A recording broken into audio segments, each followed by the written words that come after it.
coming to her. I guess I should know that the softer every phase, the words remain as shown in the summer snow. Well, it hasn't been the easiest years in a life that hasn't let you go.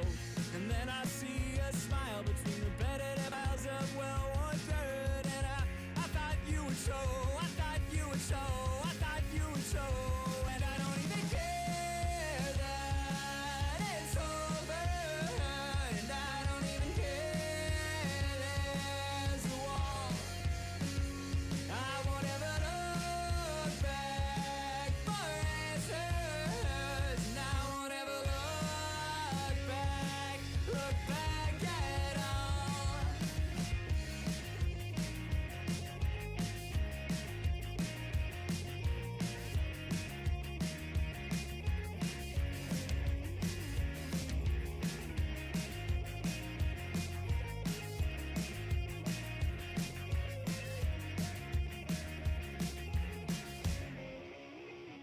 And I don't even care that it's over, and I don't even care there's a wall. And I won't ever look back in anger, I won't ever look back at all.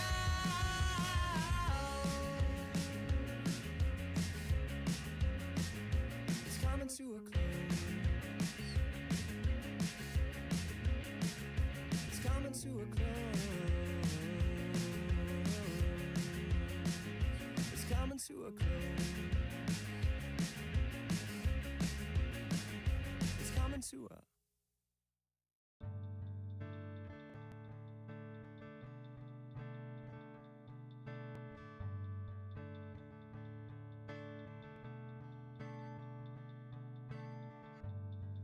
Dove into the water. You said you're going enough to. Can't see the bottom, but I know it's down there.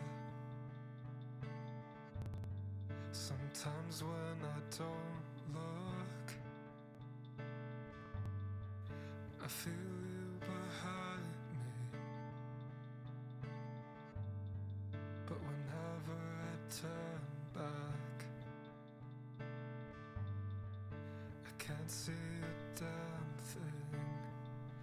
Going fast, I can't believe I woke up and suddenly there's so much I want to see. I wish it happened easily.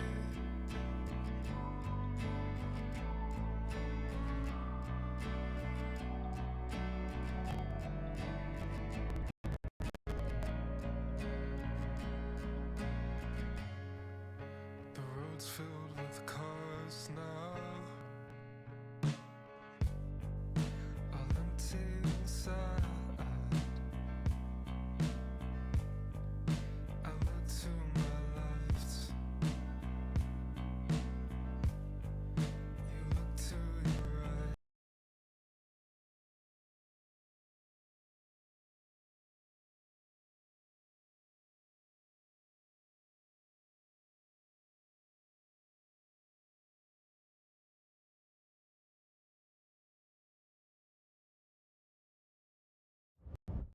Thinking. We'll do it live! Do it live! Just gonna take these off my side so that we don't accidentally click on these. don't want to hear those on stream. Welcome in, everybody. Let me go ahead and get us over to the Pathfinder overlay.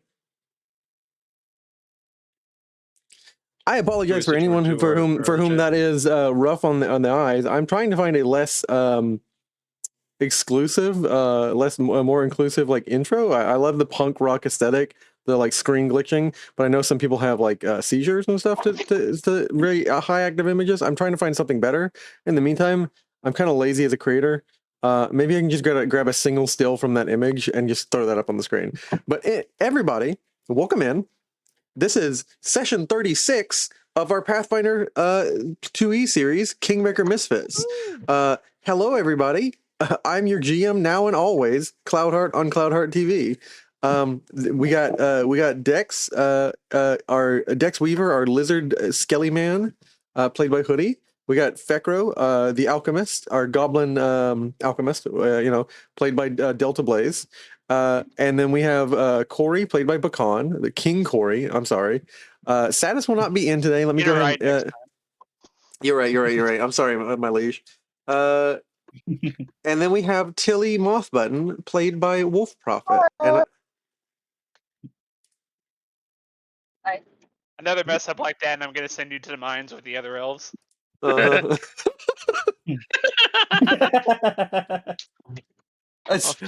many elves are in the kingdom, dude? Exactly. You don't know. It's like a Sid and a Mine Best way to situation. torture an elf is to send him to do manual labor. Yeah, you will be assembling these sprockets. What do? It doesn't matter. They're for later assembly by a technical craftsman. You will prepare springs. Well, oh my god, your purpose is to prepare springs. Everybody, welcome. Actually, that's a good question. Is Corey's gun spring loaded? No, because it's the air guns are spring loaded technically, but the actual rifles are not. Nice nat 20, Delta. Thanks for the subscribe from one of our players. Yes, you just showed off that we have a new like heads up whenever someone subscribes. It's a little nat 20 from like Baldur's Gate 3 style thing. Nice. Gate. Baldur's Gate. I said gate. Don't hit me with gay. Baldur's Gate. Oh my god. All right. In order to tame this wild mass that is you guys, 4 players that cannot be held down, I'm gonna go ahead and you can't even count. I mean, I can be held down if I want to. I said 4 players. It's not 5 players right now. Go on. It was her. Well, you don't count as a player? All right. Lindsay's Epic Dwarreled Elf Journal, Chapter 35. Gragglebeard falls, Shieldy screeches, and Amiri laughs at honor duels. Dear reader, if you've ever wondered what happens when a trap room fails to kill your party, the answer is you get a moment to breathe, and then immediately make worse decisions. We began this chapter with Dex and Jaethal emerging from the pressure-plated nightmare chamber, both alive, both full of gas, the dangerous kind, and both out of breath. Good for them, really.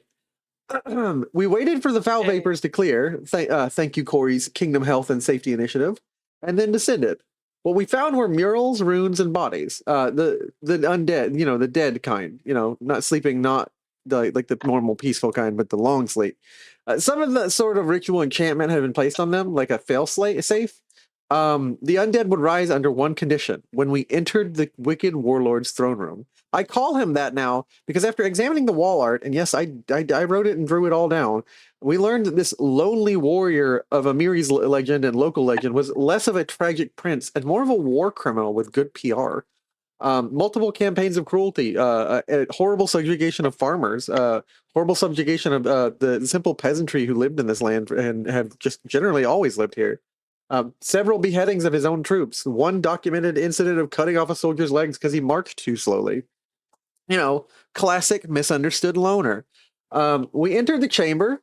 Heroes, armor rusted like bone, sword etched with ancient Hawlet insults, a voice shattered like marble as he challenged Amiri to single combat in Hawlet. Amiri, my wife, my queen of casual contempt, laughed in his face. No, I brought a team, idiot. He screamed, we fought, and like that, he was just another footnote in a warlord's ruined legacy. From there on, we boarded King Corey's long carriage, a name I shall continue to say with equal parts amusement and awe because this is a rather nice carriage. If you ever get a chance, please come by the town hall. I'm giving tours, and we for a single silver you get to sit in the carriage, and for a gold piece you get to sit in the Corey's throne. we began What are they our doing to my carriage? Monetization. and we began our journey across the Camellands. Green hills rolled beneath us like the backs of sleeping beasts. We passed the old lodge where Jamel Visser once invited us to hunt, and we are still waiting to head out that way. We waved politely and did not stop. The memory of casual leisure has long since fled us and me. We were on a path of vengeance, led by Akundayo, our stoic, steady-eyed ranger companion that we have met only recently. His target? Gragglebeard, the hill giant who destroyed his life and hunted humans for sport.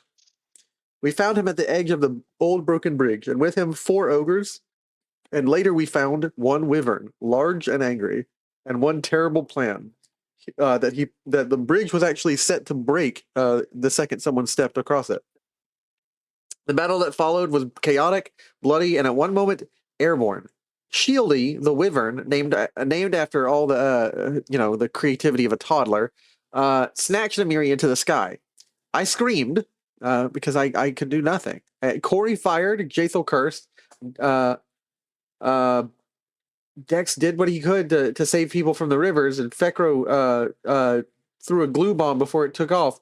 But I blacked out after trying to swing my loot in the air. And Amiri managed to survive the descent thanks to Tilly and a few other people's clever machinations. Tilly transformed into a small little baby dragon and managed to catch her in midair and reduce the damage she would have taken from such a great fall. With the fury of a woman whose axe has a name and opinions, whose sword has a name and opinions, she tore the beast apart from the neck down and fell and landed and grinned. Gragglebeard, seeing this, tried to run, but he did not get far. We have eliminated Akundayo's foe, and with all the creatures slain, Akundayo, having sworn an oath of fealty before, provided King Corey would help, we now have joining our kingdom, not out of debt but out of honor, the Ranger Akundayo.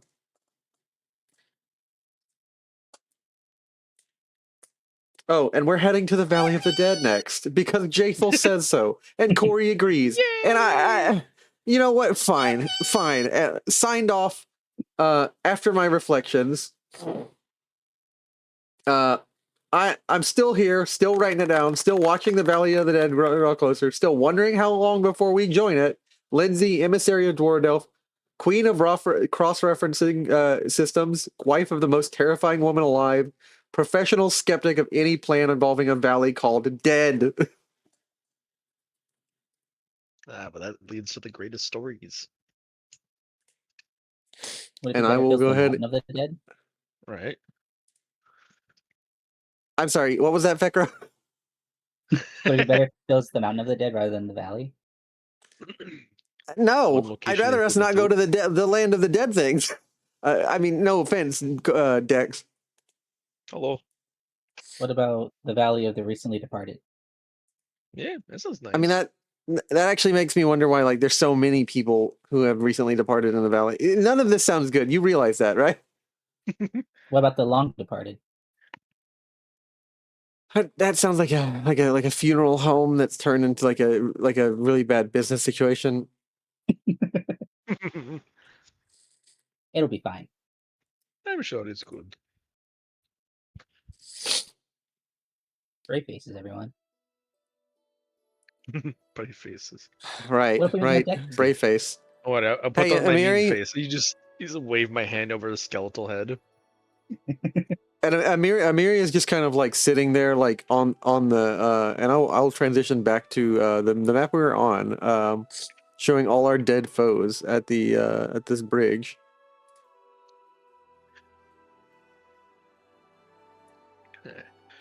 Till you know what time it is. Time to collect parts.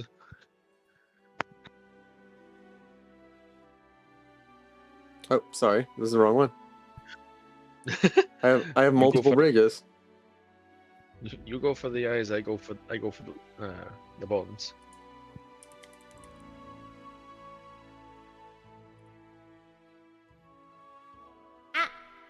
Wrong one. There we go.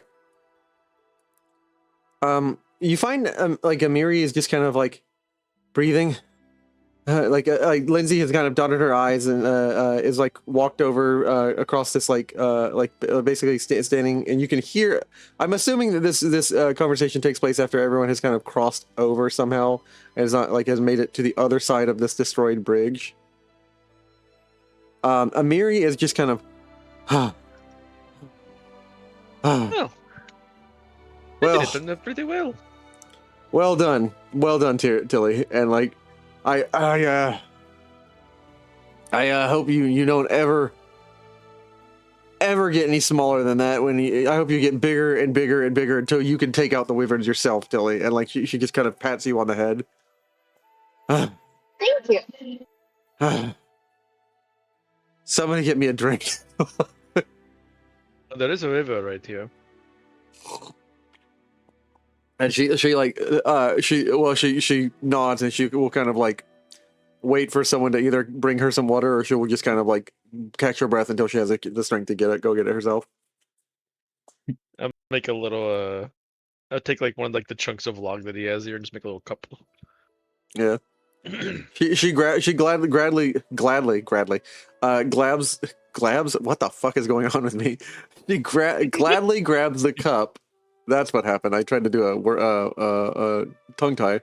She gladly grabs the cup and like takes a swig of it, and just live DM stroke. Yeah. That's what's happening. She turns to you all and she says, "We did it. I knew we could do it, and congrats, guys." And she walks over.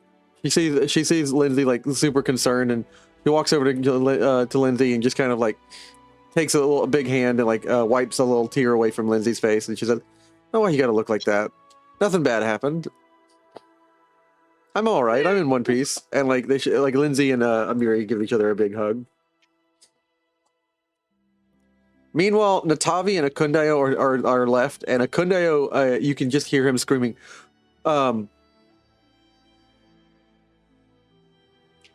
"Fucking killer, ruiner, death-dealing tyrant!" And you can see him like pulling arrow after arrow. One thunk, one thunk. Like both of them are just plunging into the eye sockets where Gragglebeard is already dead. Natavi is she has a look of concern on her face, but she is not stopping Kudeo. She's letting him get everything out.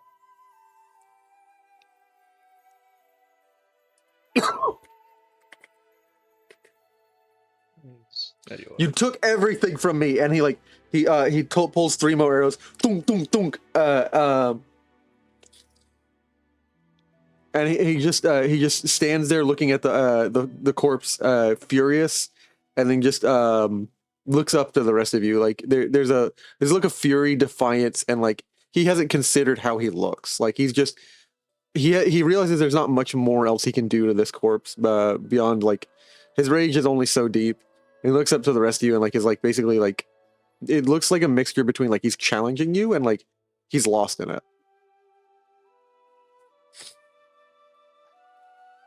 Then you have like a little glance over and kind of just like a nod of understanding as I'm gonna go patch up Amiri and anyone who needs it. Got the doll out of your system yet, Ungi? Is he an Ungi? I thought he was a human. Ungi is a human. Oh, I'm thinking Elgi. Ungi is human. Oh yeah, I'm thinking Elgi. Elgi. Elgi, Ungi. Lot of names. What am I? Skelly? Sorry. Probably lets out a hearty chuckle. Ungi, Elgi. What does it? Yeah. What does that make me? I don't know how I'm being tongue twisted. I do not have a tongue. You have vines. Are you vine twisted? Yeah, probably. I like open my mouth, just tangled up vines. Yeah, there you go. Thanks for letting me catch a breath to get my coffee. Anyways, Sadis kind of returns inert and just becomes a plant again. I just put him in like the little like hanging thing I put him in. It's this little potted plant space. He has become himself. Natavi looks up to the rescue and says, You're not you when you're hungry. well, she would say something, except she's in this weird space where she doesn't want to speak for Akundeo, and she doesn't want to step over him. She also doesn't want to intrude on whether he's still in this space or not. Akundeo looks up finally, like his wild fury gives way, and he's not looking past you, he's not looking at you, he's not looking through you to a visage of something else. He's looking at Corey finally. And he takes his arm and he just slaps his breast with it, and he just salutes on his chest and bows. I swore an oath of fealty. You delivered. I'll go along with whatever your kingdom needs. If you need a ranger, I am your ranger, King. That's nice. Look, Dex, we can finally build your wardens. Oh my god, dude, I I'm accept finally your have people service, beautiful learn ranger. archery. I wonder if he knows how to fire a gun. And Dobby looks a little stressed at this, but it's finally Jaethal who comes across the bridge, and she steps in, having like basically heard this from a distance, but knowing you guys were planning this, and she comes out. Hello, my little lotus. All done out here. Correct. For the most part. None of them have come, but we should ought to leave. Have any of you a way to cross the bridge? I can make a rope. How good are He all wants of you at rope walking? Climbing, walking. I'm sure it'd be fine. I'll just pull people across if it need to be. I can build a bridge. There's a But it's place just fine. further. There's a place further down in the river where there's a dip where we can cross. Where this river becomes more of a casual thing. But you'll have to walk, and I'll ride with the carriage 12 miles out. Sounds good. It'll take about 2 days, but it's quicker, and we'll be moving. Instead of in one location for them to find us. Sound good? Corey. Good with me. All right, then follow. I'll have to stay low. I can't hold a flag up or anything, but you'll see me following the coastline. And I will go ahead and move us to the Stolen Lands map. See you soon. I'll start as we're just like traveling. I'll just start patching people up on the way. All right, Amir, you might feel a slight little sting What? again. As you like cut her, and she's like, "Gah!" It's like, I oh, think don't that's be such broken. baby. Alien slash. Don't be such a baby. It's fine. Tilly caught me, but I still caught the edge of the bridge at full speed. Dex, I think I broke something. As you see me just like set her arm, just snaps her back into place. There we go. Yeah. And then. It's a healer for 39. Yep. And she like feels you click, and then she like kind of rotates her arm, and she's like, that's actually not too bad, Dex. That's all right. That's that's okay. That's it. I mean, it's still it hurts in some angles, but that's better than where it was. See the best thing about being a skeleton is I know where the bones connect. I can look at myself for reference. Can you feel right here, and like she kind of like traces like a little area where her scar is, like just under her scar. Like basically she's pointing at her scar, but there's like something underneath. I'm gonna take a look. And she's like, I think I have a floating rib now. I'm sure I could reattach that. You know what they say, ribs grow back. They don't. like to tell you. They don't say that. They don't. They don't grow back. That's the part. They don't. But that doesn't mean I can't reattach them. Actually, let me roll a recall knowledge for Amiri to see if she knows they don't say that. It's like, but no one says I can't reattach them. Like how In the everyone meantime- should accept your Dex. Dex is still has temp HP. He's just been he was waiting to get swung on, but nobody ever got to it. Then when he like ran to the bridge, and everyone was already dead by the time he got there. He's like, "Oh man."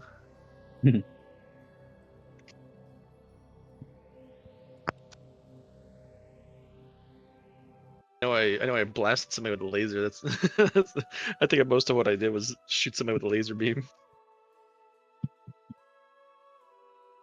Because you know what they say. The sun is a deadly laser. It's true. Let us see where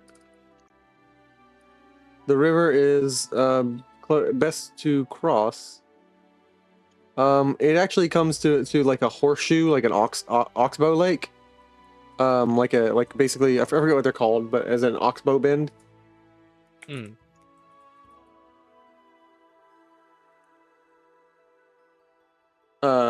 Yeah. I think that's what they're called. They're called oxbow lakes, but it's essentially like where there's a little bendy section of the river. In this next tile, about where the bend happens, like she shows you like there's a spot where you guys can cross back over.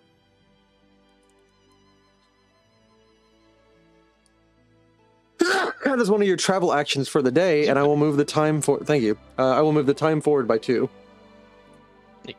hours. And as this happens, I'm just gonna be spending the time to patch everybody up, since that's about where's it at? Once per hour. Yeah. So that'll be fine. So within the 2 hours, I'm sure I patched everybody up. Couldn't yeah. So I'll within 2 hours, I'll say how often can you heal each person? Every hour. Every hour.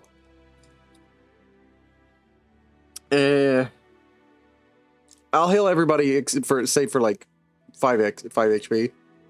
How's that? That works. I typed it, but I didn't actually roll it. Good job, me. Excuse me. Sorry. I'm sorry. I'm dying. And then it's exploding.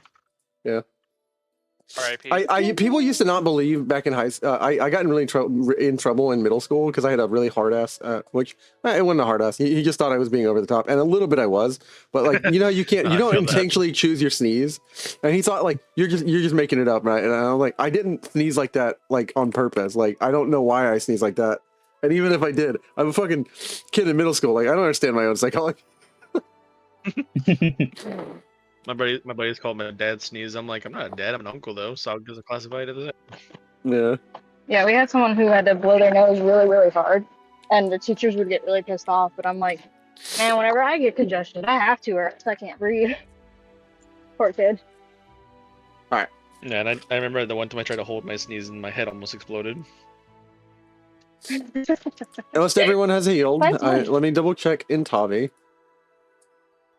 who is dressed like you said, a arcane character. The coolest show. We should get arcane versions of all our characters drawn. I found an artist who will draw Elder Scrolls characters for one of our campaigns. Nice. All right. Shouldn't be too hard for me to be put in the arcane universe. There's already a walking skeleton known as Thresh. Yeah. You managed to cross back over, and you are now on. Let me go ahead and erase some drawings on this map.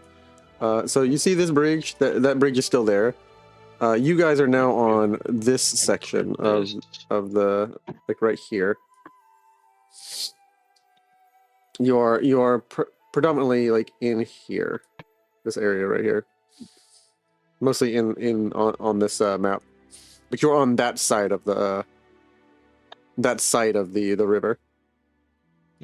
Right here in that like purple box region. Jaethal says, well, are we continuing to the Valley of the Dead? I know we've done a lot, and like Akundeo is still in the cart, just like he's one chair away from Corey and just staring at the floor. Man's really good at his 1,000-yard stairs. Make me a perception check, Corey. I'm forcing you to be interactive with somebody today. Okay. Oh, yeah. No, human interaction. Oh. Oh, no, socializing. Yeah, it was a 20, so you pass. Corey, there's a few things you could draw. I mean, like, you are aware of like many lessons on vengeance in like the specific kind of dwarf you are from Dongenhold is not the same dwarf as everybody else, and your dwarves are a little bit more shall we say harsh, and they're a little bit more volatile and angry and violent. What are you trying to say here, DM? I'm saying that they're less of a they're less of so like the dwarves in times of hostility will actually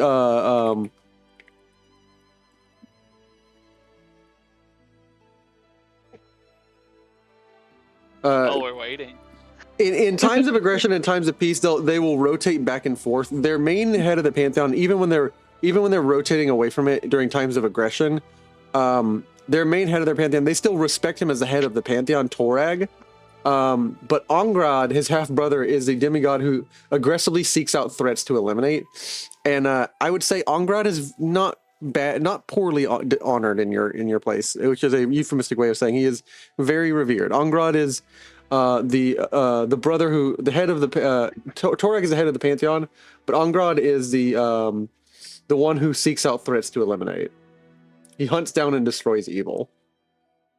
And there are certain lessons of Ongrad, and one of them is the lessons on vengeance, vengeance and purpose. And interestingly enough, the lessons in Dongenhold, the 5 lessons on vengeance, one of them is on the acquisition of vengeance.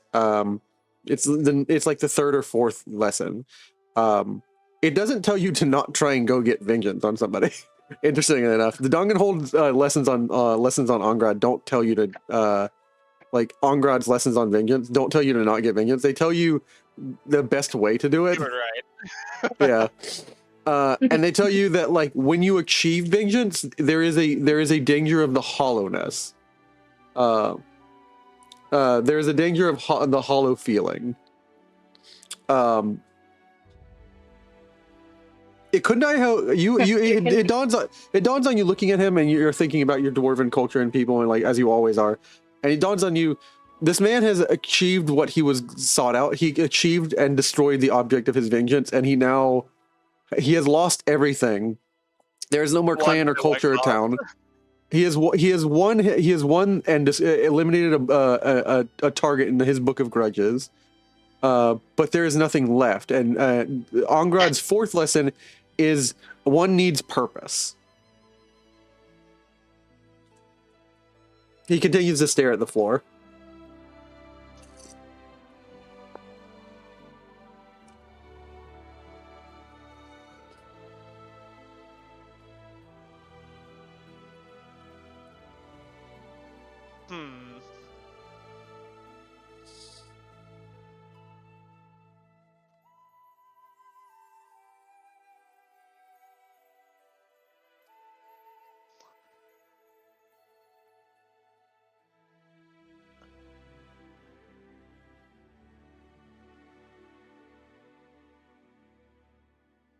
Hey there, Ranger. Yeah, Malish. Sir, he's not really sure how to address you yet. He's not used to living in a town with like a full-on king.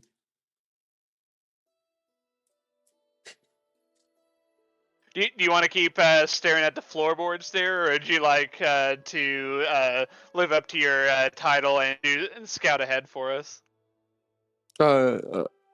Yeah, I'm sorry. My apologies, sir. And like he like kind of like steps behind you, like where the door is, like just behind your throne, like at the front of the carriage. Steps out onto the front where like Jaethal is driving the carriage, and will like climb up on top of the carriage while it's moving and like balance on it. And he will make 2 checks.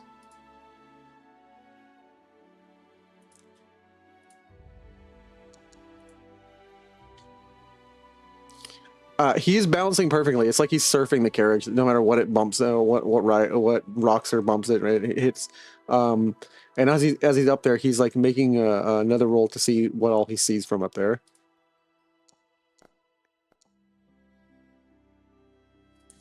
In so much as from this distance, he sees. I have reports, sir. I can barely make out something. Two things to the east, and something northwest, but I can't make out something. It's just plain land out there. But we're heading towards forested area, and we're like heading to Lake Silverstep. Did you want us to be heading to Lake Silverstep, sir?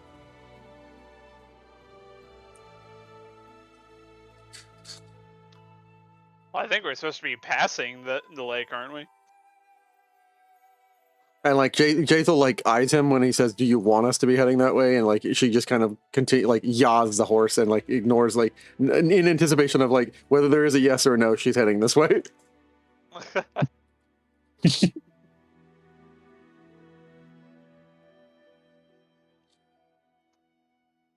I'm trying to think on the map. We're heading for here, right? Where I'm thinking. You are heading for here. Okay, so one over.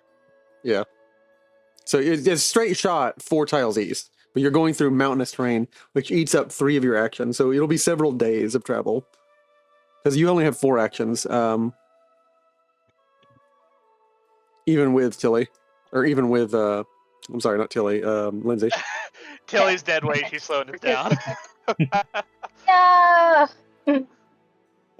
I knew it. You, the DM, knows it. Off with the ship she goes. We're not on a ship. We're on a cart. I If finally you have keep the talking like that justification I next, need. you're gonna be stuffed. Well, all the Wicked King sought was justification. So long as he had a Casus Belli, he was justified in all he did. No. No.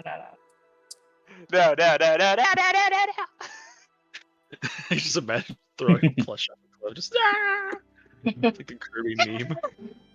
Ted the movie.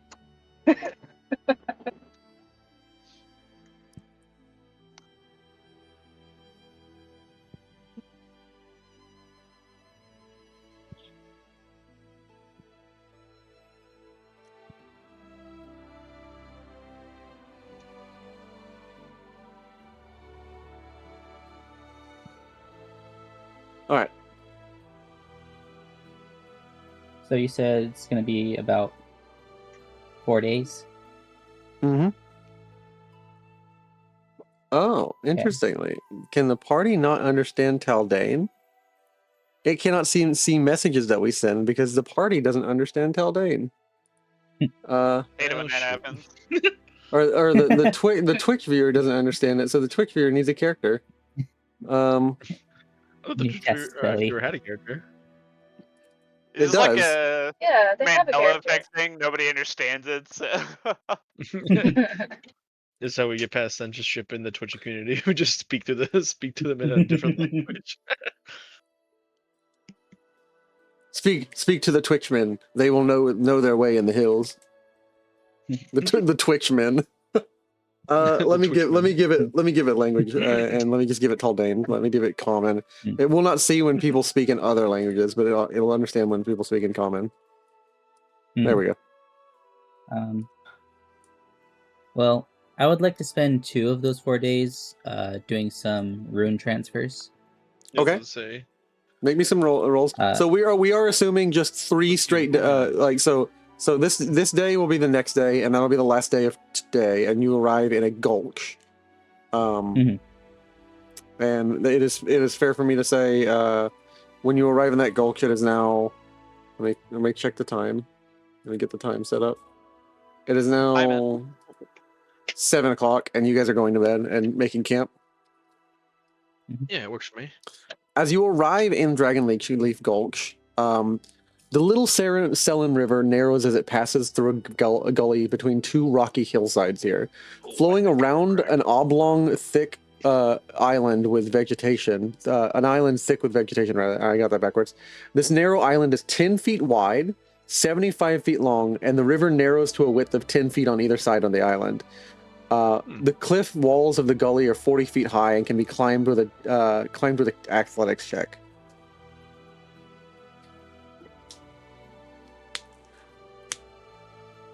So you realize that you're going to have to ride along like the cliffside, and you have to like find a way to get the cart up there. Otherwise, you have to ride. You have to walk along this oblong island. But you don't. I could try to pull the cart up. Yeah. Not only are you going to have to make a you have yourselves have to climb. You have to find a way to get up. Get the cart up itself. It will take some time. It has to get up onto the cliff and begin riding on the cliff and like riding into the mountains, like on these narrow hills and winding paths through the mountains. Would you say that we sufficiently rested during our travels? I'm going to presume you take 8 hours to rest every night. Thank God. I need 4 hours. Is all I need. Are you doing the sleep for the party, or do we need to? You guys need to hit your sleep button. I think I might have a sleep button somewhere still. Rest for the night. I have to select at least one token associated with the PC. I have to select all of you guys' tokens, so like I have to like make them pop out. We are Legion, giant. Whoop, we've been scattered to the winds. Whoop, whoop.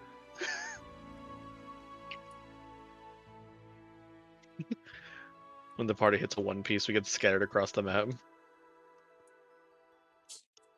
Like, all right, guys, we'll reconvene in one location. Go.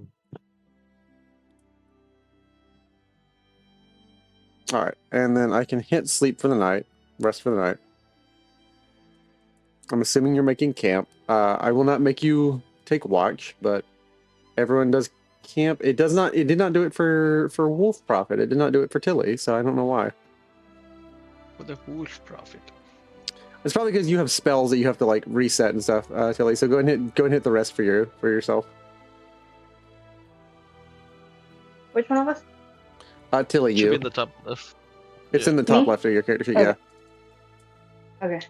No, I just finally got in front of the computer right now. Ah. I got you. It's Wow, still didn't at even the engage refresh. enough to stick at the computer for her. She just walked away. He also notified you. He notified you like before you guys took this eastern path. Corey. I don't know where that came from because I was burping. Corey. King Corey and the Corey. The Condeo notified you that there is a town just northwest of you now. Like it was to the northeast. You guys could have gone up to it and then like deviated from your path and then gone back down east. It would have been like a little detour, but like there is apparently a town just at the foot of like Silverstep. Huh. Wonder if they have any info. Yeah, I'm literally having to refresh everything. So, yeah. Weird. I am putting the standard things I put in y'all's inventories in the party stash. Yep.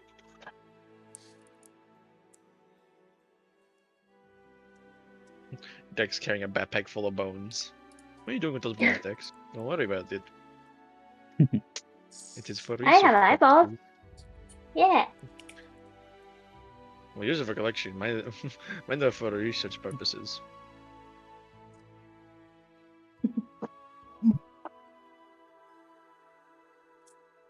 Inventory. Grab one cinnamon seer. And one drink mutagen. There we are. Okay. But yeah, we can. Then we can swing by the little town. Possibly get some info about the terrain we're going to go into. Yeah.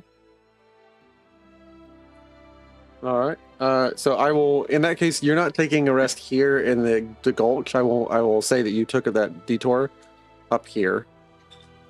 Yeah. And you were Oh, yeah, basically on yeah, this little yeah. coastal town. Let me get the info for the town. We've got windmills here. Oh boy.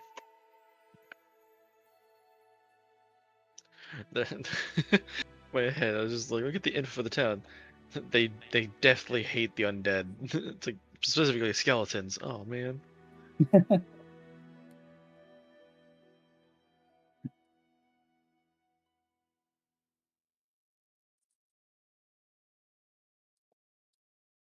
It is known as Silver Shore, where Lake Silversep drains into the Gudrun River.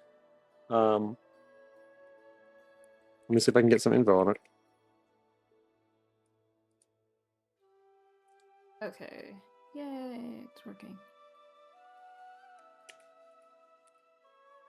There's a cinnamon here in the party stash for chili. Yay. Let me Wonder how many more sessions we're gonna get in before this party develops a crippling cinnamon addiction. Yeah, that's just the money. I'm still waiting. It's a new village, so it's maybe not more than 100 people. I'm gonna say it's about 40 people just living on like a frontier town on this place, and it's mostly humans. Mostly humans are human worshippers of Erastil. That is a common theme down here in the Stolen Lands. It Like, reminds me of our beginnings in our kingdom. This kingdom growed up so fast. they don't have many resources. It's mostly like small farms, basically like homesteadings, like collective homesteadings that have like banded together for defense against wild creatures and monsters. That is, it's not quite a much more than a village yet. It's not quite much more than a village.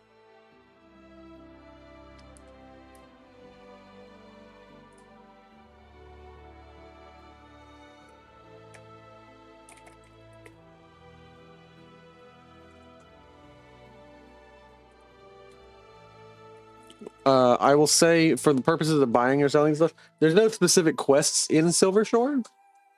It is a place to rest. They have services like they have a tavern where you can rest. They have places where you can set up camp. That you will be safe for the night. There will be nothing happening to you. But there are no like very major resources in Silver Shore yet. That's fine. But it is like a level 1 or 2 town, so if you need any resources, you can buy there. Anything below level 2. Let's see. How's everybody doing on healing potions? I think we still got a couple of those, right? Amiri is the first one to look, like begins looking through the bag, like kind of desperately, because she's had a couple near-death encounters, and it's it's beginning to dawn on her. She's what? That's good, rap. Give me. Hold on a second.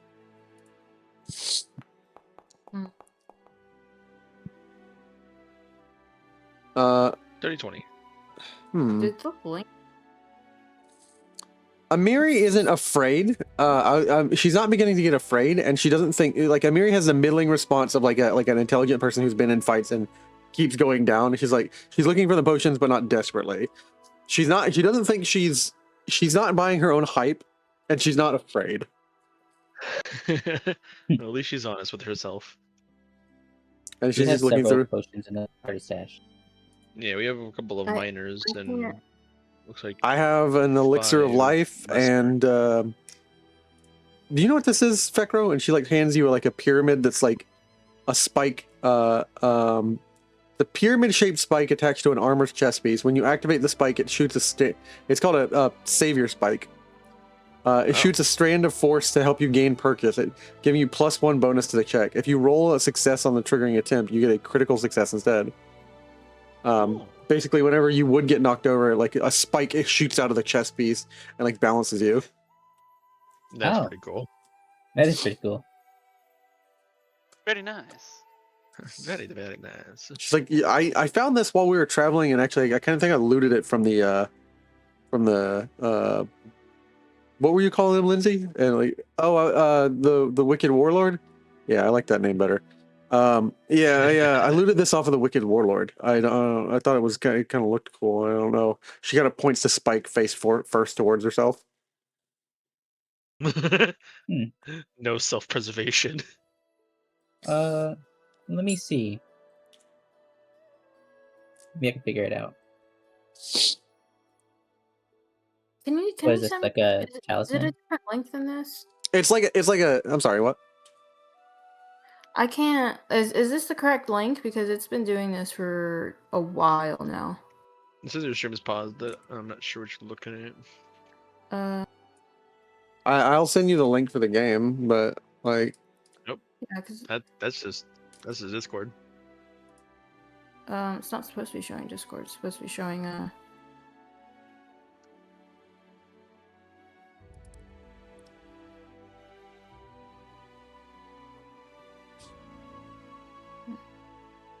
Oh, you've been doing that.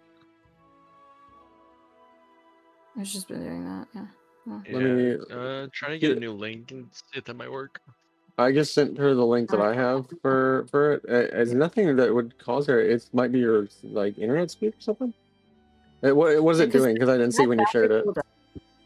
And when I got up to the computer, it had this weird image, like all the tokens were rectangles. Weird. And so like I refreshed it, and it's just not. What browser are you on? DuckDuckGo. It should be fine. DuckDuckGo. Wow. Have you always used that? Always, it's where I have it bookmarked. No, not like the search engine, but like your actual internet like what's your. No, yeah, I have it favorited. The link to our Foundry has been. I've always used it on DuckDuckGo. But I mean, like, are you using Chrome, Firefox? What are you using? What the DuckDuckGo is? Oh, DuckDuckGo is its own browser. Yeah. Mm-hmm. Okay. I think it's both, but yeah.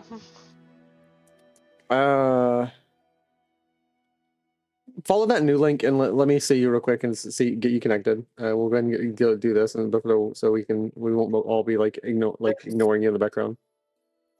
Can you share your screen for me? Yep. Yeah. Can you see the rest of it, or is it just Discord? You're just showing Discord. Second. There you go.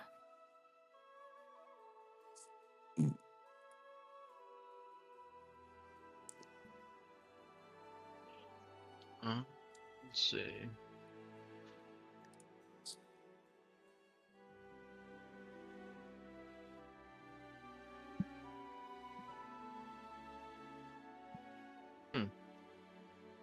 Yeah, hit Shift F5. Yeah, because the one I use is this link. I'm doing it a lot. Nothing's happening. Yeah, just hit it once and let it load. Yeah. Is that the one where it lets you join, or is that the one that is already like active? That's the one that's already active, I think. That's when you're already logged in. That's the link. Click. Yeah, try the joining one. Yeah, click Dex's that he just sent.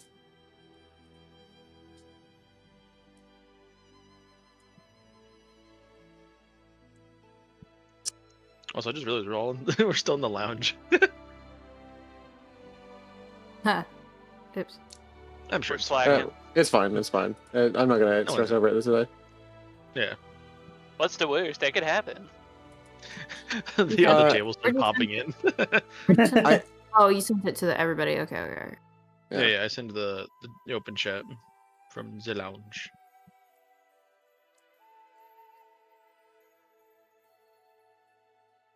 I'm looking whenever you connect, and I'll see how long it takes you to takes to serve the world to you. Because I can look at the console for the server. I already clicked on it, but I will click on it again. I'm waiting for once you actually type in to log in. Are you not even getting the login screen? Oh, yeah, No, she's just this is what I see. weird. Try a different browser. Try Chrome. Because it tells you specifically to only use Chrome or Firefox for this. Maybe Dr. Goose has banned Foundry. I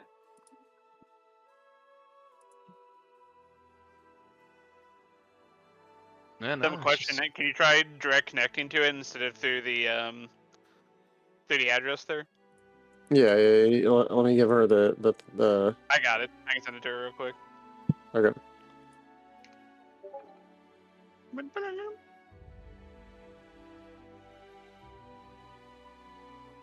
Oh no, you're doxing his IP address. No. I'm not streaming that. I'm not streaming that. Dear gods. Oh, that's a new one. What in the goddamn? What the hell? Now I can't now even. it's just a black bar now. Oh, There you go. we There are. it is. Got that working, but now my. Your proxy's broken. What is that? I'm just kidding. I don't know if that's actually the issue, but Your Discord, I'm guessing. I can't. What the X above it? I did. Oh, above that one. I can't even Yeah, put on but that it's one. popped out. Okay, I'll be back in a second then. Or Okay. not. It's not all right. Hold on. Kill it. Kill it with fire. Burn Oh, it no. down. Oh, there you go.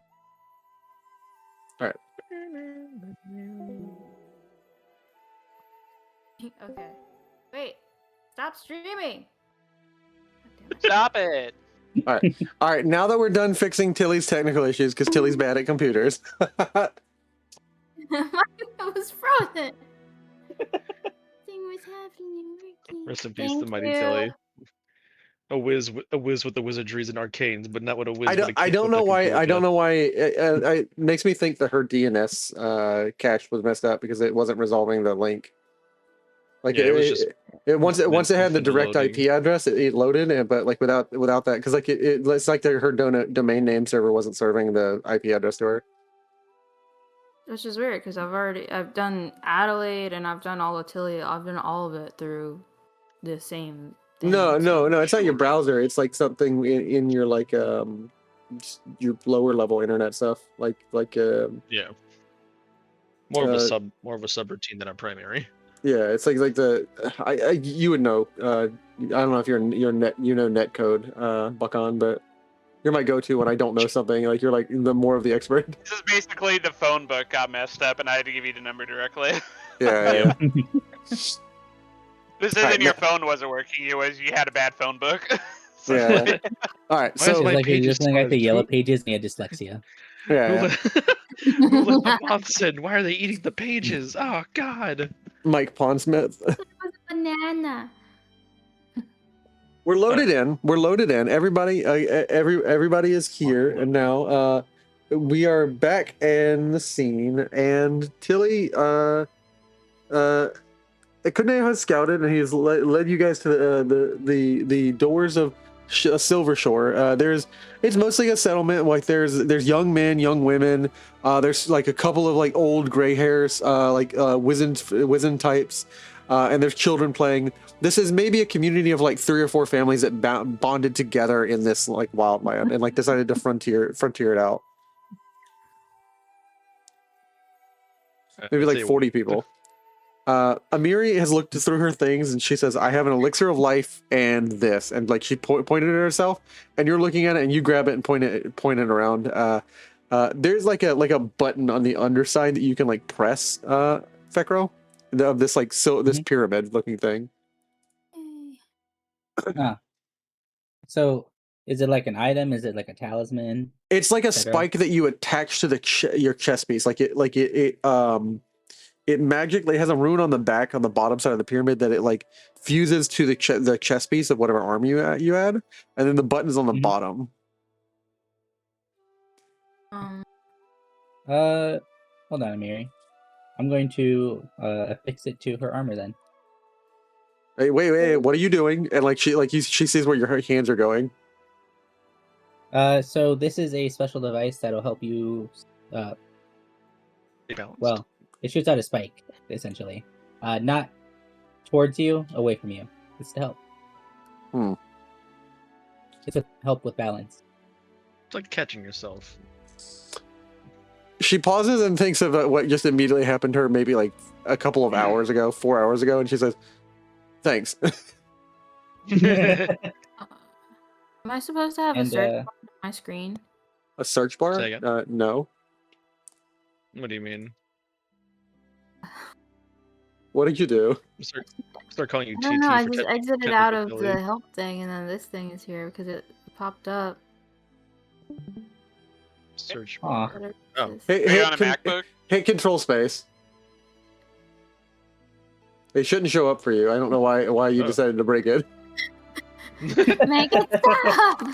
I'll start calling you TT for technical Tilly.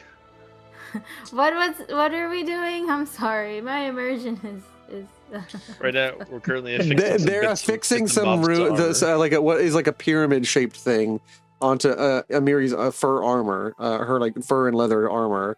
Let me actually double check what armor Amiri is wearing now in her inventory. I imagine it's As long similar as to she's mine, not like wearing my cloth, skin. because she's She's using wearing that hide as armor. defense. Yeah. Mostly boiled leather, sturdy hide, and furs. And he affixes this weird like spike, and like she presses a button, and it's not that the spike like shoots out like a metal spike. It's like a tether of like force energy in the shape of a spike appears. The pyramid is emitting like a laser projection. Another longer like laser pyramid, and like it grabs onto something and like kind of like stabilizes her balance and keeps her from rocking back too far forward or too far backwards. It will help it'll help Amiri anytime she's climbing. If she misses a ledge, it'll help her give her a free reroll for grabbing a ledge. And there you go. How's it feel? All right. So doesn't really look like it fits with everything else, but I'm not complaining. And she like hits the button and like it releases it, and kind of looks down at you, kind of like pats you on the head, like Russell tussles your hair and like just says, "Thank you." Like, considering that what I just went through, I think this will be useful in case someone doesn't catch me. Mm-hmm. Also, can I borrow your sword? I'm gonna add some things to it. You're really pushing your limits here, Fekro, but she like doesn't want to be without this, but like trusts you very much, and she's trying not like to be conflicted in front of you, and like hands you the sword very slowly. Where are you gonna be? I'll stay nearby you. I'm gonna be at the bar. Sounds good.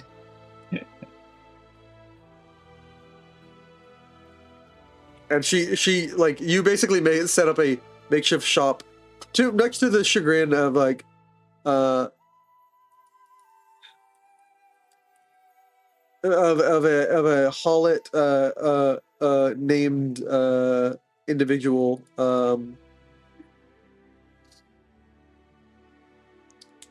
I'm looking for human names. Human name.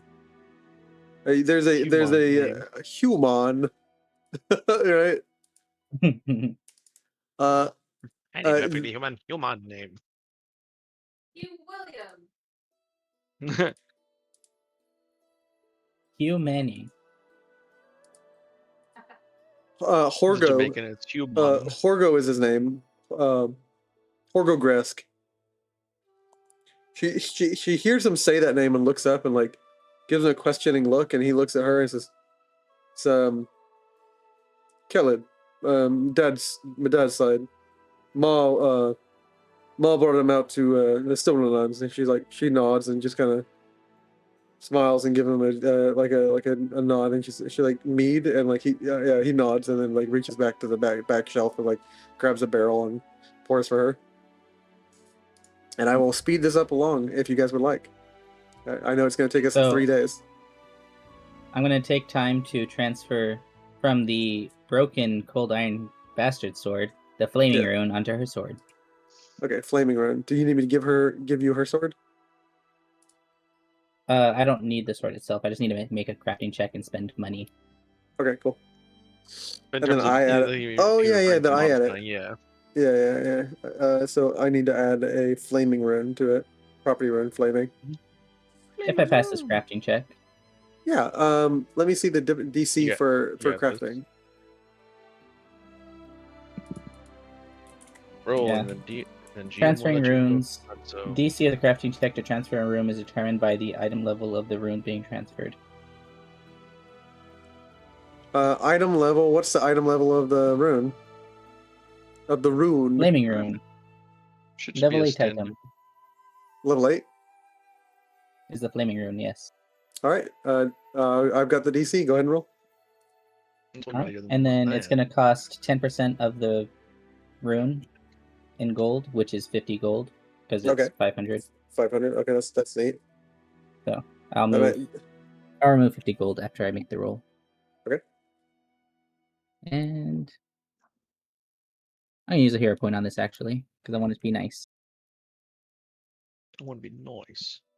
Nice. There we go.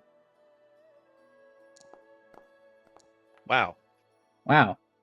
Oh wow. Well, you fail.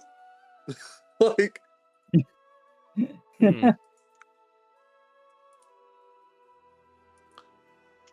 I'm sorry, you fail. You lose. You get I nothing. fail. Good day, sir. Wait, did it take it? Yes, it did. Damn it. That's a high roll, man.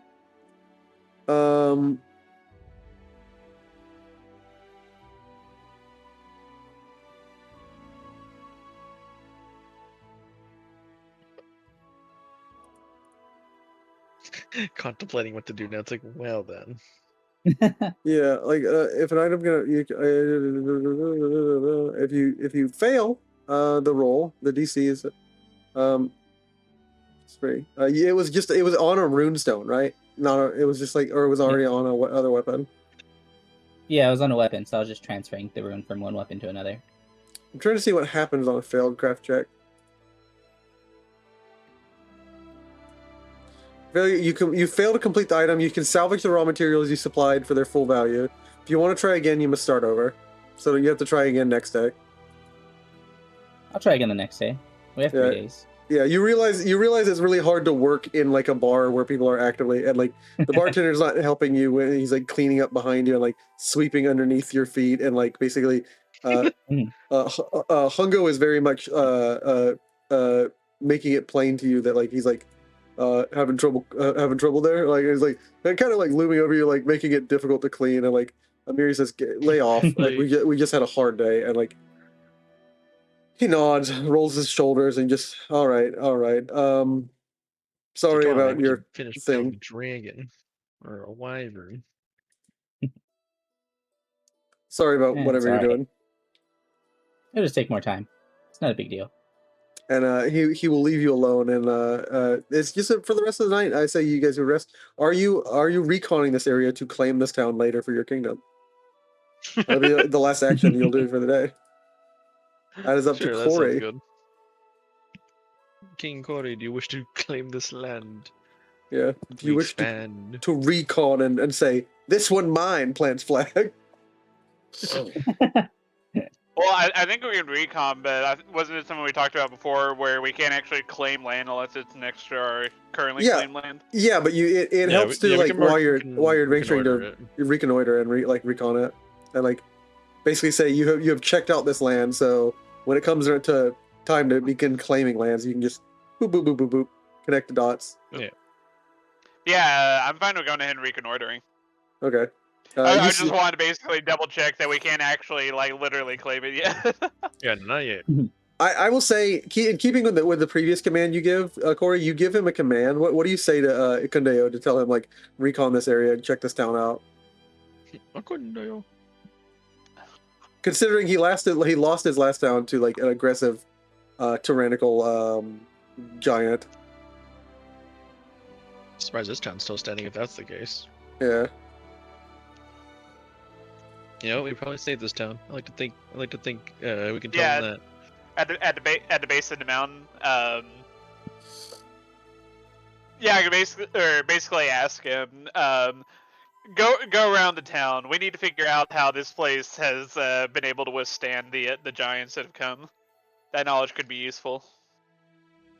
Yes, sir. And he begins like he will run a patrol, taking like an 8-hour rest like later than the rest of you, but he'll kind of be asleep in the cart and then wake up later the next day.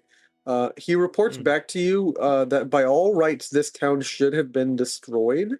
They're just small enough to and like under enough tree brush cover and they practice this weird practice concerning their fires, that they only use like certain plants to prevent like a lot of smoke leaving their fires. So like you don't even really notice when they're like lighting fires to like go to bed or anything, or in the morning to cook things. Like actually, that's why it took Iconeo to like scout and notice this town. Like there was no smoke rising from chimneys or anything in this town. I like these people. They enjoy the environment. Yeah, they basically select things and such to reduce their smoke and their visibility from the range. Like by all rights, they're under brush cover, and so they just weren't noticed by the giants. They have no defenses against them. See, Kundeo, we saved these people thanks to you. Yeah, I mean they're still giants, so we still need to deal with the problem every time we see it. And like he Exactly. looks over you. He's like, "What are you doing?" Like, Me? yeah, he's looking at you. Raiding card? You just so you just say there. What do you mean? I'm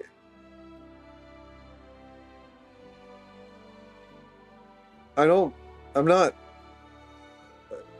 Let me roll a die. Let me roll a die on his character sheet. Yes, Kundeo.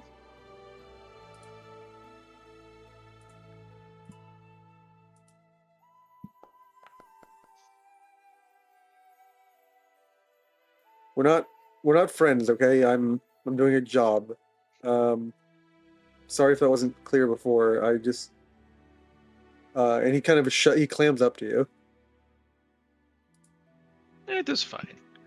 Whether it is both for the kingdom, a duty to the people of the land, or to yourself of a contract of self-preservation. Always How, someone always needs a friend, whether it's me or your companion. As I like look over to his sleeping friend. Someone would always need someone, even if you don't think you would need one. I don't know. It's nice to have. Natavi was a ranger It's nice before to I have someone on your was. back. She's managed out in these lands even longer than I ever did, and she knows her way around, and she never needed me out here. She's fine on her own. Ah, that's what they all say. As I like kind of glance over to Jaethal, it's like you never know when you need someone to cover your back, whether they know the lands or not, or you don't think that they need you. It's always nice. Just think about it. He sets his jaw, but like looks at you, and he.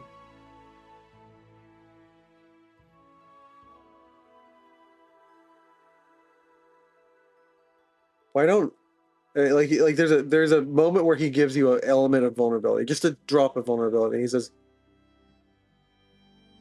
"Why don't I feel anything?" You're asking the undead this. Oh, believe me, I've had that feeling for many a long time. It seems like if anyone would know, you would know. She goes on and on about she can't feel anything, and I wondered, but you don't talk about it at all.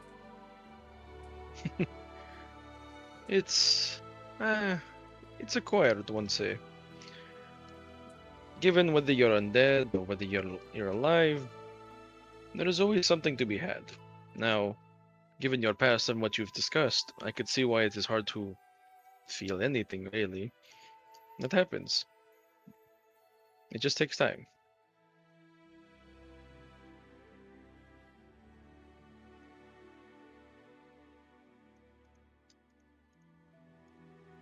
As they say, the scars will always fade, given enough time and treatment.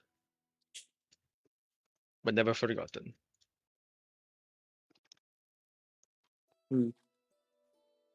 I may have misjudged you. How is your kingdom supposed to work? With you let anybody in with whatever they're dealing with, and you just hope for the best. I don't know. Seems to work. But for how long? I mean, he kind of like you can get that he finally sits forward with you, and like his hands are resting on his chin, or his chin is resting on his hands, and he's kind of like not really looking at you, but looking to the side of you, and you can clearly tell he's kind of half thinking about Mungok, the hill giant that you've hired, and like you guys just leave up in nowhere, and you're throwing everything to the wind all the time, and it's. I mean, if you look at myself, everyone took a chance on me. They did not think I was going to rip their eyes out or kill them in their sleeps. Yet I am here. Are you? You And had to just take a rest. he looks at you 100%, and he will roll sense motive. We'll just leave out the bit about Tristian almost doing that. And shh, we don't talk about that part. Christine didn't attack us. I will always debate you on this one, Fekaro. He will look at Fight you me, and loser. roll sense motive against you, Dex, and I'm putting you on the screen, so just so I can target you with this token. But you go on the screen and on the spot. Yeah. And he's legendary at this. And he rolls a nat 20. Would you? He's just looking at you like he's like when you said everyone trusted me that I wouldn't like reach into their beds at night and like steal their eyes or like slit their throats, and he's like, would you? And he just looks at you dead serious.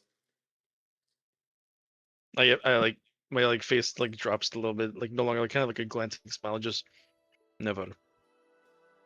Never to family. Never to those that trust me. How Are you loose is sure about that? how strong is family? How come and go is that? And he just kind of looks at you again. Me thinking to myself of the silent incident. And he's like, you can tell at this moment, like very subtly underneath his like the hem of his like breeches, the like skirt slash like cloak he wears around his hips. Underneath that, where he's like hiding one hand, he's like rolling a knife in between his fingers. Hmm. Well, it's all a matter of getting to know someone, wouldn't you say? Yeah. Sometimes it doesn't always work out. Maybe you've heard of our ex spy master. Sorry about that. I'm just No worries. you guys have helped me out, and I'm not trying to be an asshole. I'm on edge, and No worries. Walls are important. It's always best to know who to let them down around. I understand. how can you trust someone who says to you all the time that they would sell you out for a drink? Like, he's basically talking about Jaethal now.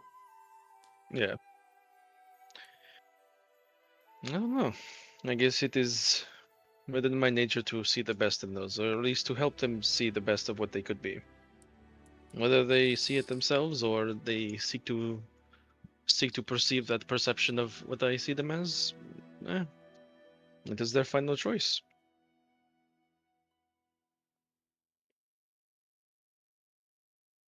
You're telling the I truth. can- I hope I you don't can- lose I hope you don't lose everything like I did. And he just turns around and will head to bed. No worries. You get the rest. Know that Yeah. I am watching you, keeping everyone safe. And like under my breath, I'm just like, we're trying to. And that is the end of the night in Silvershore, on Lake Silverstep. And I will go ahead and fast forward the time by 8 hours.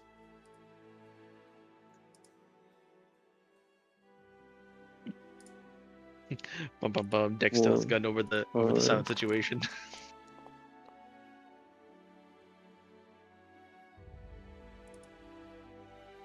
2, 3, 4. There's a windstorm as you wake up. There are high winds wreaking havoc throughout Silvershore. disrupting travel, and they may even cause damage to trees or other things as you travel through these hilly regions heading into the mountains. Like, you are dealing with gale winds blowing across you, and as high as you are, it is a dangerous thing to deal with. In order to prepare, I need someone to roll me a nature check or a survival check. Nature, you say? If you're going to roll My nature, time you has have to have come. expert in nature. I'm a master of nature. All right.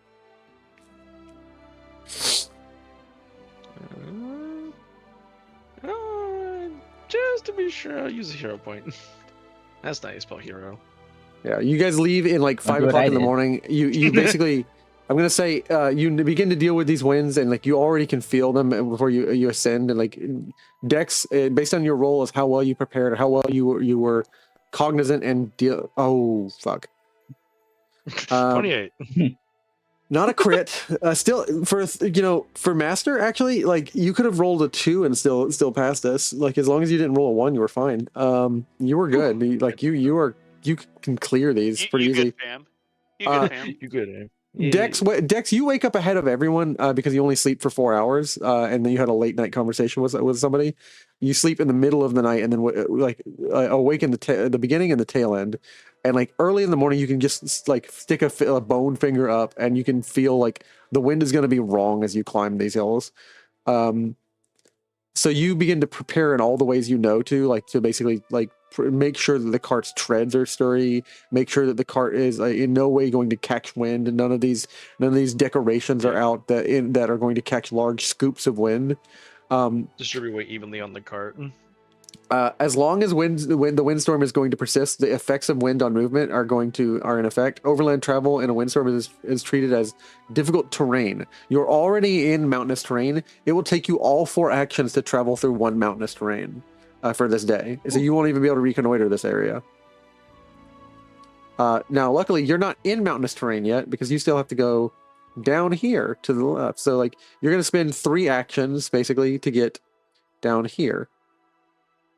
And then that'll be 1 more action. You arrive in Dragonleaf Gulch, where the Little Selin River narrows as it passes through a gully, and you begin to like ascend the cliff walls.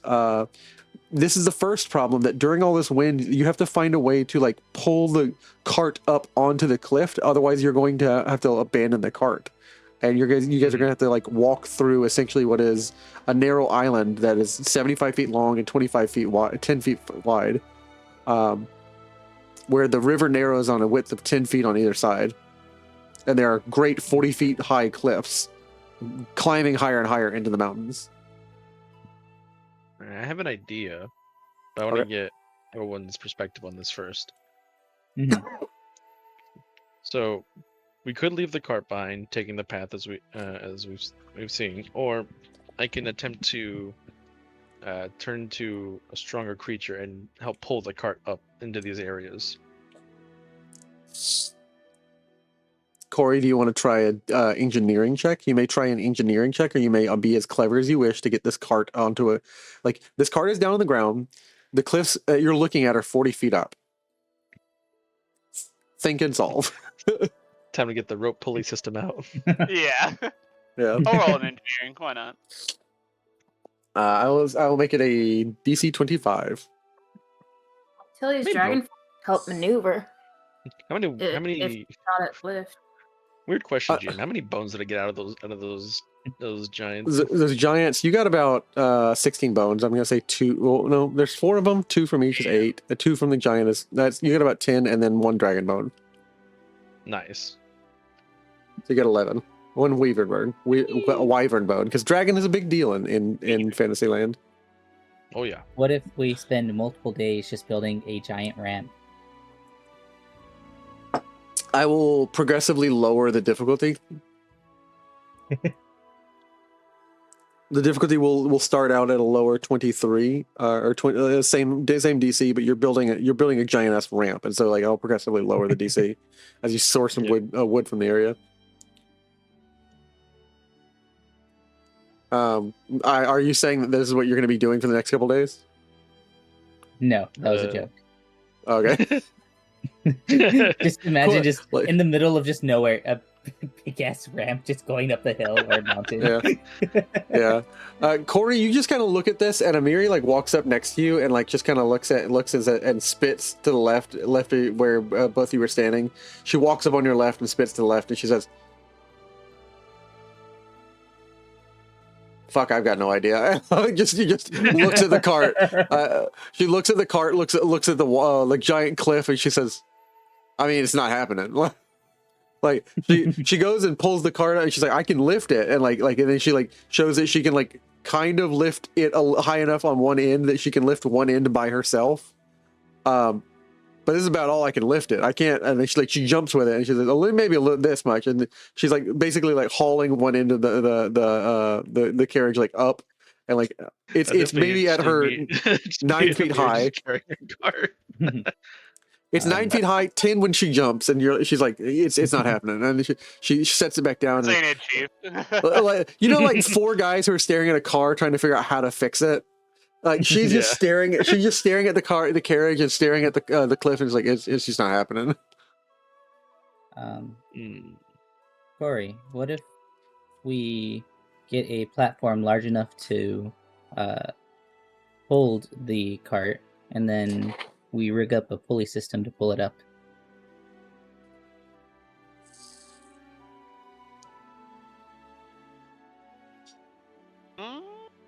I would be able to help with that.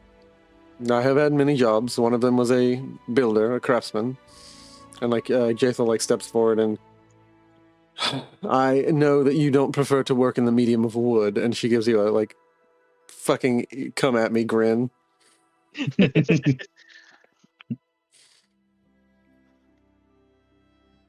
Well, I'm not an engineer, but I have strength.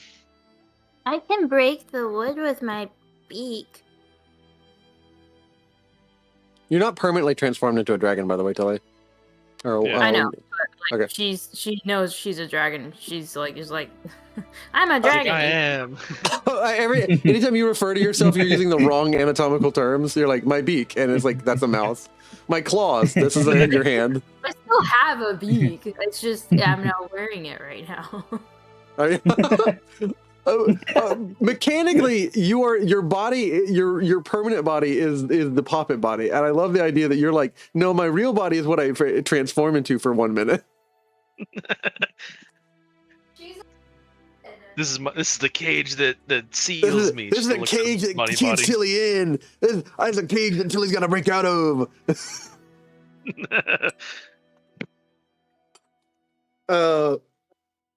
Are all of you collectively going to be building this ramp for the next day? You mean the pulley system? The pulley system, yeah. I can help with the pulling of the pulley. Crafting, however, may not be my forte. Bakunde walks to you and says, like, what do you need from me, sir? Scatter some good trees.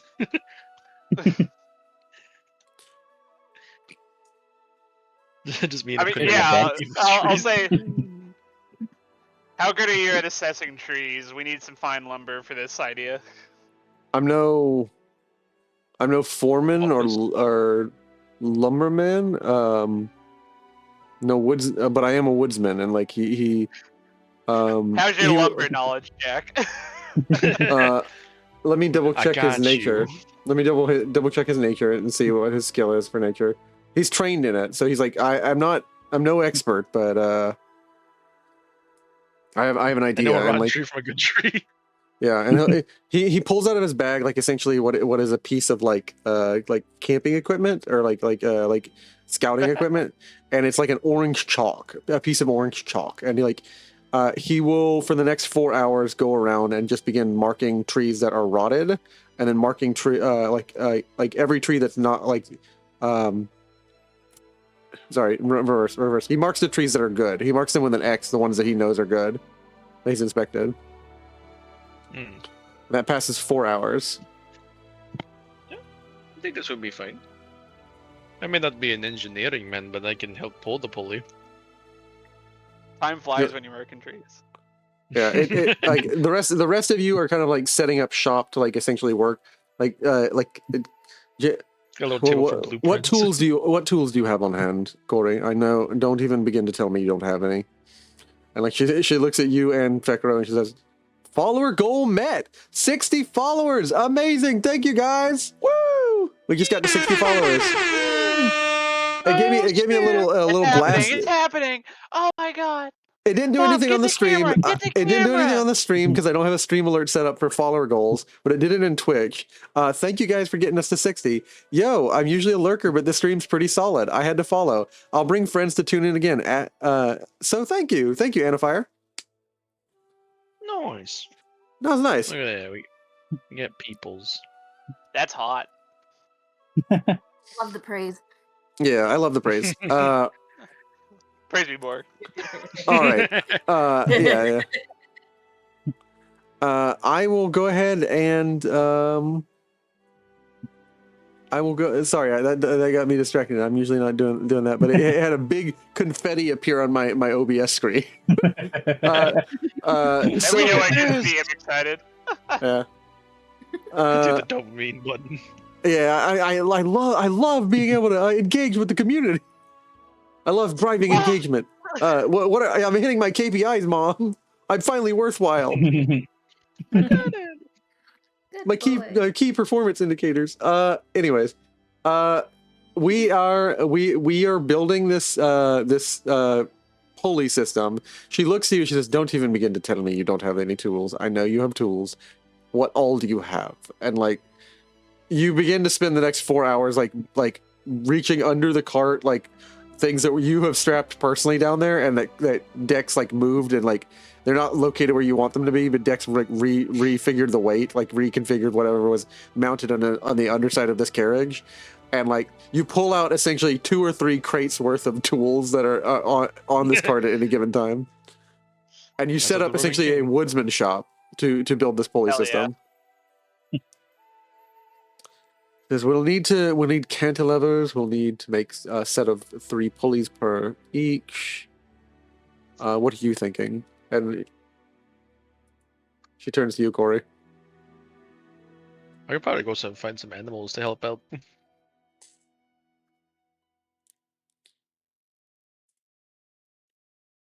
Well, as yes. I'm looking through my gear here, we can certainly fasten some of that stuff together.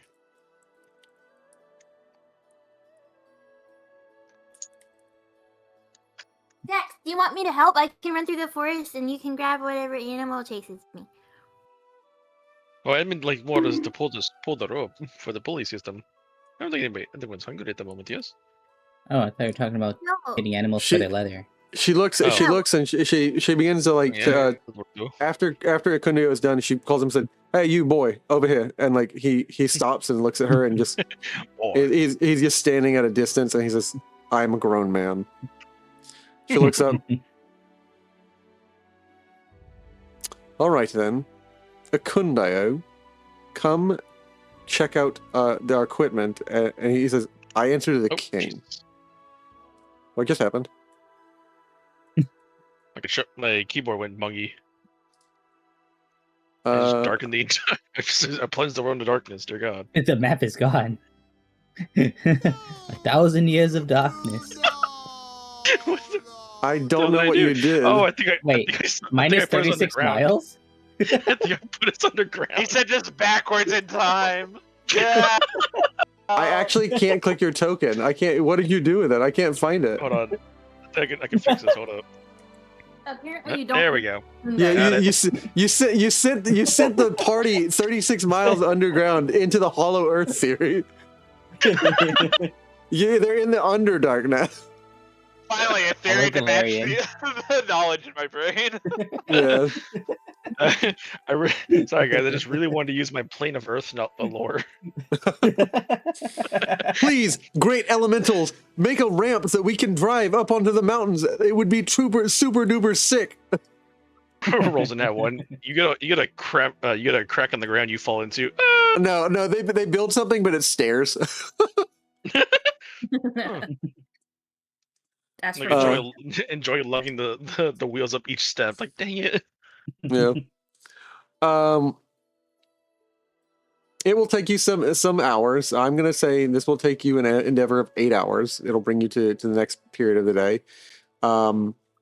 What do you guys? What do you like? You guys need to roll me another engineering or crafting check.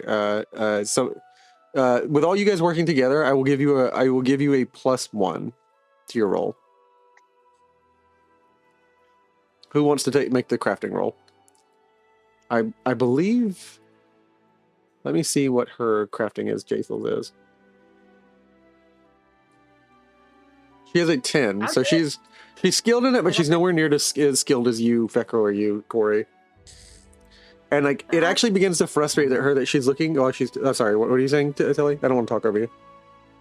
I have 13. You have 13. Like, even Tilly begins to step up, and she realizes that like.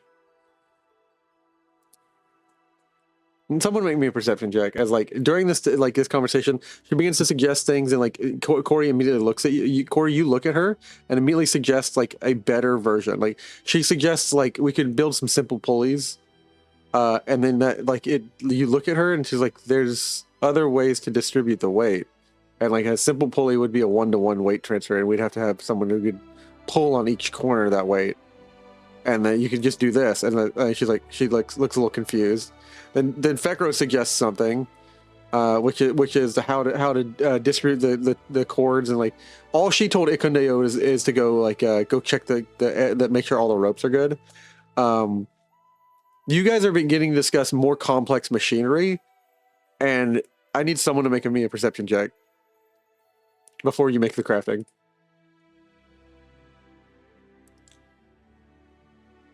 Or engineering check. I'll do it if no one else is volunteering as virtue as a tribute. Yeah, go ahead and roll perception. Okay.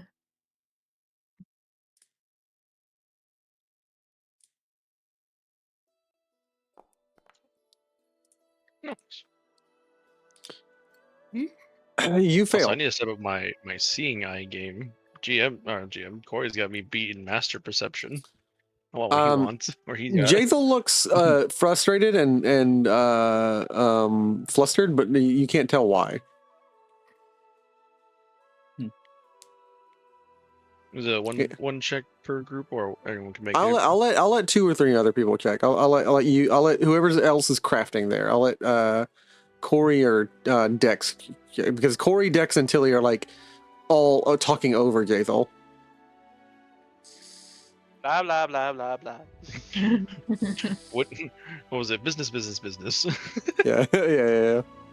Because I'm a businessman with a business plan. Numbers, business. Dex, because you're not involved in the conversation, you can immediately pick up on like the group dynamic being on the outside of this. Jaethal is getting frustrated because she's realizing her knowledge for some of her jobs was out of date. She learned how to craft like 200 years ago, and didn't spend much time doing that job. And she realizes that a lot of the things she brags about knowing so much about, she's not the expert in the field. And especially because things have advanced since then, she suggested a simple pulley, which would have been a revolutionary idea, except I guess a revolutionary mechanical idea. Except Corey immediately suggests like a 3-part pulley.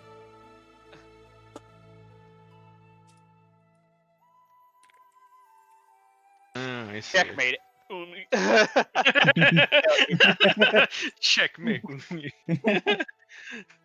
Oh my god. You essentially explain to her a Z-drag, block and tackle, and compound pulley, and then you're like, okay, we could also do a piggyback system, and she's like, what? And you just Corey, take as much as. Hold on. Live Jaethal reaction. What in the goddamn? Yeah. What are you talking about? That's Dex, right? He's like, what? What are those?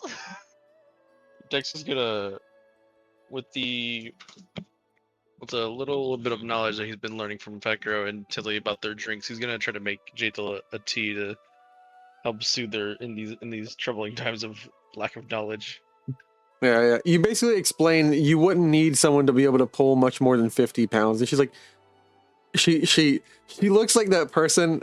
It's really fun. She sits with you, Dex, and she says, she, you know that person who's like, it's a pound of feathers or a pound of steel. Yeah. And like Corey explains Yes, to her, but about a kilogram. Corey explains to her, we wouldn't need to pull more than 50 pounds on any side of these pulleys. And she's like, but no. Us cheating. It's like 1,000 feathers. Yeah, but they're both a kilogram. Yeah. And Jaethal is really frustrated and glad that you're the only person who's noticed while the rest of you three discuss the finer points of pulley systems. Roll me an engineering or crafting check. Both of you get to roll for me, or all three of you get to roll for me. There you go, I found it. I found it. But steel is heavier than a feather. I know, but they're both a kilogram. Hero. You would like to hero point? You roll a engineering or crafting check. It is a 3 lads. It is a DC 27. I'll roll my engineering again here in a second. What's heavier, a kilogram of steel or a kilogram of feathers?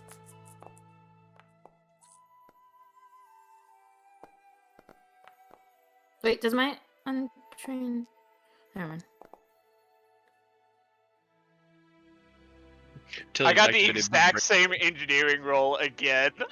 23. I was bringing out the big brains. Like, did you ask to refresh? Like there's just not enough. Like it's not so much that none of you know how to do this. Like, and you're arguing over what's the finer point. And like Corey has a suggestion, and Fecker has a suggestion. Tilly keeps suggesting maybe we use magical platforms, and then they both look and like they shrug and they're like, "Do you know how to cast that spell?" And like Tilly, you're dancing around the fact that no, you don't really know how to do that right now. And I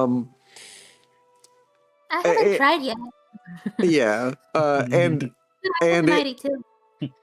it arrives. Always experimental.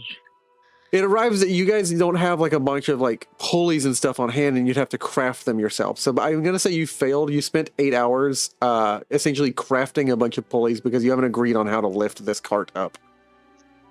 But the wind will pass you by today. Like you no longer have to deal with the horrible wind that would have like thrown you possibly off the mountain. Oh, jeez. Yeah.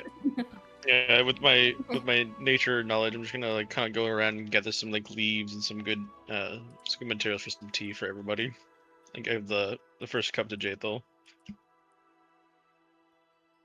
She just sits and she says, "It doesn't make any sense." Doesn't make any sense. If you're referring to knowledge of the world that we live in, I feel you. I should know more than them, Dex. That is the blessing that we have been blessed with. We are eternal. We should be better than them. And she's like tapping her fingers on the chair.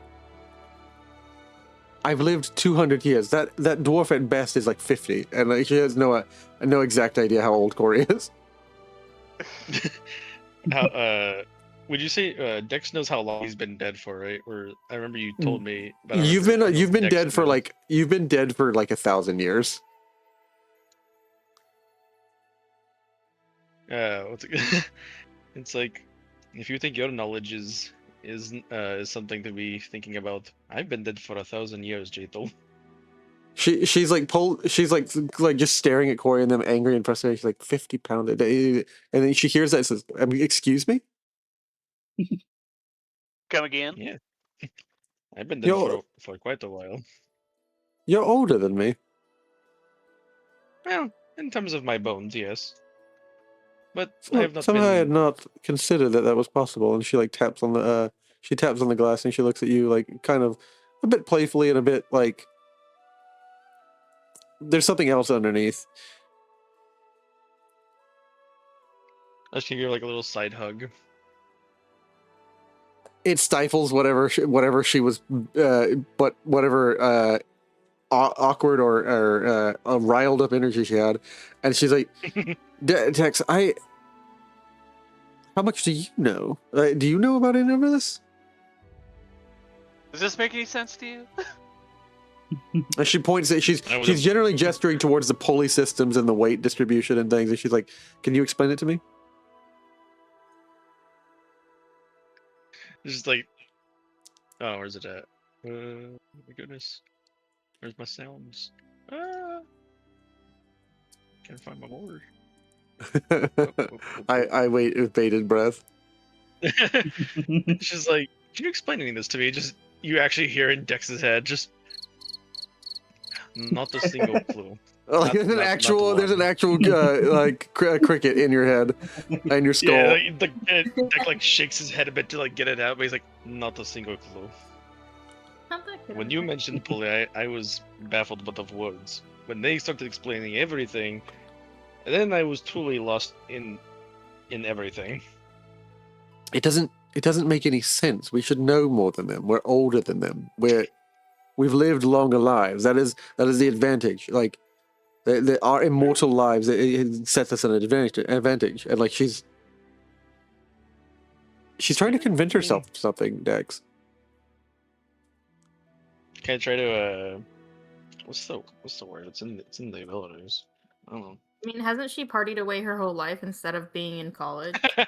She instead of taking her college courses, she was partying. Yeah. You showed up. Maybe I don't know if this would be a seek or a sense motive thing, just to, like kind of like understand what she's thinking about. Sense motive. Which will be targeted against her willpower. That is a failure. Oh. You detect that there. Yes, you can hero point it, and I will not tell you what it is when you hero point it, and then you get to accept what I say. Yep. Yippee! Well, go from that to that. Am I re-rolling or am I adding the 4? That's up to you. I'm not telling you. Fair question. Fair point.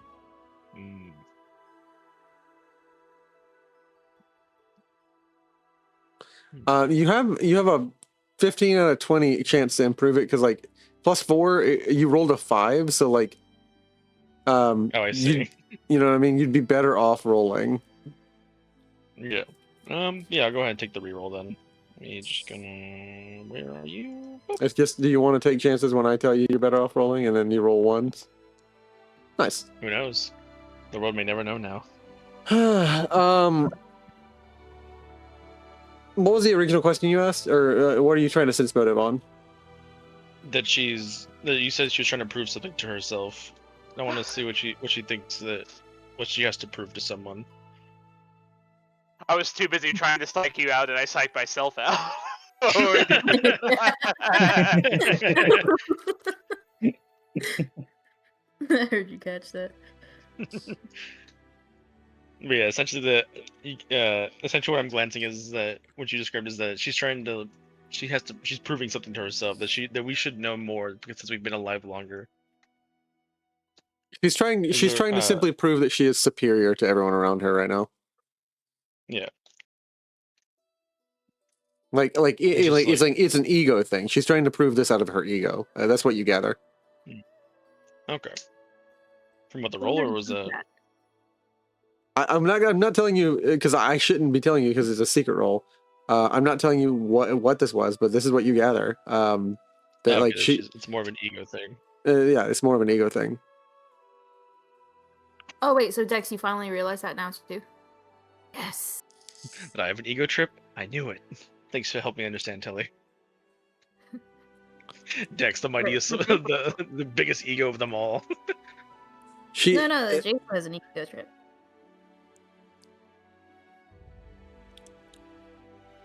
By all rights, there is no reason that we should. And she drops the matter and she stands up and she says, "Let's go craft some more pulleys." And like she says, yeah. If you think about that, Jaethal, just because we are alive does not mean we have an inclination to become better than everyone. I know it's not something that everyone agrees with, but I mean, look at me. I've been alive I've been dead for 1,000 years. I didn't really seek to better my knowledge or see myself as better than anyone. I just want to help people. But that's neither here nor there. That's how I operate. I know not everyone is, as you say, What is the word you used?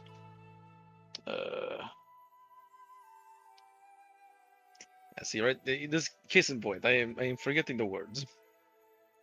She sets a Naive. hand. She sets a hand on your cheek, and she says, "Yes, you are naive, but in so many ways you will be better de facto, because in 300 years," and she like guides your face to like each one of them, they will all be in the ground, and we will still be alive.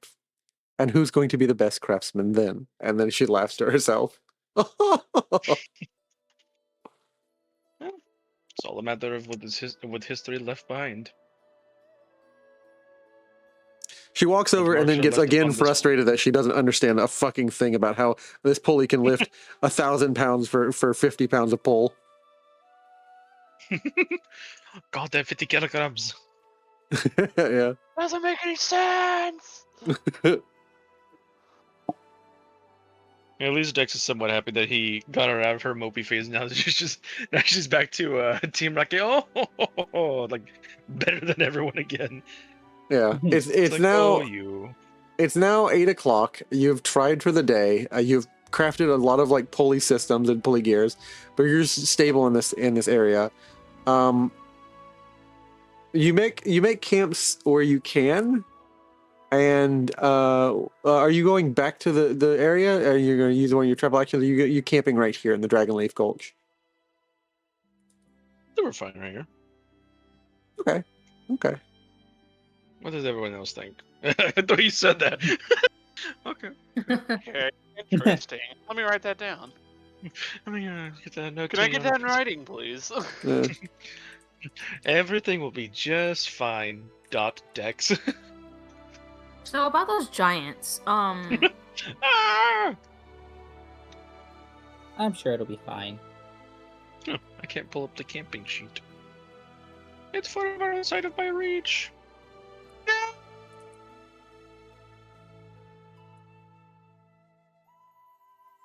Is the camping sheet broken again?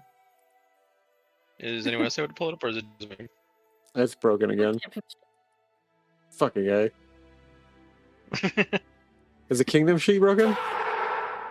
No, kingdom sheet can pull it up. I can open that one up. I just can't open the camping one. Yeah. I can't open the kingdom sheet. Let's just check camping rolls. I know what my role is. All right, you need to locate a site, set it up, prepare and eat food, and address any other basic needs. So basically, first, everybody needs to.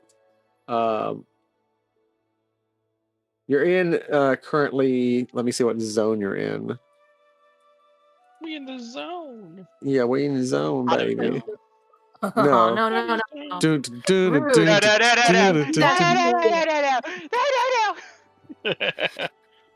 you need me to do that to you guys? Where I hit you with the.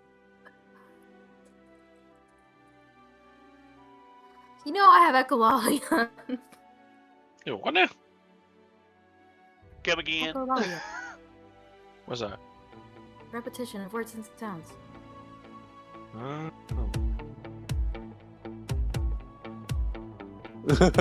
Home Depot. I was like, what am I hearing? I'm like, oh. Nice. Yeah. Because Kanku was playing that. I was like, what's playing the Skyrim music then? Dear God, they're all merging. It's Corey's favorite song. He goes there every weekend. Hell yeah, brother. This is how I unwind, Vecro. Goes to the auto shop. You're in the Selin Hills region. The zone DC is the base DC required for success at any skill check involved in securing the campsite and performing most campsite activities. The encounter DC is the flat DC check of a random encounter occurring during the camping session. Okay. Who's keeping watch? Your best boy, Skelly Dan. Skilly Dan, go ahead and prepare the camp. Let me see if you succeed. You need to roll me a what is a check? What is a check? Perception here for the guard for watching out. Yeah, it's perception for the for guarding and preparing a campsite is prepare campsite activity, and I believe it's what is it check? It's a survival check. So you need to make me a survival check first. So you're preparing the campsite. I'll leave it to someone else. Dex sleeps on the floor usually. He doesn't understand camping. I just kind of laid down on the ground and my vines attached to the earth, and they treat me as one. I am one with Mother Nature, and everything leaves me alone. He just becomes generic skeleton for hero to loot. It's not like digging in my pocket. Hey, get away! Be gone! Get away from me! No, it's alive! Yeah, have you ever seen like Huntress Wizard? She just kind of like becomes like a log or something. Just like a random piece of floor on the floor. That's just me. All right. Who wants to make the survival check to prepare the campsite for this night? I think Dex is our best, but I can roll it. I'm not a survivalist. I'd be terrible at that. Let me hit P for party. The survival are Corey at 11 and me at 10. Apparently, I've gone up in it. Apparently. Yeah, survival is Corey and Fekro. Yeah. Corey can build and he can secure. As Corey builds the camp. Okay, let me roll survival.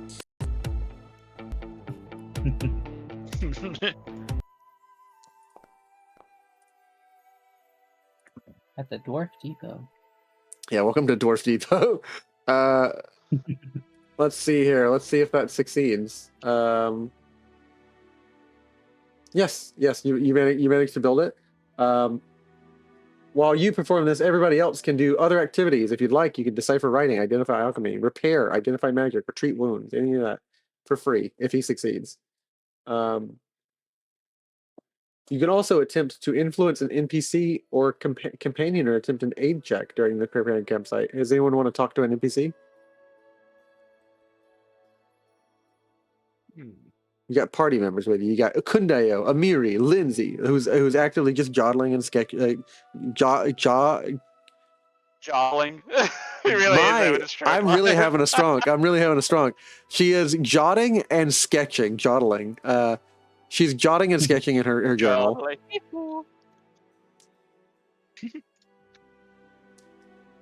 Hey, Lindsay. Hey, Vecro. And like she doesn't look up, but she's like currently like looking at a plant, like drawing something. Like she's essentially doing like a botany sketch. I was just curious about something. Yeah, and like she like dabs the quill and like on her like knee, and then keeps sketching. She isn't looking up. How much do you include yourself in your note? She pauses for a moment and she says, "I think I mentioned myself, Fekro. Like why?" I'm just curious. I know how much you write about like Dex, for example, but you're a hero in this story too, you know. I kind of need to. I was thinking, you know, we don't really know that much about you, other than kind of where you're from and what you do. She her head kind of lilts to the ground a little bit, and she says, "I mean, there's really not that much to say." And like she just continues to sketching this plant. You see that this is a mountain flower. This is just a one of many kinds of flowers of the mountain, useful for different alchemy reagents and stuff. Yeah. I mean, what do you want to know, Fekro? I mean, I'm an open book, as much as my journal is, which is maybe not an open enough. I am open like the public ledger. What do you want to know? She continues the sketch. Well, what do you want to share? I'm from Pitex. Do you know what Pitex is? And like I studied at the Barnes College at Pitex. Yeah, you've said that before. I'm not at the college anymore. Like she's not giving way to much of like anything in this. Well, what did you study at the college? I had a major in linguistics and a minor in loot, and I had Okay, so I had a side degree in paper and printing presses, and just different crafting of paper, and like I made a zine on campus, and like no one read it. you have one? Yeah, and it's like she pulls it out. It's like getting to know your fellow friend, and like it's a zine that's like all kinds of like really edgy, like different like artistic styles that you haven't seen before. In fact, so some of them it's like pastiches of like different letters like stolen from like other newsletters. Essentially like emulating like what a modern person would see as like a hostage note or something like that. It's just different like styles of like pastiche of like what is it called when you cut things out and put them together as in a journal? I was about to say scrapbooking, but that's not quite it. It's kind of like a collage. She's made like collage style stuff, and like she's made collage images and like different things that she's painted and thrown together, and it's essentially a very very nice quality zine that where she talks about like history and things that draw people together and how we're all more alike than we are different. So, what drove you to choose that area of study then? I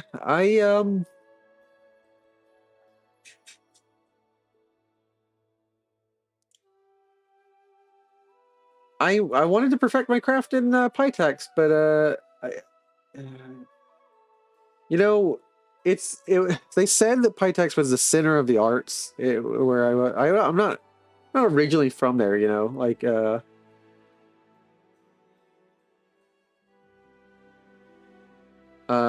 Where are you from?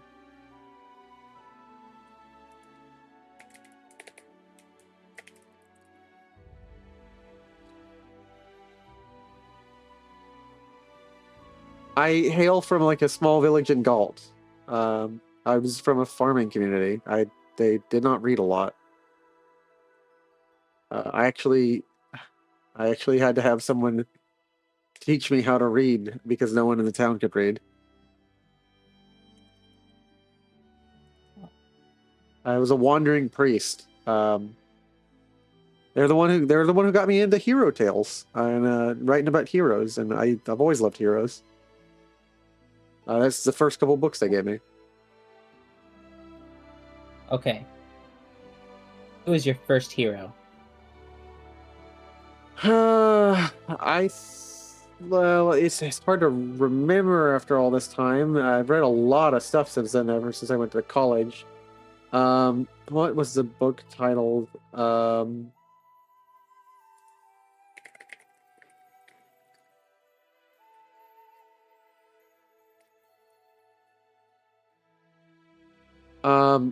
Have you heard the story of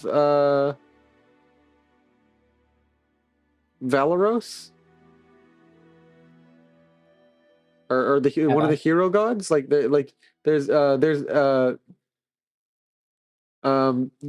also a really good rag about but this is more recent. This is definitely not the first book I read. I'm trying to remember who the first book I read was. It's not a story the guilds would tell you. I mean, it's not really super popular, but it's the Red Raven. He's like a vigilante. Like he supposedly like, drops down from the rooftops in Absalom and deals with things. You're very familiar with the Red Raven. Like the Red Raven terrorized a certain section of criminals in Absalom. Like during certain certain nights, like the Red Raven prevented people from functioning. Like he was deadly, but like you have never seen him or know if he's actually anything more than a boogeyman.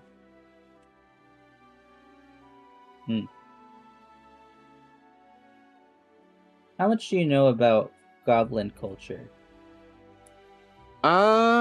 Are you asking? I think I see where you're going, Fekro. I've read about these kind of stories. Like, yeah, I know about hero gods and stuff. Why? What do you want to pick my brain about? That wasn't the first hero I read though. I'm trying to remember it, and she begins to uh.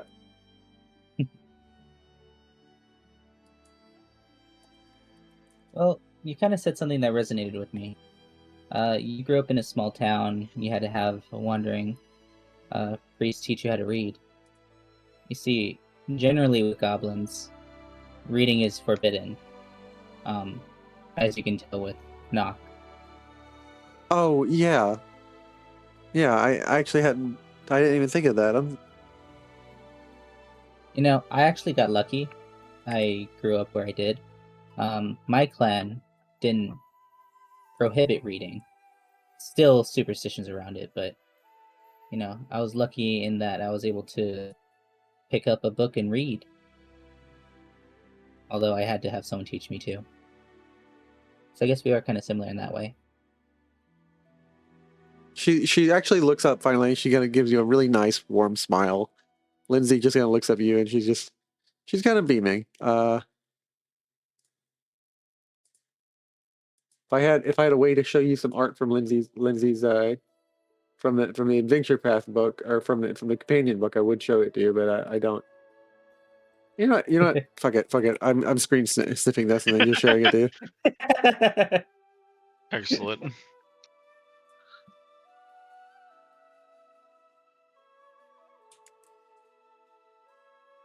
Excellent.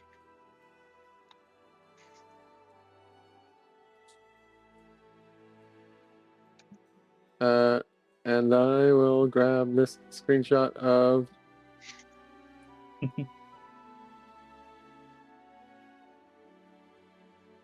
Lindsay.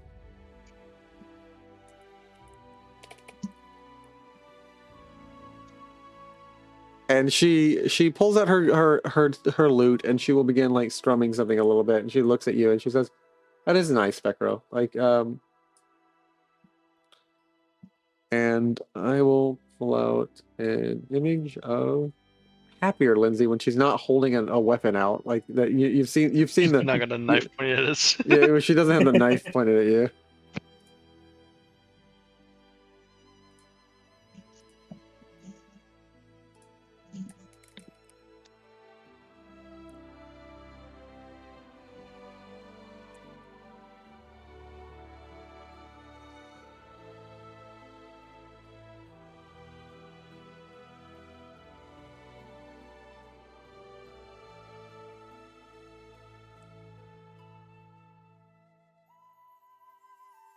And she'll just kind of pull out her lute and she'll set one foot on the log and she turns to you and she says, "So, what else do you want to know, Fekro?" I grew up in Galt. You want to know about what my family was like in Galt? Sure. Both parents, lots of siblings, lots of them, probably more than I could list right now. It's a farm town and there's not really a lot to do. And she kind of like rolls her head. I ran away from home. I never actually said bye to mom or dad.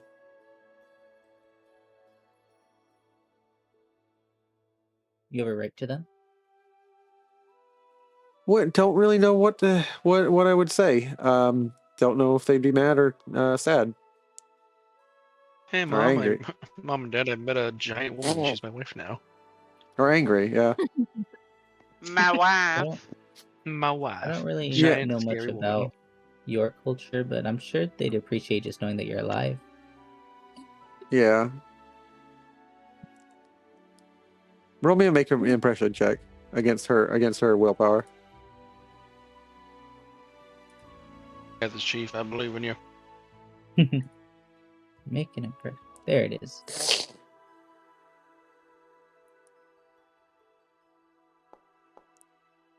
Hey, nice. Nice. She will write during this journey and send off a letter, the first courier she sees in Varnhold. You have convinced Lindsay to write a letter home.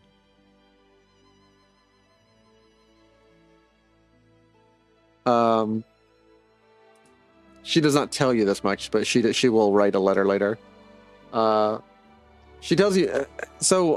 You want to hear about who I ran away with? This is a really funny part. Oh. I found the first book merchant that came into town. Came into town specifically because I began to have a very much demand for it and talked with everyone about it, about all the things that the priest left behind. And I talked everyone's ear off about it, and people would joke around town. And finally, a merchant who had heard someone was very eager to read something came. They were a traveling merchant. I left with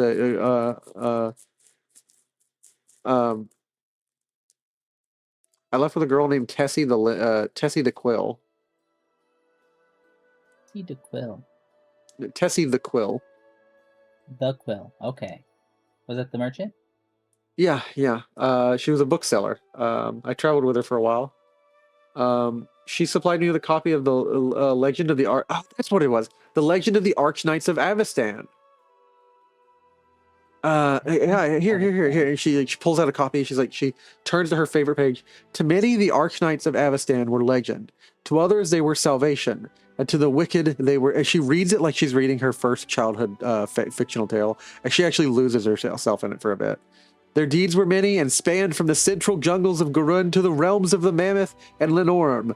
Knighted in Taldor, but serving far beyond the scope of any one kingdom or empire, they proved to be more than knights. Their name was given a government official in Absalom after they foiled a plot to kill a number of powerful merchants and politicians.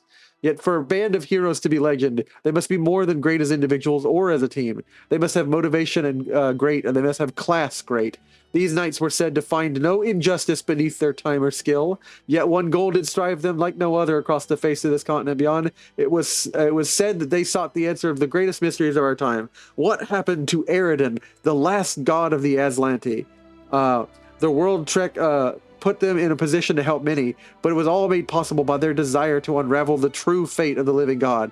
Nothing was underneath their foot. They would stop at every person to help them, but there was a greater goal in their journey. To unravel the fate of the living God now thought dead. And they had class, and she reads this like she's reading it again like a child. Guy Chasser de Lambert was the spokesman, an exotic half-elf who was father of a nobleman from Gault. His mother was a raven-haired beauty from Rahadom.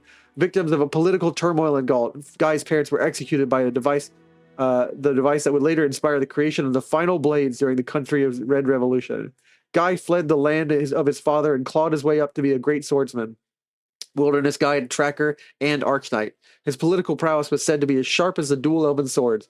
Because of his mother's anti-religious influence, he disliked gods, and he thought that they lacked the qualities deserving of worship because of their failure to prevent the everyday evils of man. He was said to say on occasion, "Let the gods admire me, for at least I'm here." Making a she says it with she reads it with a really epic voice. She drops the register. She says, "Let the gods admire me, for at least I am here making a difference with my own hands. And let the gods of darker dogmas fear me, for I will not rest until their cloisters are graveyards."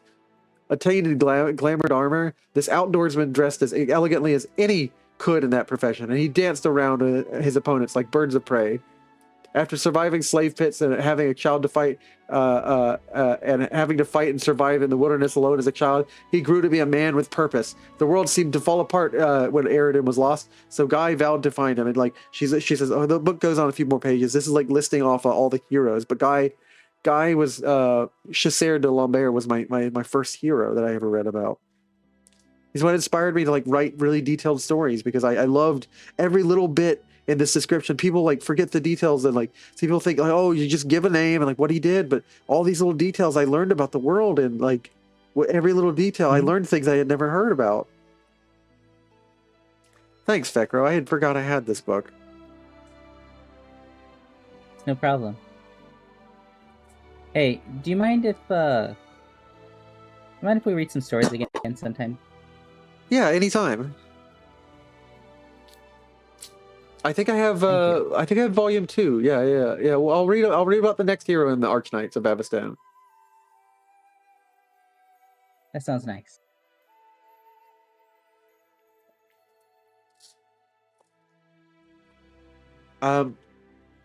Vecro,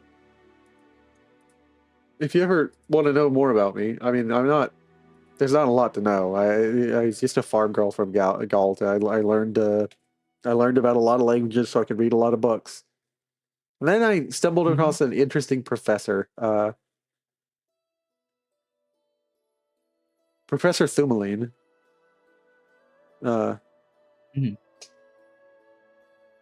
Thumeline von Tog. Interesting professor. He was my he taught me my first word of power.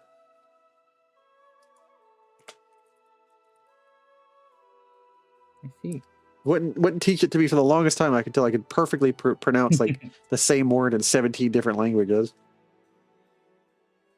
He said the pronunciation was everything. I had to really get the meaning of a word, and he drilled dictionaries into sources and said no, you need to get the word. You have to really get the word. And I said, he's a bit of a hard ass, to be honest. I remember him. Kind of sounds similar to some of the alchemical principles I had to learn. You have to really understand the makeup of each different item, how they're ground, how they smell, how they change when they're cooked or frozen. So I can kind of understand.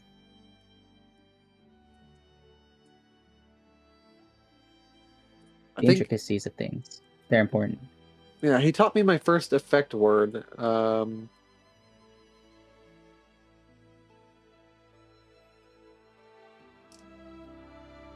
He taught me.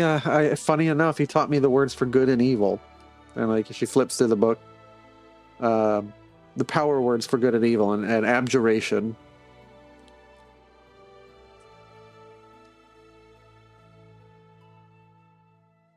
That's why I stick to my guns, Fekro. Like there's heroes and there's villains, and it's not just stories. It matters, and if it can't be plain as day in a book, there's details, there's nuance, there's heroes on a rise, there's heroes on a fall, and there's villains on the rise. But it's people try and write it off as like I have a great plan, and like the villain always tries to justify what they're doing, and the hero always shuts them down, and like with a couple swift words, and there's good guys and there's bad guys, and like you never know exactly what someone is because they're not in a book. But I don't think it's that much more complicated than that.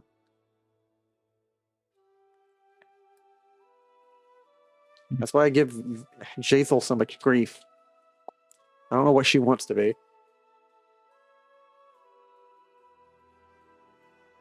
Superior. I don't think I can answer that question. Yeah, I don't think so either. But Dex, I can tell you what I want to be, though. What's that, Fekro? To rule the world. I want to rule the world. I'm hoping to be better. Wasn't expecting the goblin to say rule the world, but here we are. I knew it. You all thought I was just. You all thought I was crazy. None of you believe me.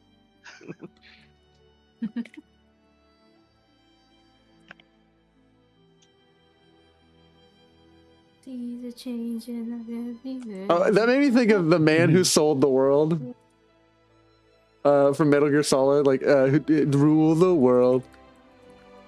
Yeah, that's. I was thinking Coldplay. I was thinking Danny Sex Bang. Bang, bang, bang.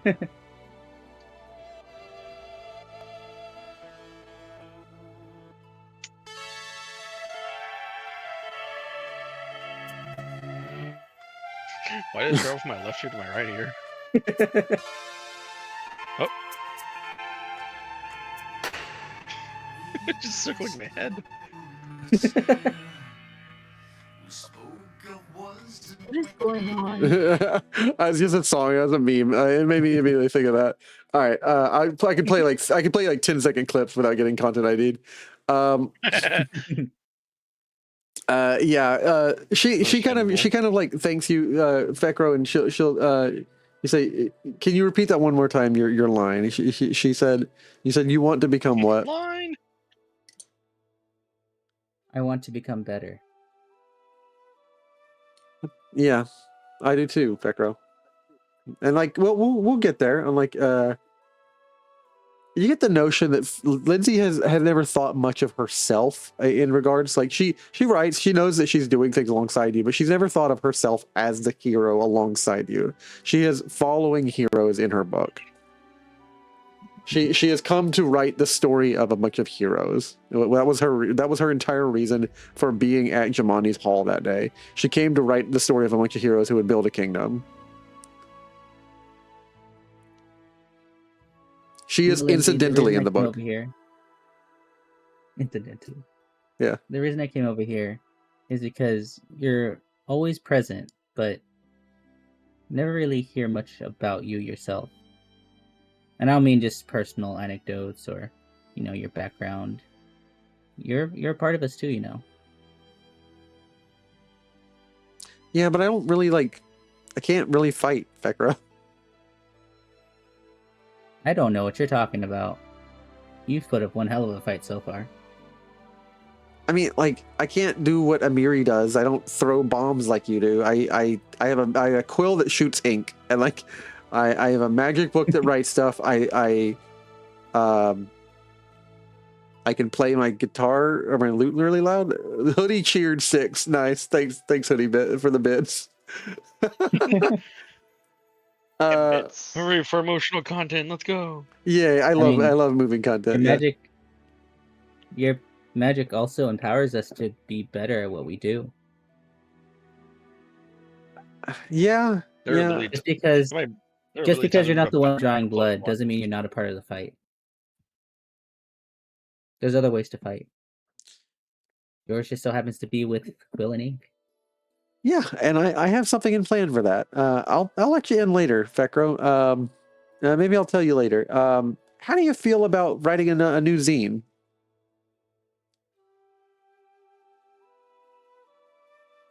That sounds amazing.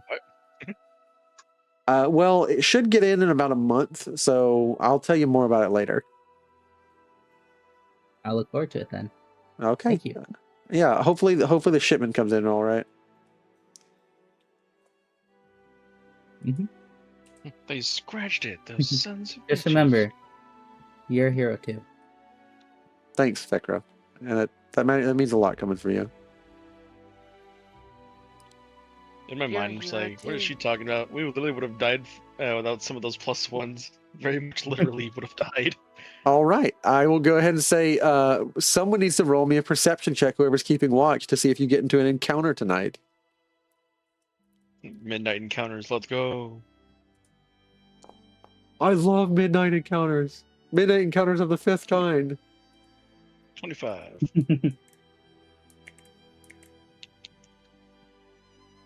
In the Selin Hills, congratulations.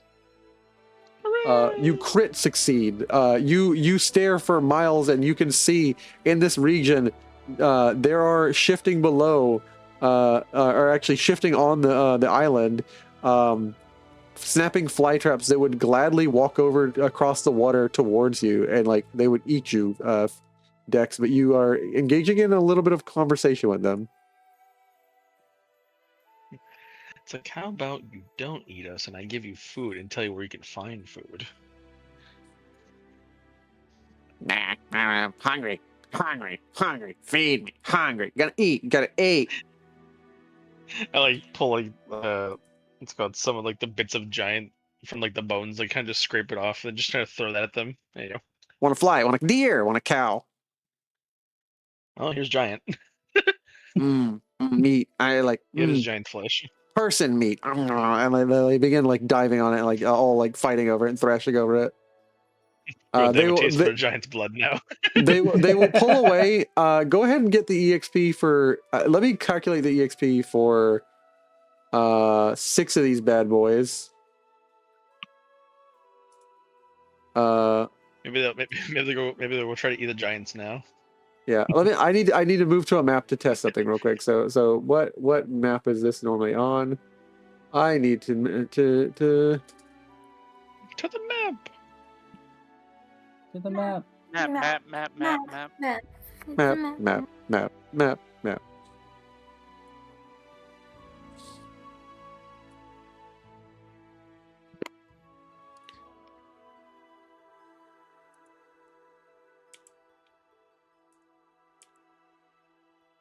And I need to pull Let me those see more. snapping fly traps. It was going to be 6 of them, and they're huge. They're like big, like little targets. They take up 4 tiles. They would have walked across the river and like eaten you Dang. guys. Damn, boy. Party size, 5 of you guys. Actually 4. Well, 5, because we calculate even when he's not here. You guys would have gotten 48 EXP. So I'm gonna go ahead and hit the award XP button. Yippee! Yay. Ever so much closer.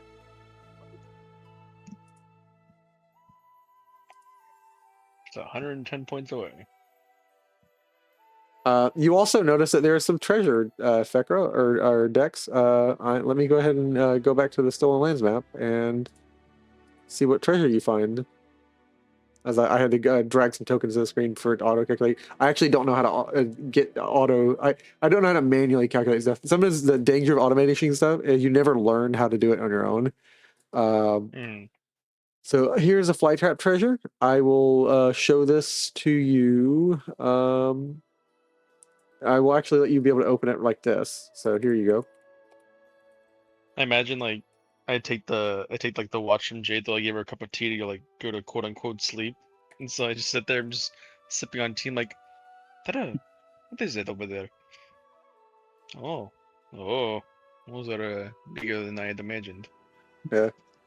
Hey, come back to bed. What are you doing? And she's like, she realizes that she's not really that tired because she doesn't need to sleep. And she's like, she cracks her neck and sits up and is like, what are you doing? And like, then she hears the strange way that you talk in fractal turning inward animal sounds and bug and plant sounds and the sound of like whales moaning and owls humming and like the way that druids speak with the speech of 1,000 animals at once and some plants. And like the sound of a spore Like, person bursting. And she's like, what the fuck? And like What in the goddamn? but she sees 6 plant things like walk away, and she's like, "Huh," and then she lays back down. And the day will continue. Drugs. I need to It's that crack wine. Totally normal. All right. Dex just casually It's a sunny day. Would you guys wake up at 5 o'clock in the morning before the sun even breaks? Would someone like to make me an engineering check? I'm going to reduce the DC to 25. Probably 3 times my size. Engineering or crafting? Engineering or crafting, yes. Okay. I was about to say, if it's engineering, I'm the only one who can do it, I think. So. Hell, I'll roll another engineering check. You got this, Mikey! Okay, cool. Yay, do it. Do. You'll fail. I'm slowly going down on my engineering checks. I went from 13 to 11 to 9.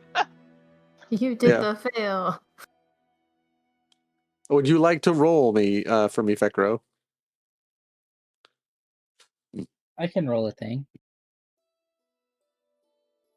Dramatic in the background. Would you like a crafting thing? Yes, you can roll crafting. Have a crafting. Here, have a craft. Wow, that was exactly what you needed. What I'm gonna say. The wall for the 20. What I'm gonna say is like Corey was gonna wake up and like get his thing crafted, but like Corey doesn't wake up first. Corey is in his tent and he snaps forward and he's like, I have the idea, and he wakes up to go put into practice the idea that has come to him. But you, being the early bird that you are, Fekro, got it before him and already did your idea. Like it doesn't matter that he thinks he has the better plan to do. You've already put yours in action and built yours. What is in my hand? What is occupying my mitts? you managed to. Yeah. Sorry, I'll leave that. He's used to waking up early because of Dex. Good morning, King Corey. I did a thing. What? You see, I had an idea. It came to me in a dream, you see. And then I did it. What do you think? Corey Is it up to squints when you dwarven mention the standards? game him in a dream. Yeah. Surprise dwarven face. Does it meet dwarven standards? It's not the plan that you had for it, Corey. It's different, and it's you decide how you feel about that, but it's different than how you plan to do it. It's not what came to you in your dream. Then do another engineering check to critique it. Yeah. You need to meet a 25, like give some like some points where like there's instabilities and stuff. Like basically like just critique the shit out of him. It's like I only critique these because I see that you're not a dwarf. Otherwise, so you are therefore you wouldn't critiquing him, offend but the it's dwarves. shallow. It's just a shallow, like, you know, I used to like it. Like, you could. Nope. No notes. Not only do you fail, it comes out a little bit like a compliment, but like a backhanded compliment in the way that you can't really critique him on much more than like, maybe it would be better if you gave it a paint job or something. But, you know, as it stands, you know, it's functional, I guess. Like, Why does this always happen with the hero points? I spend one for meme, and it's a nat 1. It's rigged. It's all been rigged. What the fuck? because it's a reverse meme. You're getting reversing, my dude. Yeah, like, It's like the third time this has happened. Corey attempts to make a dig and like instead like basically subtly compliments Vecro, like in a very backhanded manner, and he insinuates maybe you need to paint it and like add some decoration to it. Oh, that's not a bad idea. I'll ask Lindsay about that later. The king gritting his teeth out of anger. Maybe Lindsay and Jaethal. I feel like their ideas would clash. Anyways, thanks for the help. Yeah, this happened with Facundio, and this also happened with the road architect thing too, where I do a hero point just for like fun, not even an actual benefit, and it fucking now wants me. Oh my god. You have a net 1 attractor whenever you spend a hero point. I trust me, it really is truly random. It's like if I need it for something, it doesn't happen. It's if I do it entirely for flavor, it goes fuck you. Now what? That's actually even better. That's like there was no benefit, like tangible benefit whatsoever to me, like critiquing Fecker other than just the lol, and it now wants me.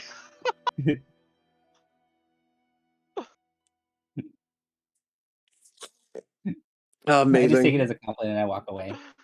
I rolled a 1. Fuck. Thank you. I was too busy crashing out to do it myself. You're welcome. You're welcome. Yeah. Bullshit. Fucking bullshit. Corey in the background. Yeah, no, you're you subtly compliment him, and it's not the plan he had it, and it's goblin tech. It's not dwarven tech. And what dream came to him? Because your dream came from Torag, the father of all engineers. Yeah. Oh goodness gracious! And he woke up early because he skulks about in the night because that's what goblins do.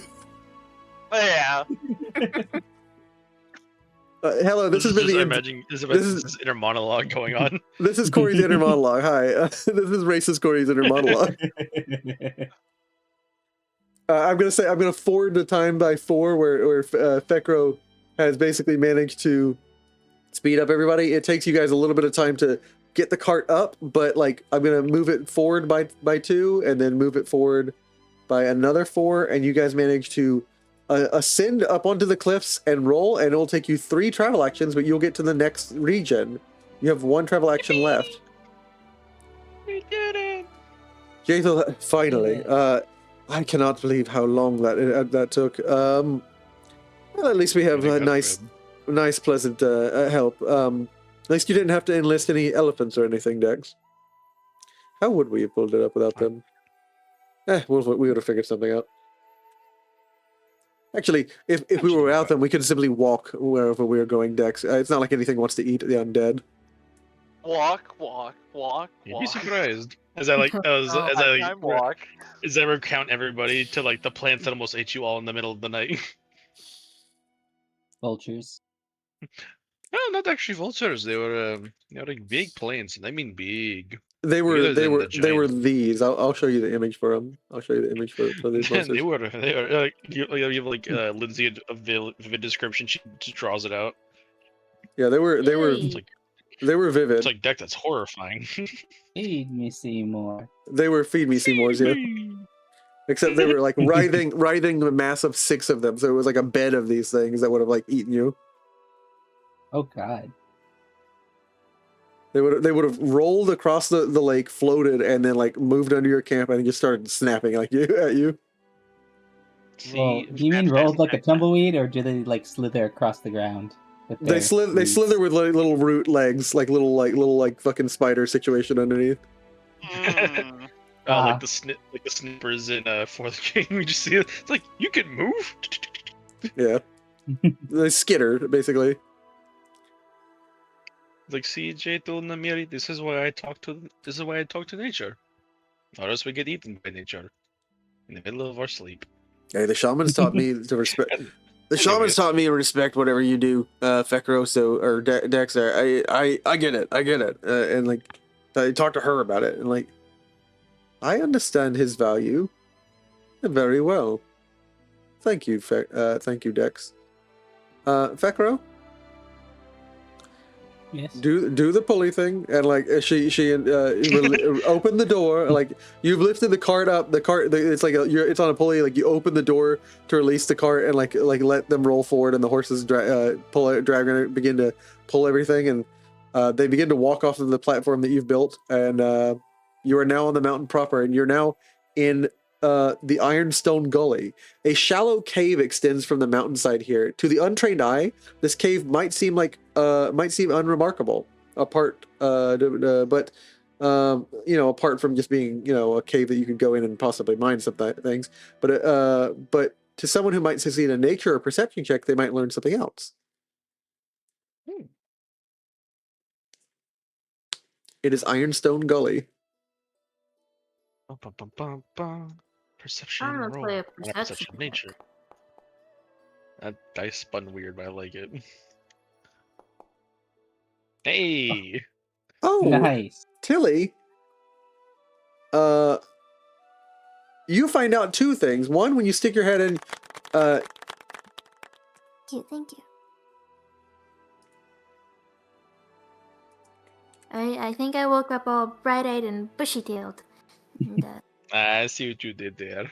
One, you stick your head in and see there's hundreds of bats, but they're mostly harmless. They're not vampire bats. This is just a harmless colony of bats, and they're not. The guano isn't like it was in the barrow. And they all just are like disturbed that someone came in, like woke them up. But they're mostly innocent, like leather fruit bats or something. There is an incredibly rich iron ore that could be useful for a kingdom that wishes to build weapons or anything else. Here, this could be a work site for your kingdom. This is a resource. You've discovered it, Tilly. I found something.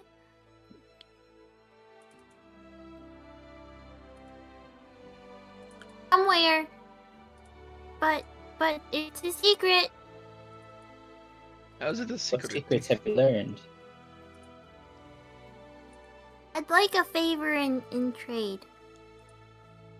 'Cause I feel like I won't get rewarded, so I'll just ask. Can I get a favor in trade? Corey will give you a favor. Yeah. He's the king. He will, and like if Lindsay speaks up, he will. Isn't that right, Corey? It's for a kingdom. You'll reward me, right? What are you planning? I found something for our kingdom. I usually people get rewarded for stuff like this, but I feel like I have to.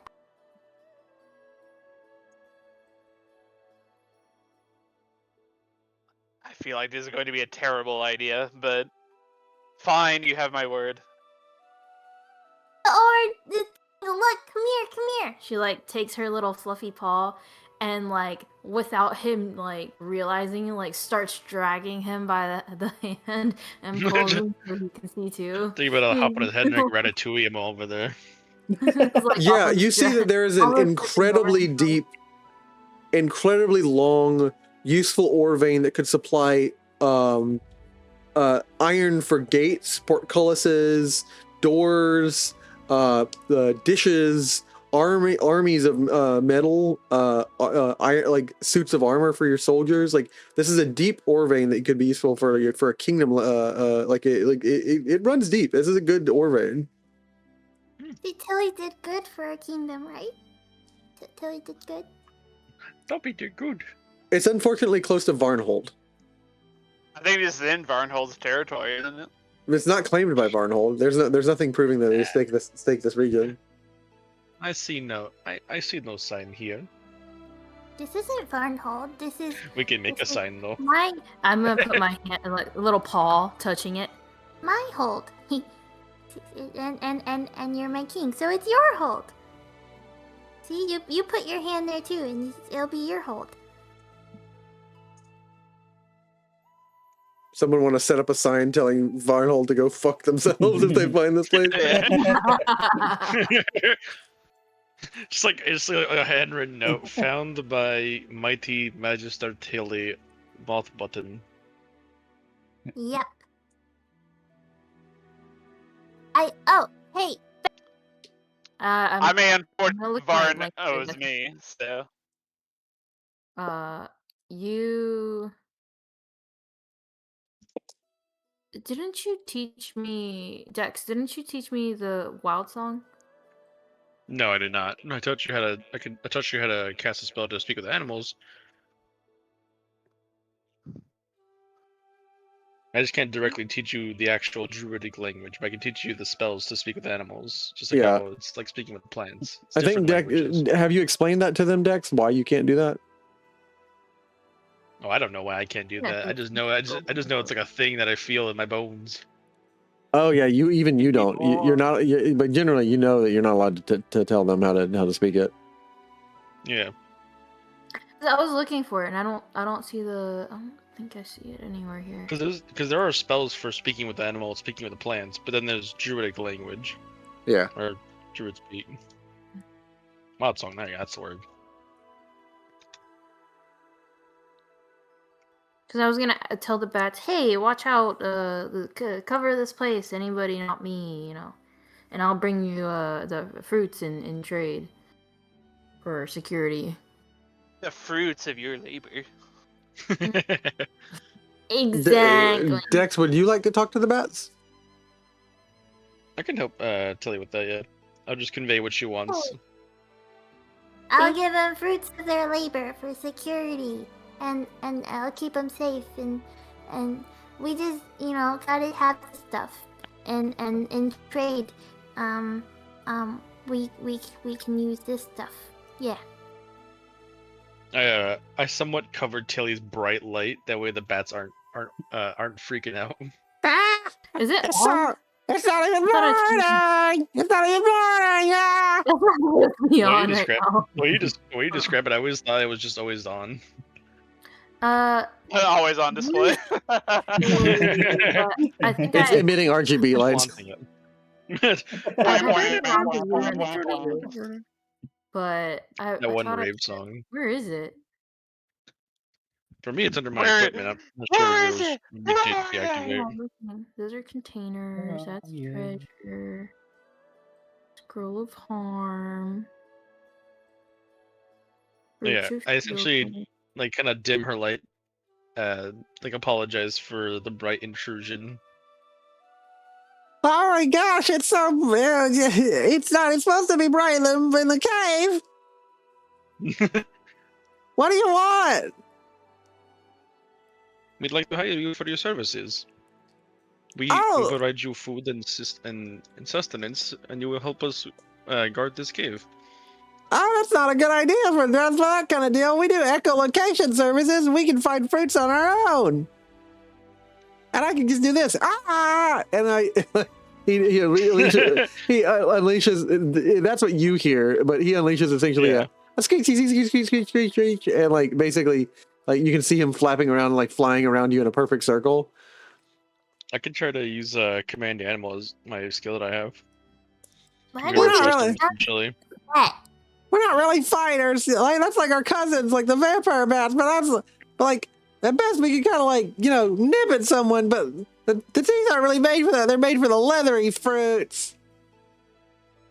It's more of not fight, more of be a nuisance to them. What Or are like we nuts. saying? We can be a nuisance just to a lot of insects. We can just straight up destroy some insect colonies. Just scream at them. Gotcha. Perfect. Why does he sound mad? As I just start translating to Tilly, it's like, oh no, that's just how they talk. Oh, we can The bring them bats. nuts too. They like nuts, right? Or fruit from our place. The ones that they can't get here. I want to make it plain to you, both of you, no matter how cute this is, these bats it's will just do screaming nothing. bats. These bats will just scream Oh, when that's someone. totally No. fine. But the thing is that they won't bother the construction workers. They'll like be totally fine because like we're bribing them. No one besides a young Bruce Wayne will be terrified of these bats. They're adorable. Fruit bats are so cute. I imagine like me myself. I know that this isn't gonna do anything, but in my mind, Tilly's just like, yeah, we've done it. We've secured them for the kingdom. It's like, yes, we did. The bats are just screaming down at random people who come by that aren't us. I'll bring them a Cage fruit cake. secured. Not And really. I'm not I talking imagine about as long as they see like a cobalt, it's fine. But anyone else, it's just screams at them. It's like, what the hell? Might give the cobalt a god complex amongst nature. We've conquered the fruit bats of the cave. Hey, we have friends. And next time anybody else comes by, they'll tell us what happened too. Oh yeah, I guess they would. Always make friends everywhere. Why do you think I talk? Why do you think I Everyone talk to does plants? Yeah.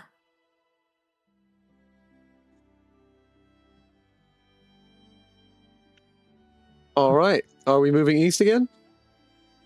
Yes. All right. Had to look at my metaphorical compass. As you're following the narrow roads that trace around this river, and you're having to get on the right side of the river, you notice there's a very strange set of structures that, like, Tilly, you've never felt like this before, but you are pinging like nobody's business with your detect magic. Your hairs are standing on edge. I'm gonna spend another 3, well, that was your 3 for this day. I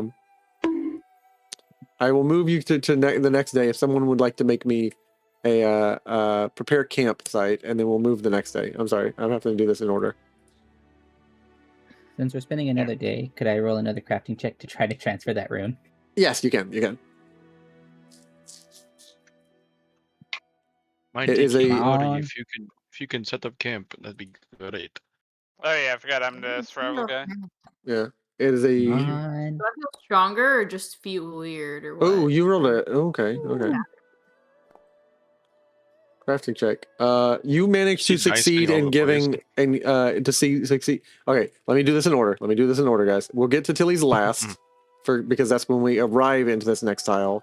This is what we're doing tonight. It gets too late at night as you guys all pack up camp because you realize you can only move so far in these mountainous regions. It's very difficult to move anywhere, and you don't want to lose the cart, and you have to like secure it and batten it down because the winds. You don't know if those winds are going to come back again. It's now 6 o'clock. You finish your crafting adventure, Fekro, and you manage to imbue flaming onto this sword. And like it's around that time that you finish it and you ignite it, and you're like, it's working. And Amir comes around, holy shit! And like Amir just turns to you, Fekro, and she's like, "Is that supposed to be mine? Yes. Is that my fucking sword?" And she picks it up, and you just hear the of the fire like following the sword, and I cannot think of a better the gift. lightsaber swishing. Yeah. All right. So if we can remove the flaming off of that broken +1 sword and then add flaming to her sword. I'll go ahead and do that. Property rune, flaming. It is now a level 8 bastard sword. Well, that was kind of rude. Why'd you have to call it a bastard?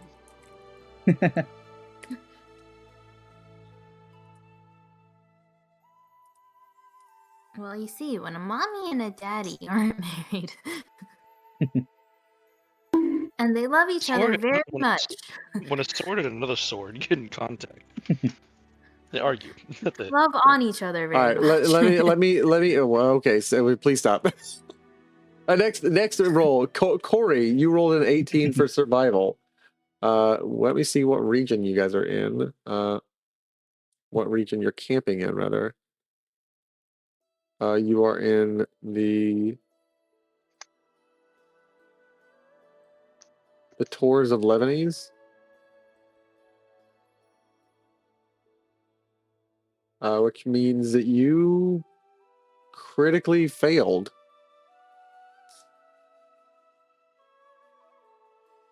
You are just not able to quite figure out how to dig into this stone to prepare the camp in time. So basically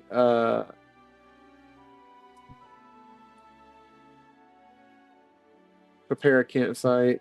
On a failure, none of the other activities can be done, including in talking to an NPC. So you guys all realize you're gonna have to he manages to bolt down nothing but the cart, but he doesn't have enough time to set up actual camp and secure it anyway in this weird mountainous valley and in any way that wouldn't get swept down by any winds or anything.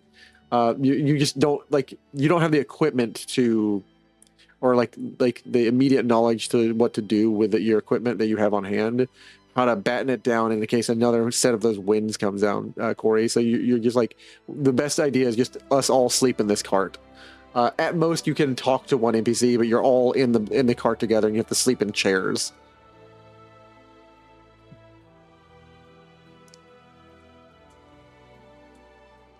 Which means there's a -2 to the perception roll for any being onslaughted. Who is keeping an eye out for any attacks? Onslaughted. Yeah, Being onslaughted. for any encounters. I can go ahead and do that again. Don't forget to consume your rations. You have to consume 1 ration. You actually should consume 2. You said a -2? Yeah. I'll add that as a circumstance.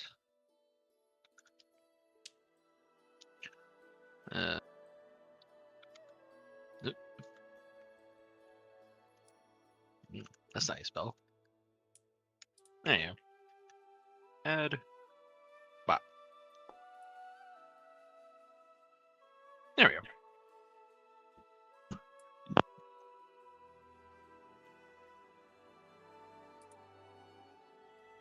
Okay. Nothing random happens, but on a critical failure, I also roll a flat check, just to see if anything happens. Oh, you're so fucking lucky! It hit exactly what you needed. You're so fucking lucky. I wanted to destroy you, losers. Jim doesn't get to have his fun. Jim doesn't get to have his fun. GM. It's bullshit. Adversarial Jim. I'm crying out adversarial. Bullshit. All right. Nothing happens. It is a calm night in spite of all the stress and the winds that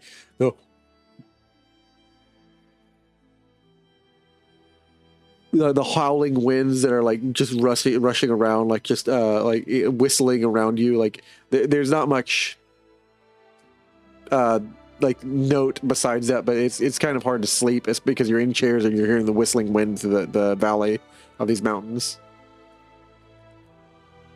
And otherwise, Gosh, it's just like home. Dex just sleeps easy. Yeah. I will let you guys rest up and go ahead and consume 2 rations because we didn't consume them last time. and I will wake you guys up at 4 o'clock or 5 o'clock in the morning again. You'll see the weather. It's sunny. It's sunny D. It'll take you 2 hours to move into the next section, but you spend 3 of your actions to travel in the next area. You arrive at 6:48, so 7 o'clock. Tilly, the second you get into the outer edge, you travel about 6 miles. You get to the outer edge around this lip, right around. I will zoom in so you guys get the vibe of what I'm talking about. You get to right around here, like right around that lip as you go around this curve that bends back upwards and starts to let the river go north. Right around where you get there, like you're pinging, you're going off. There is some magical nonsense going on around here. It's all throughout the valley. Is this? It's a magical valley. Dex? Do you believe in fairies? You've seen fairies. What do you mean? Oh, right. Like, I know they call them like fairy tales, Lindsay. Like Lindsay speaks up and I know they call them fairy tales, Tilly, but like they are real. Like you do realize that fairies are. We have met one, right? Like you do realize that.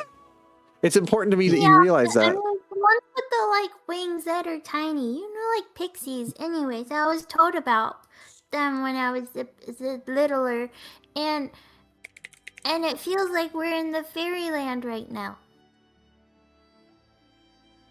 Yeah, pixies are a kind of fae. I mean, they're like she'll make a recall knowledge check. 2 of them, because she gets to cast her spell for free. What's going on, Tilly? Like, why are you? What are you talking about? Like, we're in like a land of like pixies. Yeah, I feel it all feels. There's so many magic here. I don't know. It's not mine. There's a lot. Like Lindsay looks kind of worried, and then she will.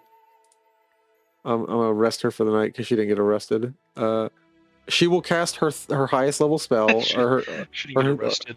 Or she'll cast her 3rd rank spell, one of her 2 3rd rank slots. She'll cast hypercognition and make 6 recall knowledge checks on different subjects. She'll first roll 2 for any fae things, and I'll save the rest for like what she begins to notice. Do you think we'll see a unicorn? I don't know, Tilly. Give me a second. I'm cross-referencing some manuals. I have a system here, and like she's like begins pulling out one book, and she's like, okay, the index of the indexes, and then which book is this? And she's basically stacked like several books out of like a bag, which you're like, it's not a bag of holding, but she's like, how do you storing out the main books in there? Tilly's like expectantly waiting, like excited. And let's Tilly see. excited. Lindsay panicking for her life. Yeah, Lindsay does 1 recall knowledge. And she's going to attempt to recall knowledge on essentially a pixie. And she's trying to remember. She's like nature.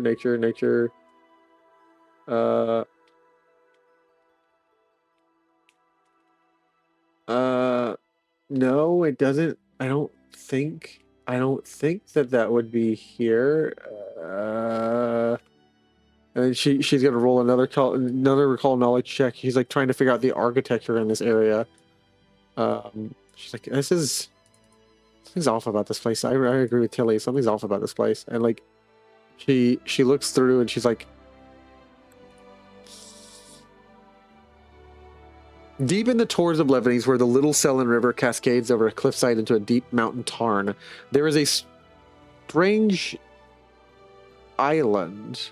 It protrudes dramatically from a pool, like a deep, larger section of the river that almost begins. It's like an island that rises up.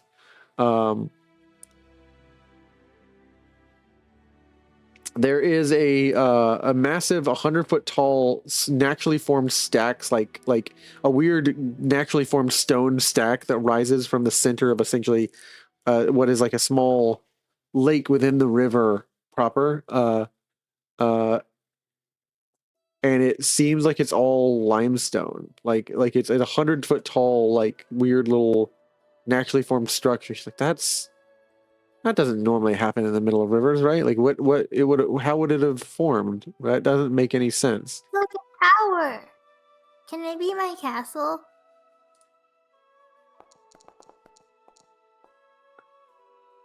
She's going to try and roll on Arcana. She's like, I don't know if that's something is at the back of my mind. And he's like, okay, what? Oh, culture.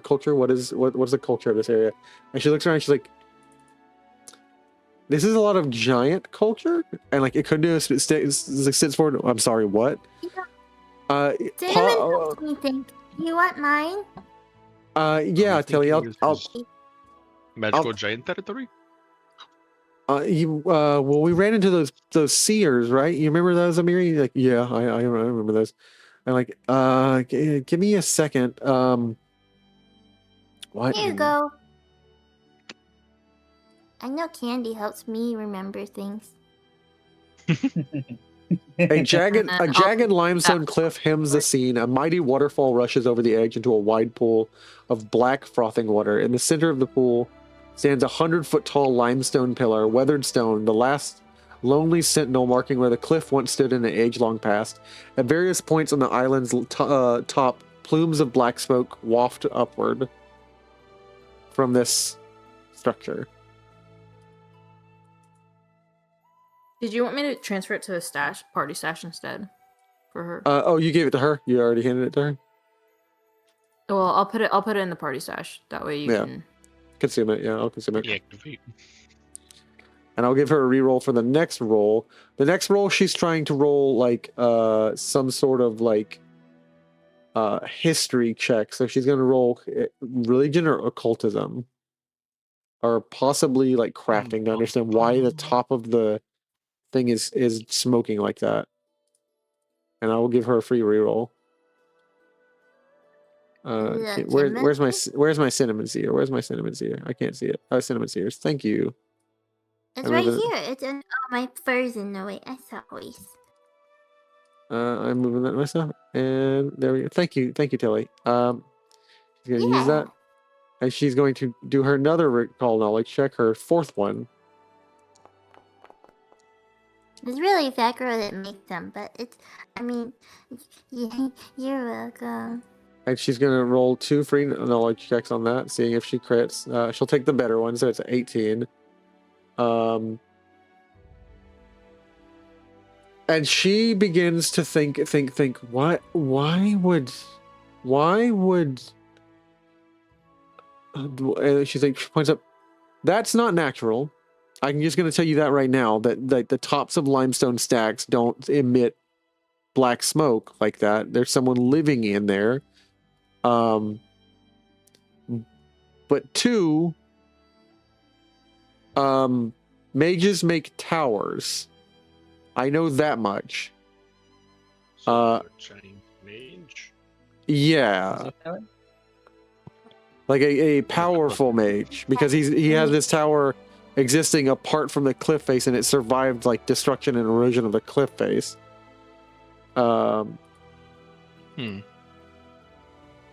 I don't think we should be here, guys. Why don't we ask if they know anything about the Valley of the Dead? And she's gonna roll 2 more checks, just like to get a general vibe, and like depending on these, on occultism, I just need her to hit a 28.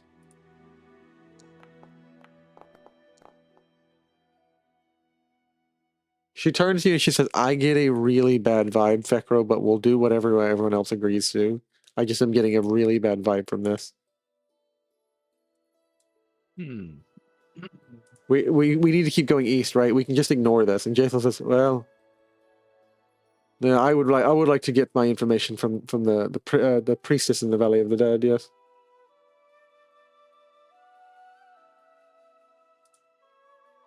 Why did we come on this trip again? how are you on Magister? And like Jaethal looks down at you and like is looking down at you in all the ways that one can look down at a person. You are supposed to be the arcane apex of a society. You have the attention span of a child. I mean, I just look at Tilly. I'm like, I mean, not entirely wrong. Maybe. Reborn?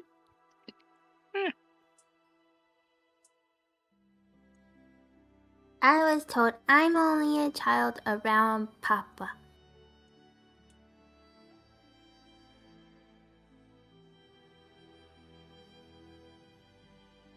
I think we're fine to move forward. If something approaches or interacts with us, we will see it as we see fit.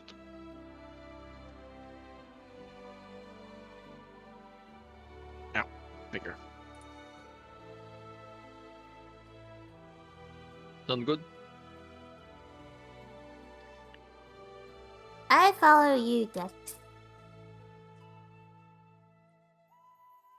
And I also have to have another cinnamon sear from Fekro, so I follow you and Fekro. Thanks, Fekro. It's like a little creature hooked on crack. Gives her the candies. The candy. Candy man. Keen man. Candy man. Yeah. Anybody else? Anyone else know what that? Anybody else trying to check in on this place? Are you guys stopping? Or what are you guys doing? I'm fine with pushing forward, unless someone else wants to check this out. I think I want to keep going. All right. Giant In that using case, giant magic is very concerning. in that case, I will let you guys press on another 3, but you will be. Yeah, no, you're good because we're up early as 6 o'clock, so you'll press on for 3. That'll be another 8 hours. So 1, 2, 3, 4, 5, 6, 7, 8. So it is now 2 o'clock in the day. This 6-mile wide entrance to this valley is marked by posts every 50 to 60 feet, each decorated with skulls and other bones.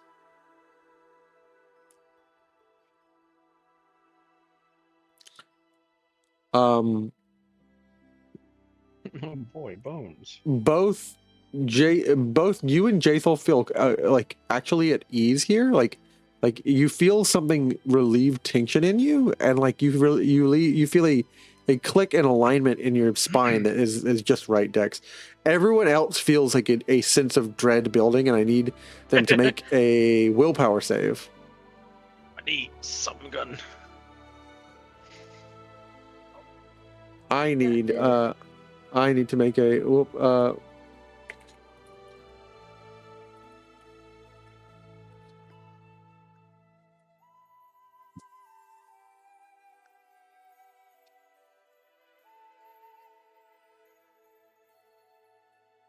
I need to make a I need to find my macro.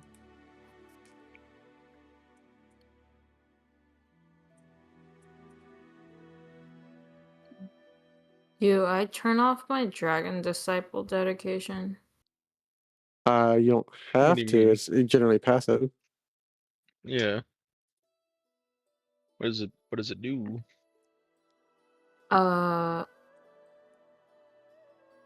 Thank you.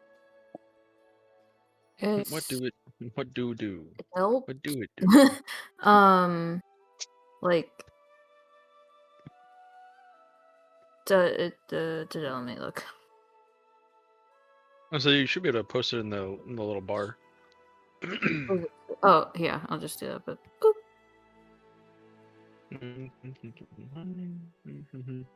Your silver coal. Get a +1 circumstance saving throws against sleep effects that paralysis. Against like the disciple. Prompt title. No, you should be fine. Or you shouldn't need to turn anything off. well, there's 2 things automatically turned off. I just left them.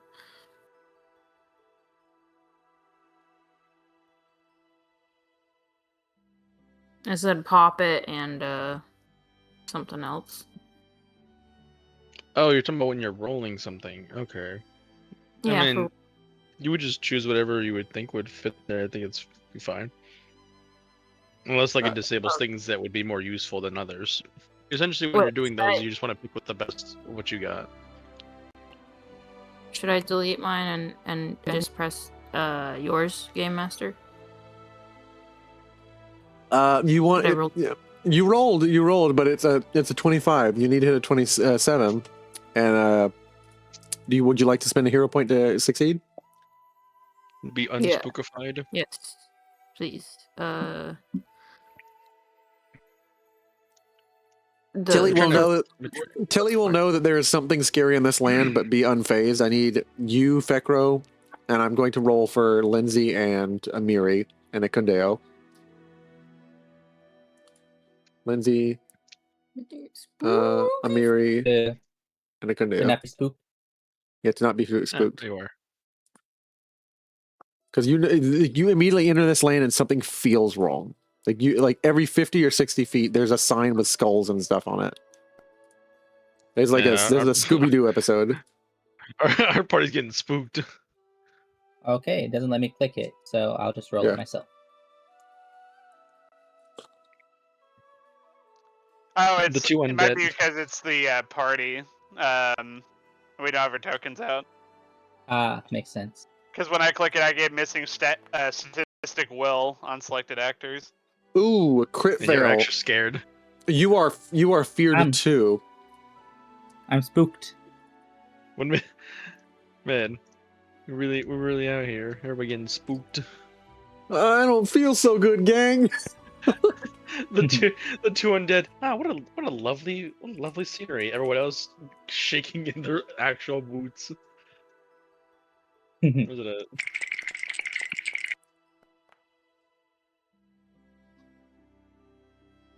All right, I'm adding frightened to all these conditions. All the semi-non-living people. What is semi-non-living? It's like you just described a Newtonian fluid to me. You're frightened too. I say that because me and Jaethal are undead, but Tilly's like, for me, I still don't understand Dex doesn't understand the physics of how she functions. Because she's not undead. She is a living being. She eats. But she's also made of plush. You don't like being told what to do. Hell yeah, Corey. And you don't give up. Your proficiency rank for will saves increases to expert. When you fail, you don't critically fail. Will save against an effect that would give you controlled condition. You can attempt a second save against it at the start of next turn. When you fail, you don't critically fail. Corey. That says when you fail, but don't critically fail. As if. No. Okay, I'm sorry. When you fail but don't critically fail, a will save against an effect that would give you controlled condition. You can attempt a second save. Go ahead and do a second save. Corey's pulling himself up by the bootstraps. He's like, I'm a dwarf, damn it. Yeah, it is where that hero point would be useful, but of course, can't have nice things in this game. God damn it. You try to be confident, Corey, but the bones are increasing, and there's a lot of bones. You are beginning to see people who are in the high hills, kind of hills have eyes. There are centaurs looking down upon you from the hills, and they just are you can faintly make out their silhouette, and you can tell that they are just turning away from you after essentially shaking their head left and right. No, and then they turn around and abandon you to your fate.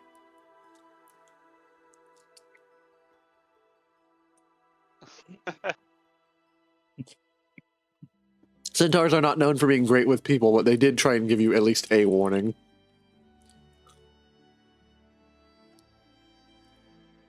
Beyond this, you arrive at essentially a warning wall of massive bone totems. There is something written in Necroll on the bone totems. My time to shine. I can read this. Abandon hope, all ye who enter. No, it says happy greetings, obviously. Be sure to take one candy from the bowl. You look down, there's just a bowl. Like, what the? It's just an oil of life. I mean, there is actually an oil of my life in a bowl right there. It's a bowl of like black liquid, and like Jaethal like buries her head in it and like just like gulps it down like it's a fucking water fountain. Like she was desperate for something, and she's like, "Ah, delicious!" And like she cracks her neck and feels like I have not felt this good in ages. This place is wonderful. Oh, let's take a respite here. The sign reads "Ola Conconet," Ola Conconket, which you translate as the Valley of the Dead. Oh, see, it's just the name of the place. It then says below, Urgathoans and undead welcome. Everyone else leave immediately. Well, my question reading the sign is that Complimentary mean if death you were liquid. to enter? Complimentary death liquid. If you're alive, recommended you drink it now. Why don't you perish faster? You can join us. Whatever you do, kids, don't drink the black Kool-Aid. The valley doesn't seem much different beyond the warning wall. Like you peer around it and from the surrounding foothills. Yet the further the one travels, are you traveling past this wall with anybody, or are you just like standing along with everybody? You haven't moved past this wall. I haven't moved past just yet, just to kind of get a read on everybody to see that everyone's shaking in their boots at the moment. Yeah, no one wants like Amiri's like Lindsay doesn't want to leave. Hey, you're feeling weird too. Don't put this on me. And like, we don't want to go. Like, she speaks up. It's like, oh, you two. That is fair. Yeah.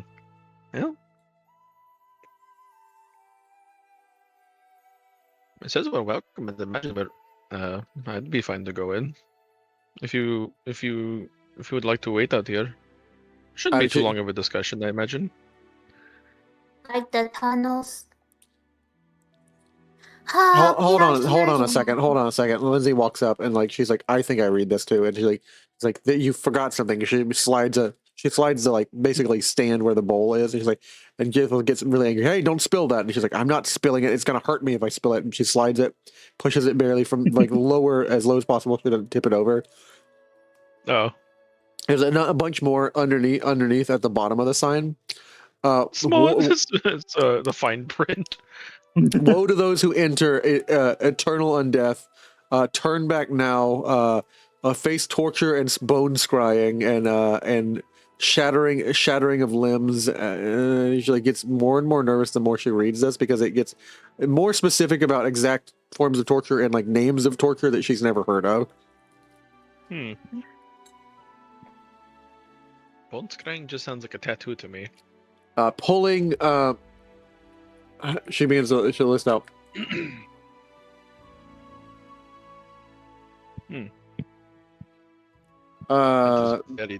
Very vivid description. Music torture? What the hell is music torture? It's sleep deprivation, sensory overload, acid attack, boiling, burning, burying alive, water torture. What is water torture? And like eye gouging. Well, that makes sense. Disfigurement, dismemberment, disembowelment, dryboarding. What is what is waterboarding? And then what is dryboarding?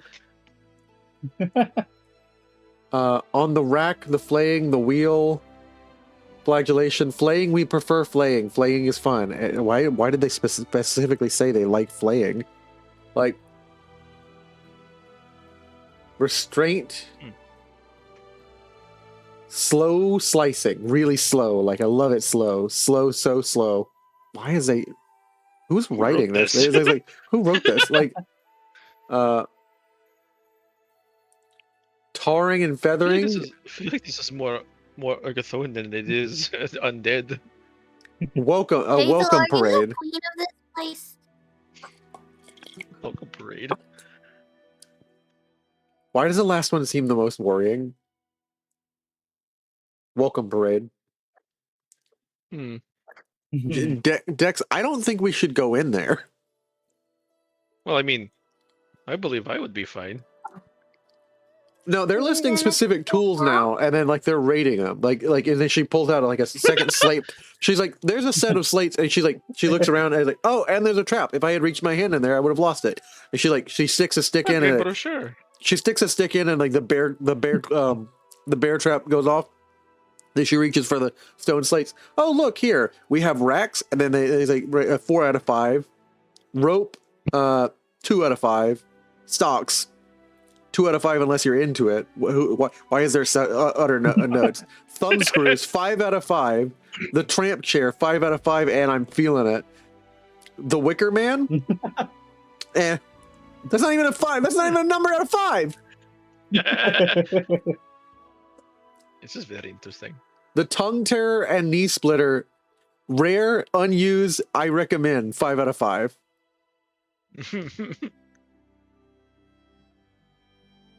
Is this a spot for Jaethal? I hope so. Well, Dex, did it here or not? I'm going in. But, Lindsay and Amiri will like. I'm refusing to go in. I just want you to know that, on principle. No, that is fine. I would not want you to be. I like read the list. There were not many things actually. None of these things would be very preferable for my friends. Are you coming back this time? I'll be gone forever. No, I'm just kidding, Daily. I'll be back. Yes. This is how he wanted to write away his character. just goes like spends the rest of the campaign at the undead spa. That's where you live now. It's like, man, it's a dead folks home. got to invite my friends when they pass to the other side to here. This is great.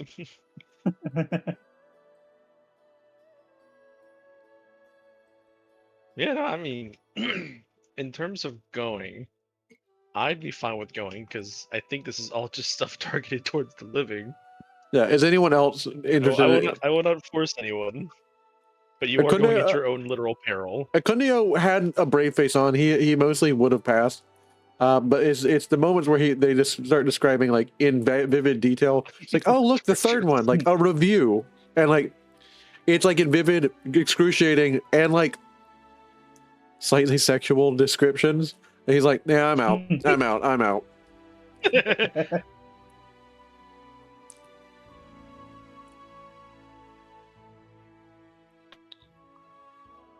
Anyone else coming with Dex and Tilly? Or are you too stubborn to be told no, Corey? That sign can't stop me because I'm the fucking king. Oh, you want me to go in there? I'm not dead. I was transformed. I was reincarnated. My soul is alive. She was like, I am a beating creature. Just like feels like the plushie. Oh yeah, no, there's a pulse in there. Tekra is hiding in the cart. Energy. Yeah. That's not scary and for adults. Well, I mean, yeah. Well, Corey, if you'd like to go.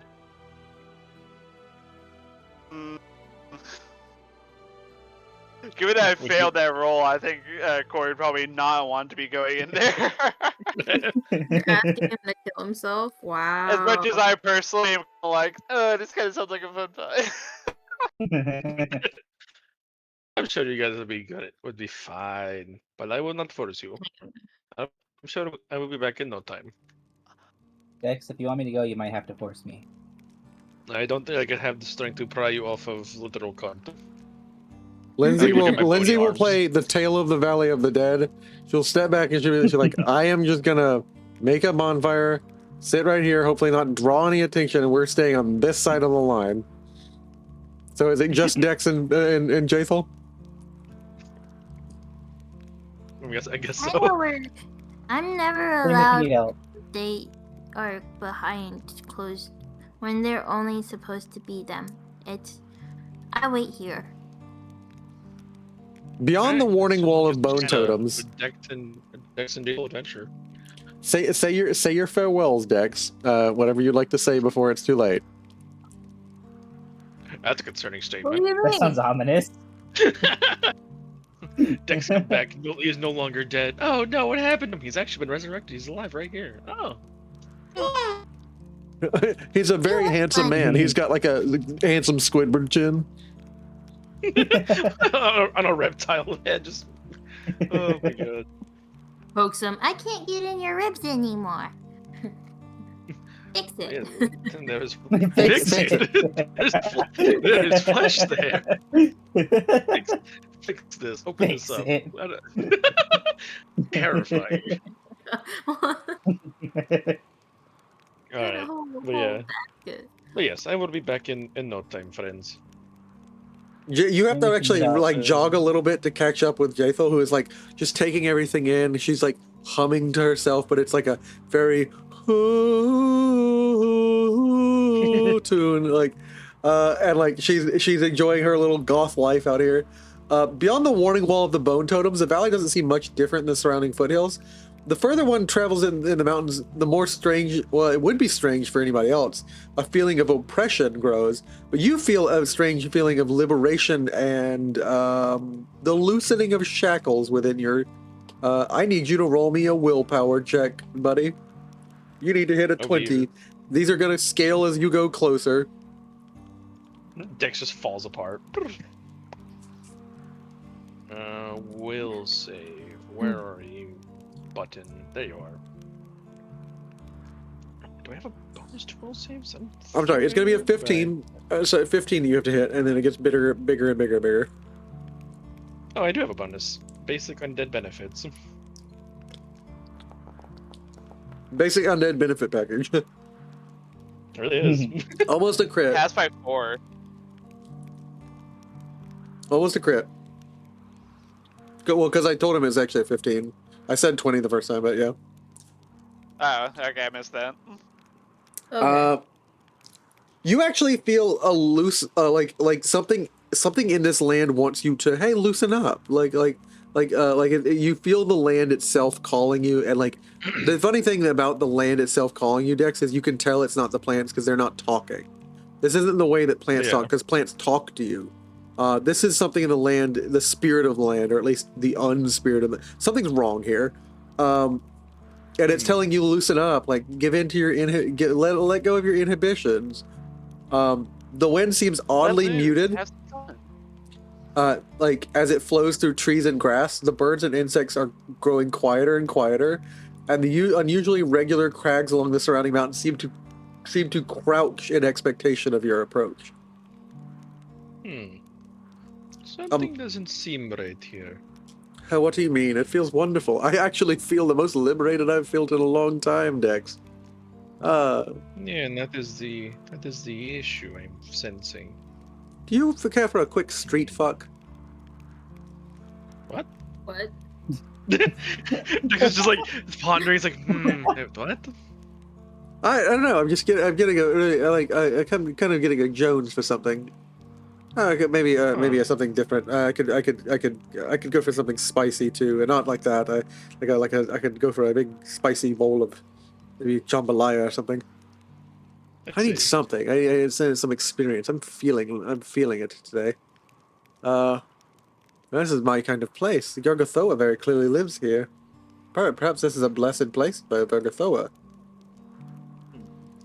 Rain check on that street thing. Perhaps. All right. There's like a veil, right? They stepped into a veil, right, or something. Yeah, there's like a veil of bone dust, like that they have stepped past, like a fog of bone dust that they have stepped past. And you are no longer seeing them, any of you, any of the living. Oh no, they went past the mist wall. Is that boss music I hear? The Dark Soul music.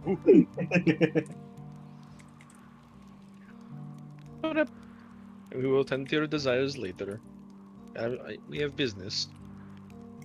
I think that's what's keeping Dex in his mindset, is that like we're here for a business because of all the things that's been happening to her. And you begin to enter. Oh. And you have you entered into past the The fog washes through.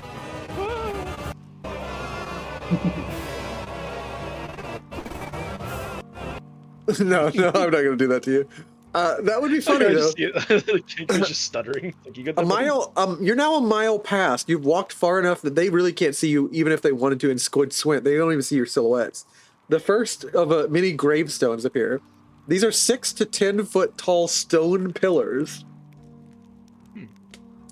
Badly weathered, and many are partially or wholly collapsed, but each bears strange ancient runes. I need you to roll me a society check, as you and Dex will walk up each other. She holds out her hand to like just hold your hand. She just idly does this, like not even realizing she's doing it. Ooh, society. Yeah. Yikes. Never my best handouts. Oh, she's got a 0 in society. So I have a -1. Hey, let's go. you fail, and she critically fails and thinks When you're in love and you're both idiots. maybe it's an older form of necrol. And she notices like some of the pictures. She's like, huh, why do they all have one eyes? Maybe they got their eyes pulled out. Maybe it's like a stylistic thing. Like I'm just like jotting this down for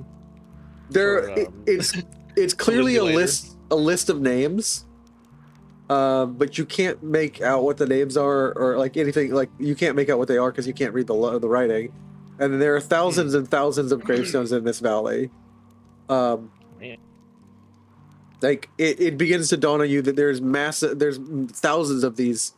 It's just a mass grave. Yeah, within this Valley of the Dead. And then there's a small home further at the westernmost point of the valley,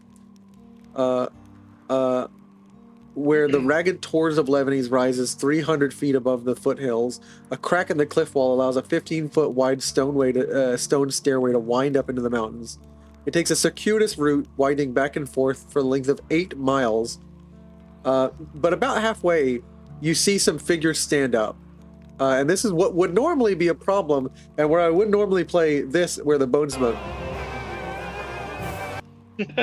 Dex just like puts his hands up. Oh. But instead, you get this.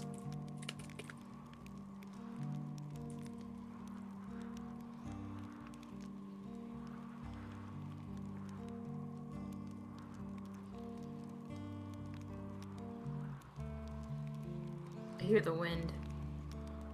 Wind.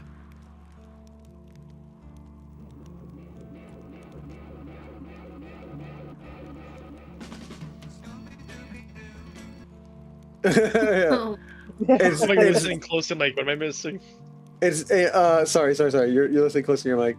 Instead, you get a bit of you get a bit of spooky, goofy music. I'm trying to pull it up. It's being really, really slow for some reason. I thought I was missing the audio. I was like, oh no, not again. Yeah.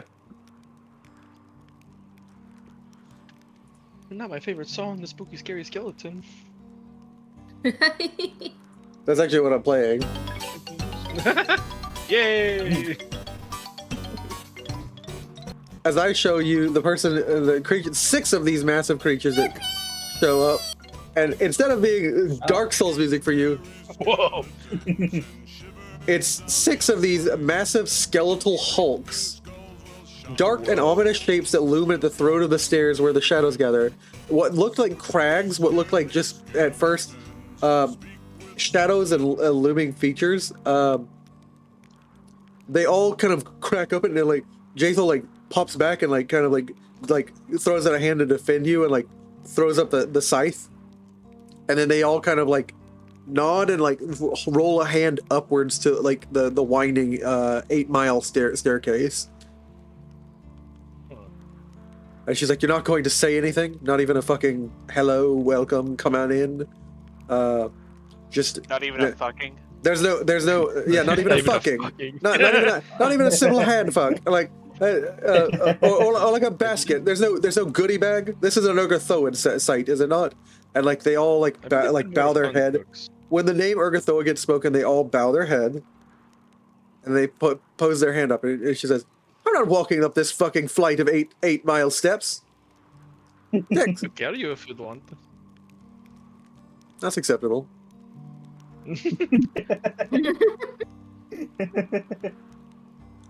What a simp. Dark and ominous shapes loom at the throat of the stairs where the shadows gather. These are guardian creatures set to watch out the approach to different tombs.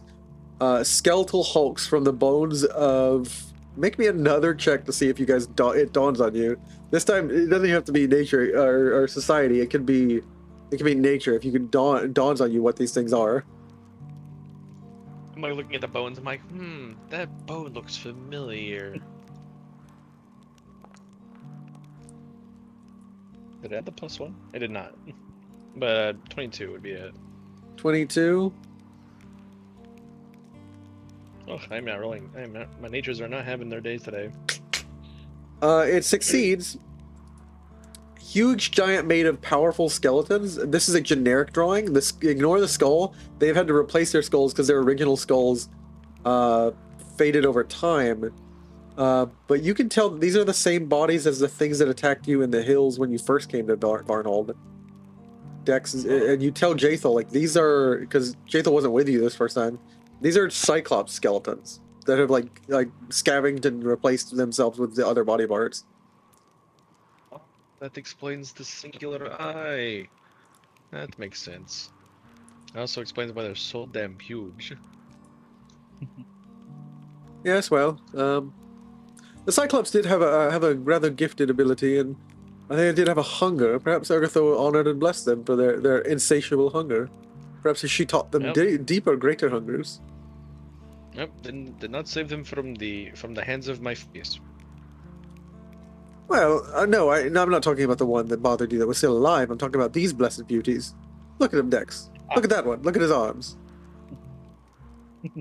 I don't think that really is what's the word? It's sentient as you as I. I think they're more of just a construct kind of creature. Dex, how do you feel about a partner, an additional person in the room? I am not getting in bed with you with these things. Oh well, you'll roll me another willpower check. It's like I am not hopping in bed with this giant creature. The DC goes up. You're getting closer to the source of this. Hey, better than last time. Woo!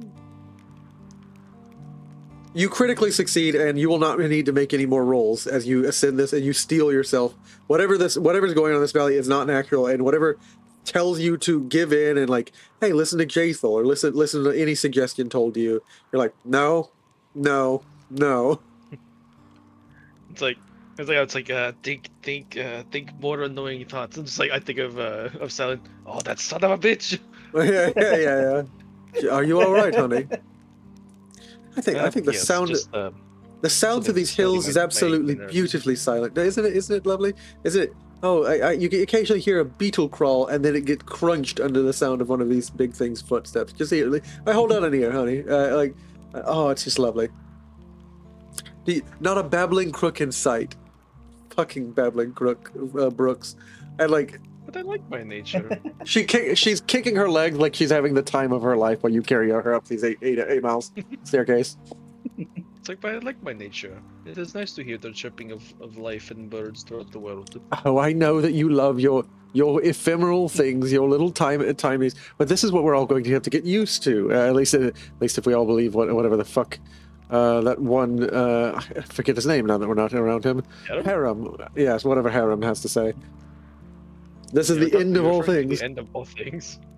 I mean, it's a side passage, but in Urgathoa's book. But this is what we're all going to get used to if everything goes Urgathoa's way. Perhaps he should align with us. And she's giving you a big smile and a little. As I'm carrying him, I'm like, doesn't he believe that even the undead will all be reduced to ash at some point? That there is nothing that Do will you remain? have to bring the party down every time, everywhere you go, honey? Like, like just feel it in the air. It feels right here. Just let go. Enjoy yourself.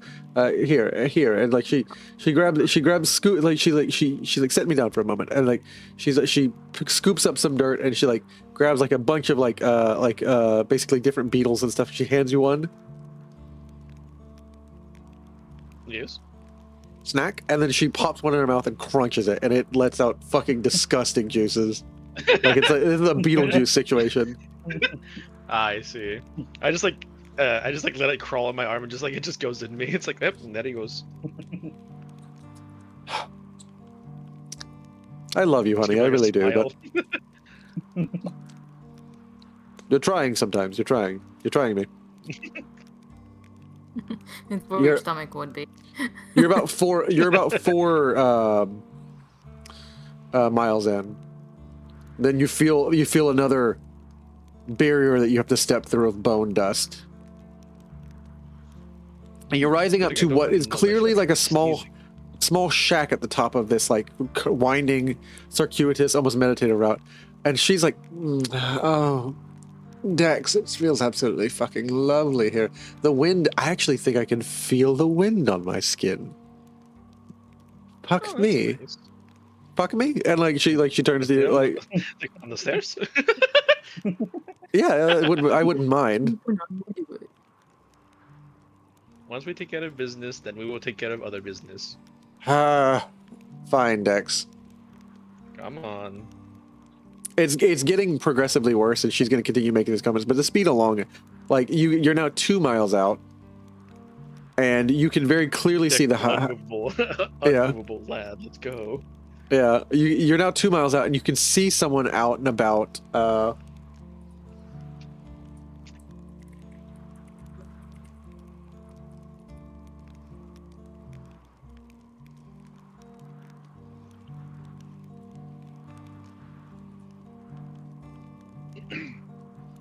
And I will. There is someone floating about, tending towards things, and you occasionally hear like a muffled sound, and like the closer you get, there's a more muffled sound of like. Yes, and like you can just hear a little bit of talking. Just a moment, and like she looks up. Oh, I have a guess. Yes. And like you very faintly hear her talking, and then you hear like the sound of something muffled. Can I discern where that muffle is coming from? Yeah, she's got a lot of like bags of white things and like open graves. And then like two bags over like they're like kind of dark brown, like to black, like over like a pyre, like a spinning pit. Interesting. You're now a mile out, and you can hear like groans and weeping from some of the bags, but it's muffled and like suppressed. And then crying, and then like occasionally moaning, but it's like not a painful one. I'm not gonna do that. But there's like a lot of people. There's a lot of things in these white bags, like beginning to line. Like some of them are piled up, some of them are like set one by one, and some of them are like on stone slabs. And I will go ahead and get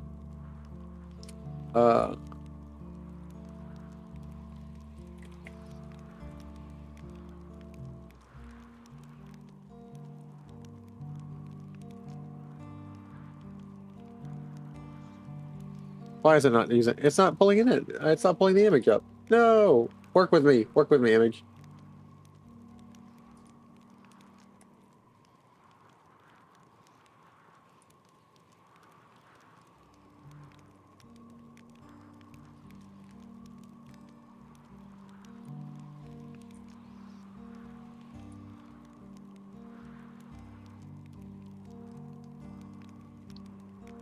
the image. No. Come on, Image. Come on, Image. Work with me.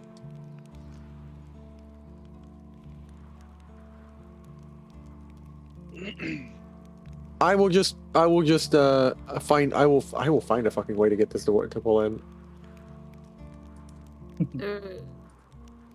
You put it in our chat. Just copy and paste it. Yeah, I could. All the viewers will be unable to see. All the viewers will not be able to see. Actually, the viewers will be able to see because I think I can turn on my display. Huh, there you go. Innovations, upgrades, people, upgrades.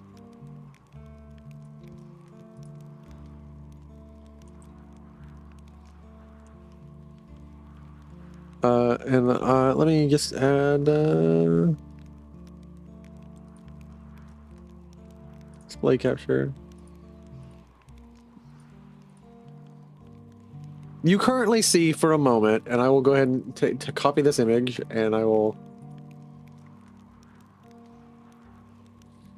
open up our channel and open up. Oh my! There is a woman floating above, like float. You can't tell if she's walking or floating, but there's a woman with like all manner of like bone charms in her hair. Like she's got a duality mix of like this beautiful, almost so dark it's blue silk, and like white, almost like a wedding dress. That is a cool ass dress. Mm-hmm. Hey, you sure we ain't breaking TOS here? Yeah. I'm pretty clever about it. I'm not gonna break TOS. And you've ascended to the top, and she says, "Well, hello, guests. Welcome to Valley of the Dead. I am Tanaka."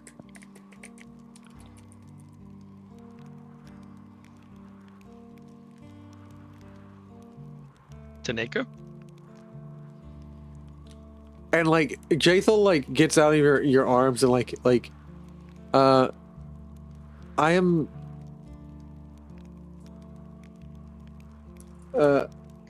she doesn't know what to say, and for the first time Jaethal looks a little bit confused, a little bit frustrated, because there's something that she very clearly wants to say to this individual, but she doesn't know how.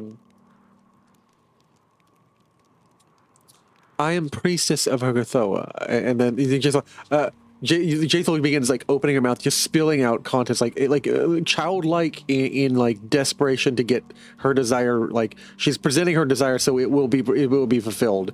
Childlike in no holding.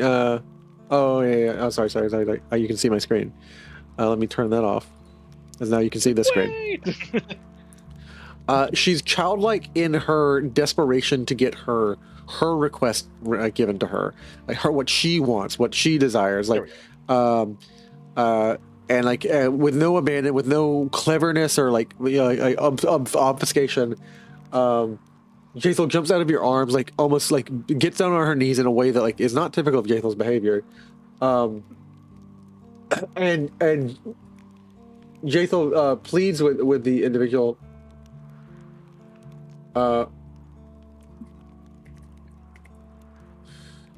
Thank you, Tanaka. I want to say this. This is important to me. I've grown tired of drowning in silence, hearing never a word from this goddess, my goddess, your goddess. I wish to speak to you, priestess, to try and discover what Urgathoa may be wanting from me. I want answers from my murderer, among others.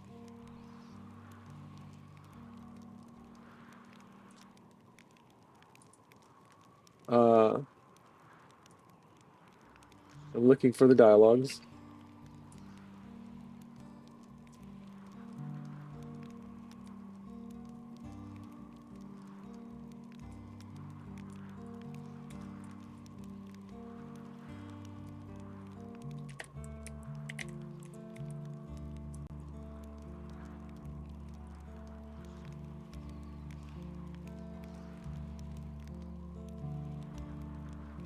The woman seems at the same time incredibly old and haggard and incredibly beautiful. And you can't tell which is true, Dex, unless you make me a perception check.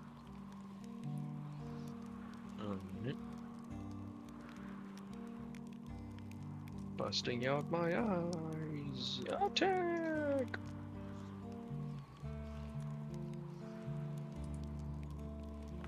The power of eyeballs that I don't have.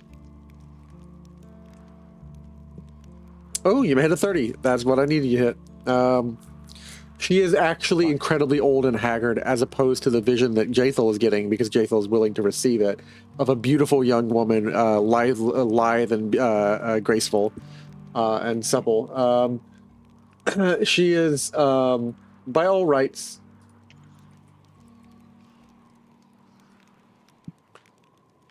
Dex like, there's only one beauty in my life. Ain't you.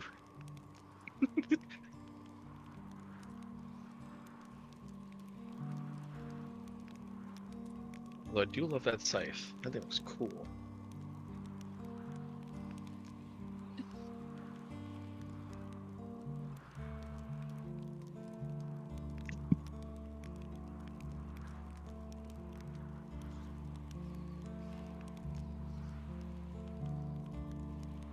interesting. Well, whatever. I will just I will show my screen with this image again, and until I finish talking with this. Alright. We're just gonna do this for the stream while she's on screen. She seems like it's hard to you, Dex, to believe that she can move alone at all. She is old, haggard, and not floating, not standing at this great height, and barely holding this scythe. But her eyes burn dark and cold with a cold flame. Why do you disturb, poor pilgrim? I live, perhaps, my final days. She suddenly trails off, casting her eyes upon Jaethal. Has Urgathoa heard my pleas? I have been waiting so long. Jaethal seems rapturous. She's looking upon this young woman, and you may call me Jaethal. You have guessed correctly. We serve the same goddess.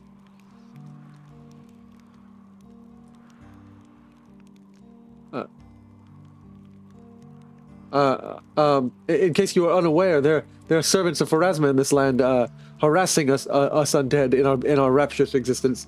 I must let you know, there was a servant of Pharasma who sent kill squads after me. But you are rapturous in your ability. I'm sure there's nothing that they could do to you. Dex, her pleas are in juxtaposition with what you're seeing is almost comical if it wasn't so sad how desperate Jaethal is. Right. We could help you, but first I would know who you are and how I might prove useful to you. The woman nods lifelessly. I am not surprised. The servants of Pharasma have chased me for nearly 40 years. My name is Tanika. What do you want to know?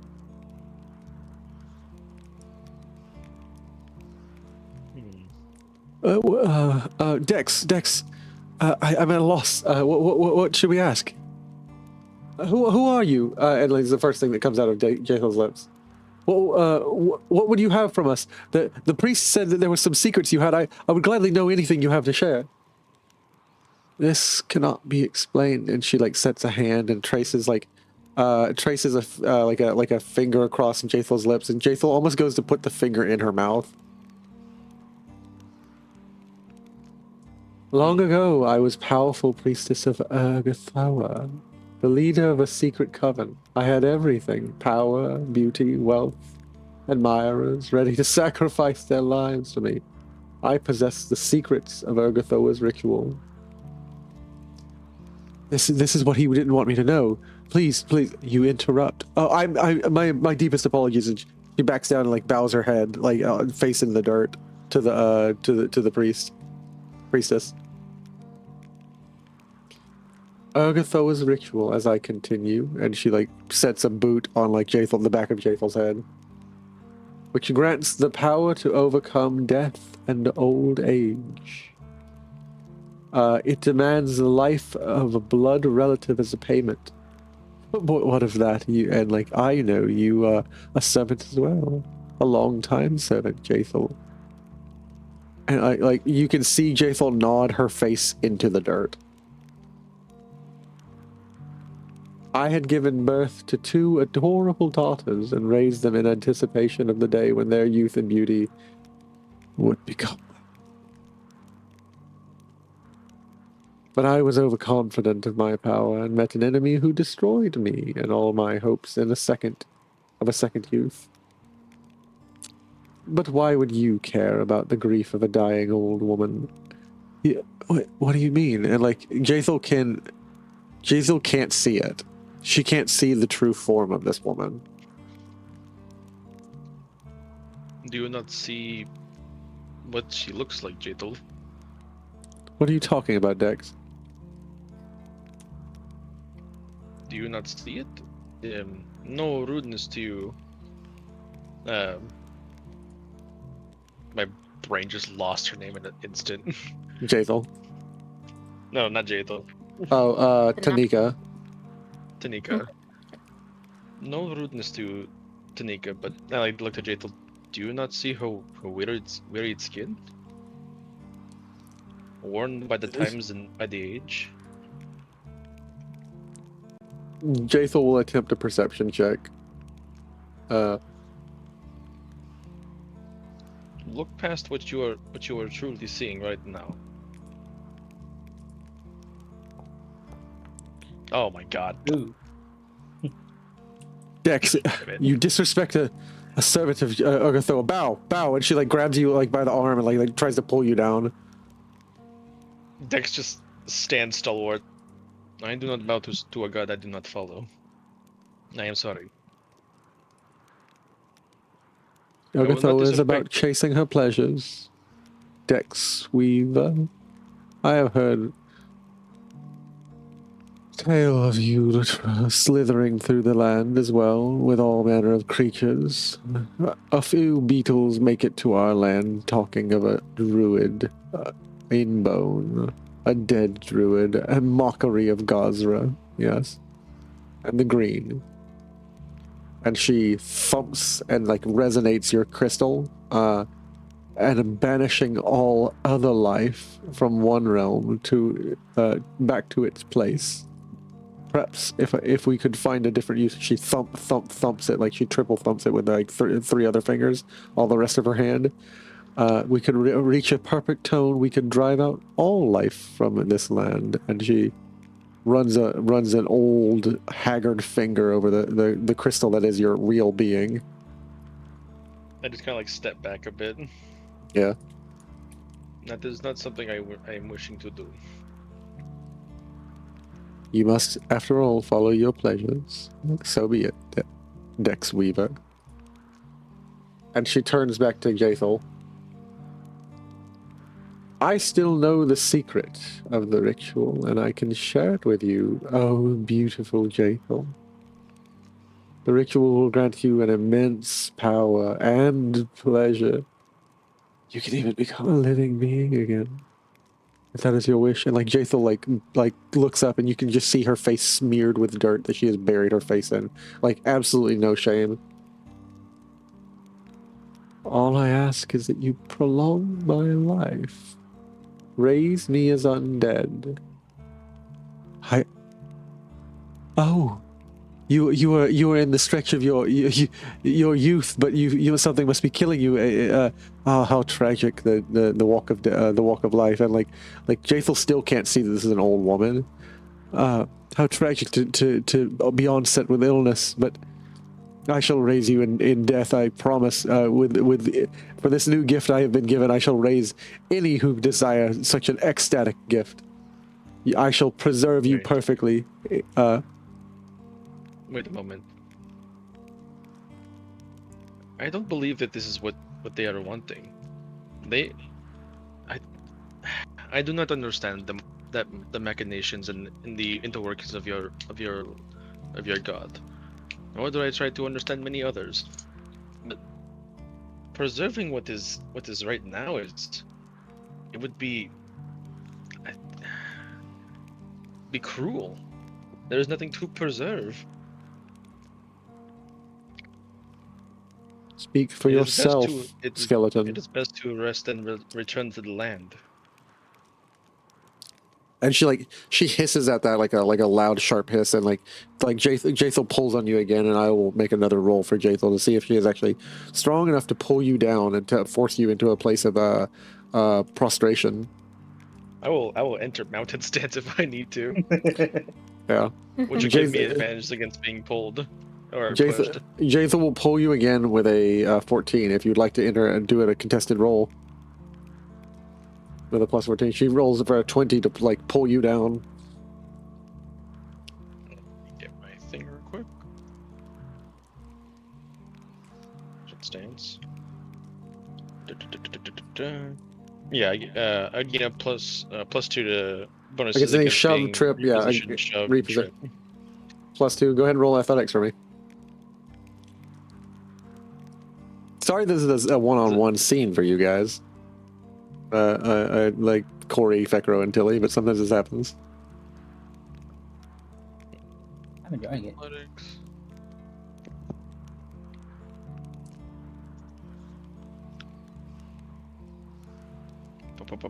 Where's my button? There it is. Plus 2.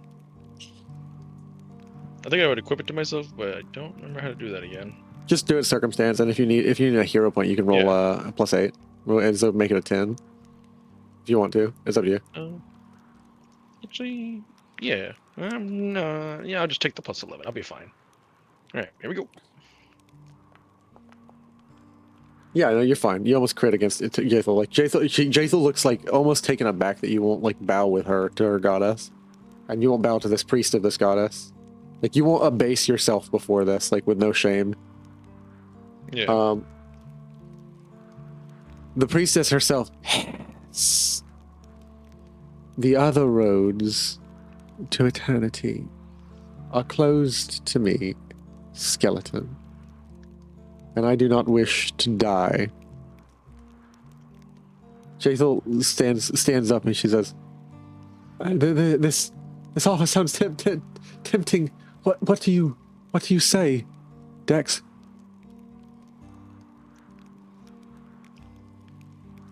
No, I do not believe that this should be done.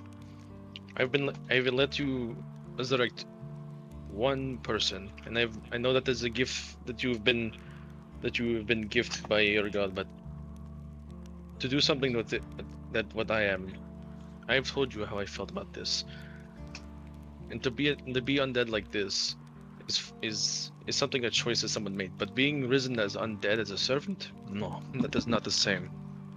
There is no life behind the eyes. There is no thought process in their motions. He consents, Dex, and like she wishes it, and I shall have the secrets.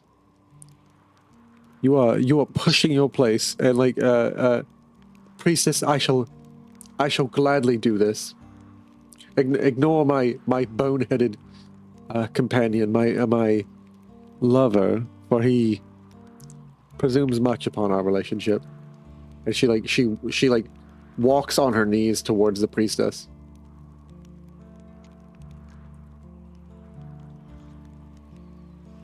Tell me more of what happened in the ritual, if I am to learn it.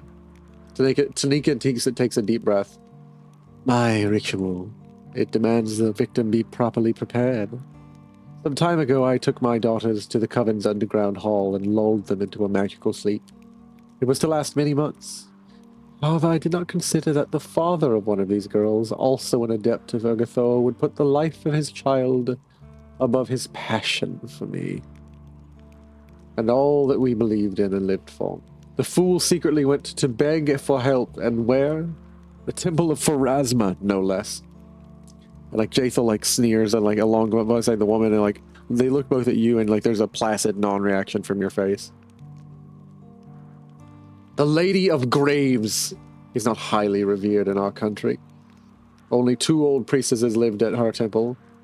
But when they learned that the secret coven of Urgathoans operated in the city, they called their inquisitor for help.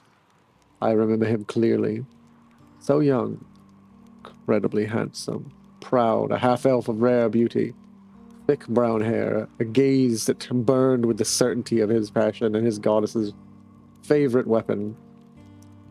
He broke into the hall while I was preparing the ritual. We fought. I would have loved to make a slave of him. The Coven of Urgathoa against the Pharasma's Inquisitor and 2 of his companions.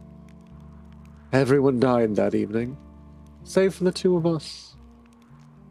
But no matter how self-confident the young Inquisitor was, he could not defeat me. I remember the moment he realized it. I read it on his handsome face. When he lost his confidence and it fell crestfallen for the first time. But then he rushed to my daughters. Engaged in blows, he preferred one over the other, a fool. Still lying in their slumber, and killed both in an instant. Then he turned to me and said, "No way out," and that was that. He was perhaps the cleverest opponent I ever faced. Some mercy to strike both of my children dead. Although I was going to do it myself and in a different way. Were his mocking words a curse or just a guess? I do not know, but they bore fruit of the truth. No way out. My coven died and my secrets and I were revealed. I had to flee, to hide from the Pharasmites in the backwoods, down the rat hole, denying myself my luxuries. Without my daughters, I could no longer prolong my life in youth. Year after year, I tried in vain to conceive a child, and year after year, desperate attempts, flights, and hardship, my beauty and strength melted away, and I became... And, like, Jaethal sees this now and, like, begins to behold the truth, but is more enraptured with, like, the story and tale. But there is a look of disgust and, like, sneering, like, arrogance that Jaethal now feels this is a superiority to this woman. Jaethal will no longer prostrate but stands up, but she still listens to this priestess as she sees her for what she is, an old, haggard woman. A witch, almost looking. Ugly, warted thing. My beauty and my strength melted away, and I became a miserable, exhausted woman. Jaethal's gift of Urgathoa is now my only escape, my only hope of escape from death. You can respond, Dex.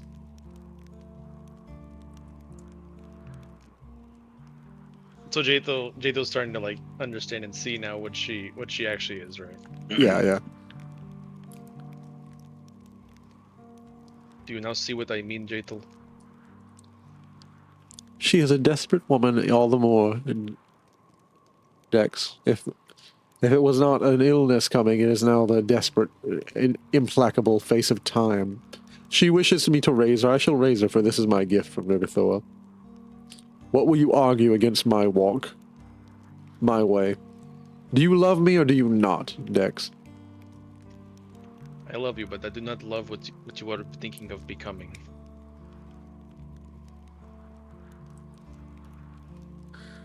Do you want Jaethal to kill... Do you wish for me to kill you, woman? And raise you as undead now? And she holds up a hand. I do not think killing me is necessary. Only the pathetic remnants of my former strength support my body. I need only loosen my grip and my end will come right now. Yes, in exchange I offer a priceless secret. I will whisper in your ear unused, secret, ancient rituals. To grant new power at blood price of your relatives. I have made my decision, priestess. Release your grip on life, as tenuous as it may be, and I shall raise you as servant to Urgathoa forever.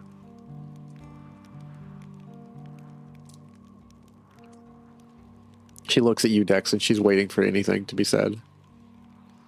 Come now, Dex. It is time to prepare the body.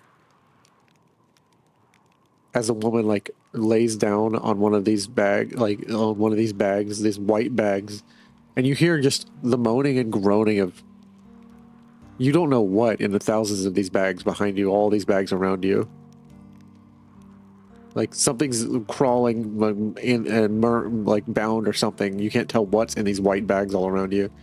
But she lays down on the surface of one of them on a slab, and she basically presents herself to in all the old haggard witch-like wart-like crone-like ugliness to Jaethal. Let go, old woman. If you wish no secret, you will complete your part. I will serve Agathoa, and you will serve me. So be it. Come, Dex, we will prepare the body. And the woman lays down, lets go, and you just hear it all rides on you now, Jaethal. But I trust your selfishness above all. And she dies. It's disturbing. Wait, so did she get the ritual during her whispers, or was that it's gonna be after she's resurrected? After she's resurrected. And Jaethal begins essentially preparing and taunting a weapon. You can hear her thung, thung. She's preparing her scythe for something.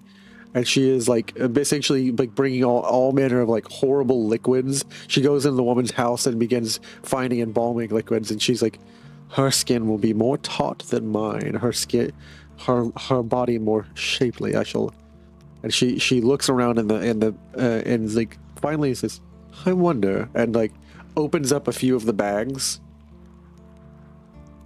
Her soul will linger for a few days. Her soul will linger for a few days, Dex. I would like to give a gift to my first servant, Tanika.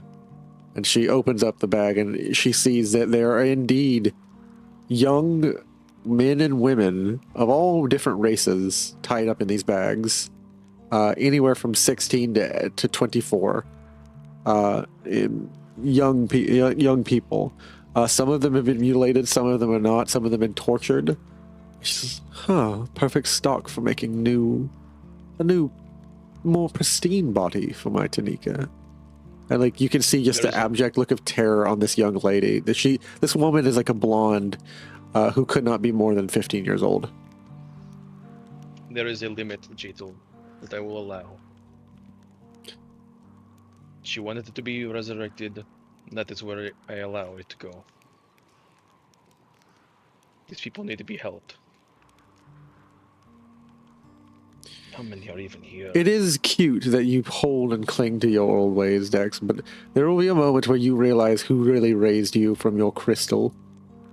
And you will regret the pleasure you did not seek and run after and chase with me, all the many things. Will I give my first servant a lesser body? How do you enjoy your skeletal form, Dex? How deep is your rich as your kisses with me? It is not the flesh that makes the moment.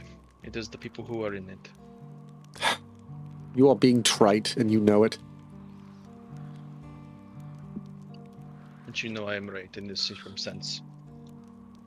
Right and wrong, Dex. You are holding to arcane and obfuscated illusions of gods who wish to bind servants by wrapping them around concepts.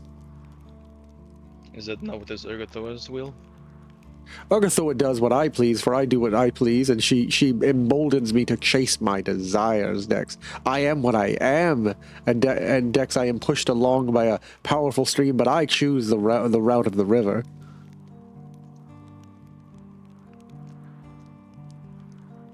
And yet the river is an ever-flowing, living creature, just as nature.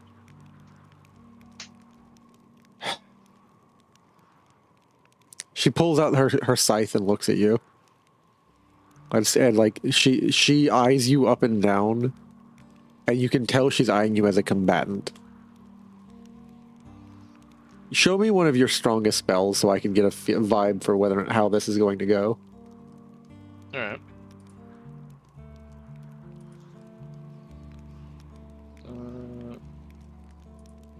Well, that'd most likely be my heal spell that I had pulled up for 4th rank. As well as my radiant beam. These are my 2 spells I have slotted. She will attempt 1 effort on you. She will walk up to you and slide a finger all the way from your chest down low to you, and she will say, "Come, Dex, come." And she will cast Touch of the Void to cast a harm spell. And at first you will think she's just attempting to heal you or do something strange, as Jaethal want to do. And the spell changes. Jaethal has the ability of command undead, command corpses. She grasps the animating force and like traces the outline of your crystal. If her next action is to use harm targeting 1 undead creature, she transforms the effect of the harm spell. Instead of harm's normal effects, the creature becomes controlled by you if its level is equal to or lower than her level -3. You can attempt a will saving throw or resist being controlled by you. It can attempt a will saving throw or resist being controlled by you. Your level is the same as her level. She will roll, and she will roll at a -10 penalty. She will roll her occultism.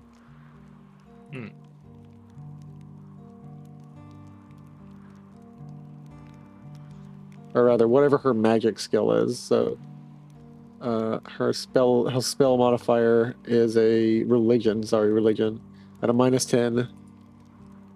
And I need you to roll me a willpower. All right. I think I could. I'm not gonna. Yeah, I can add to this. What am I talking about?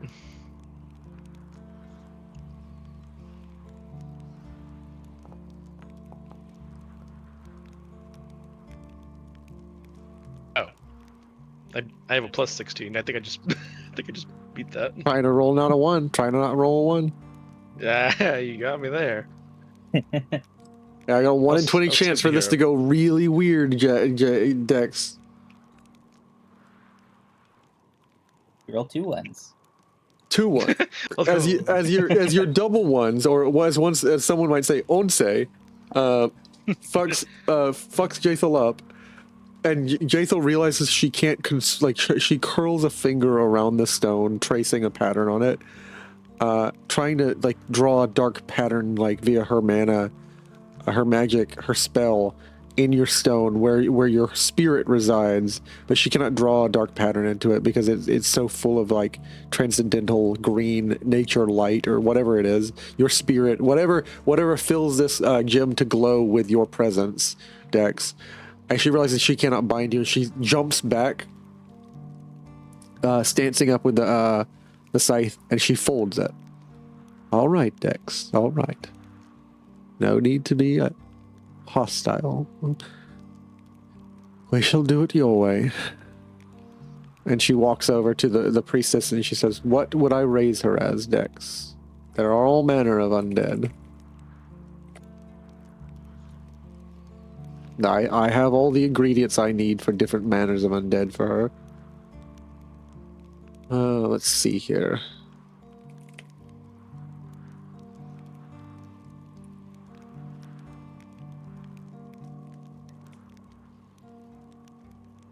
Trying to include you in her necromancy. What should we do?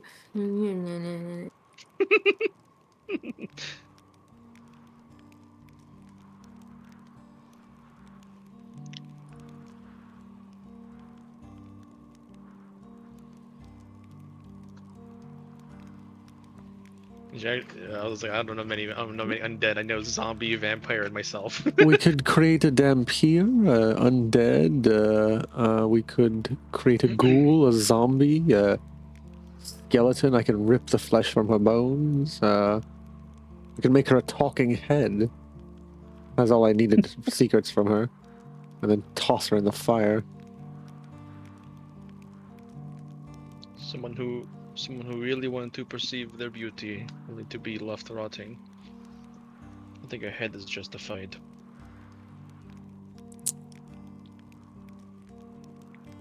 A zombie would be fit. If you wish to be ironical, Dex, with it, and wish to be cruel, as Argatho has been cruel to me, I could make her even a ghost. I could bind her spirit, and she would see herself again as a young, lithe form. Roll me a perception or persuasion against Jaethal's will DC. On your failure or critical failure, Jaethal will either turn her. Jaethal will turn her into her the form she wishes, but like it's a ghost. Yeah. And on your success, on a critical success, it'll be a talking head. On a success, it'll just be a zombie. Diplomacy, you said? Yeah, diplomacy. Okay.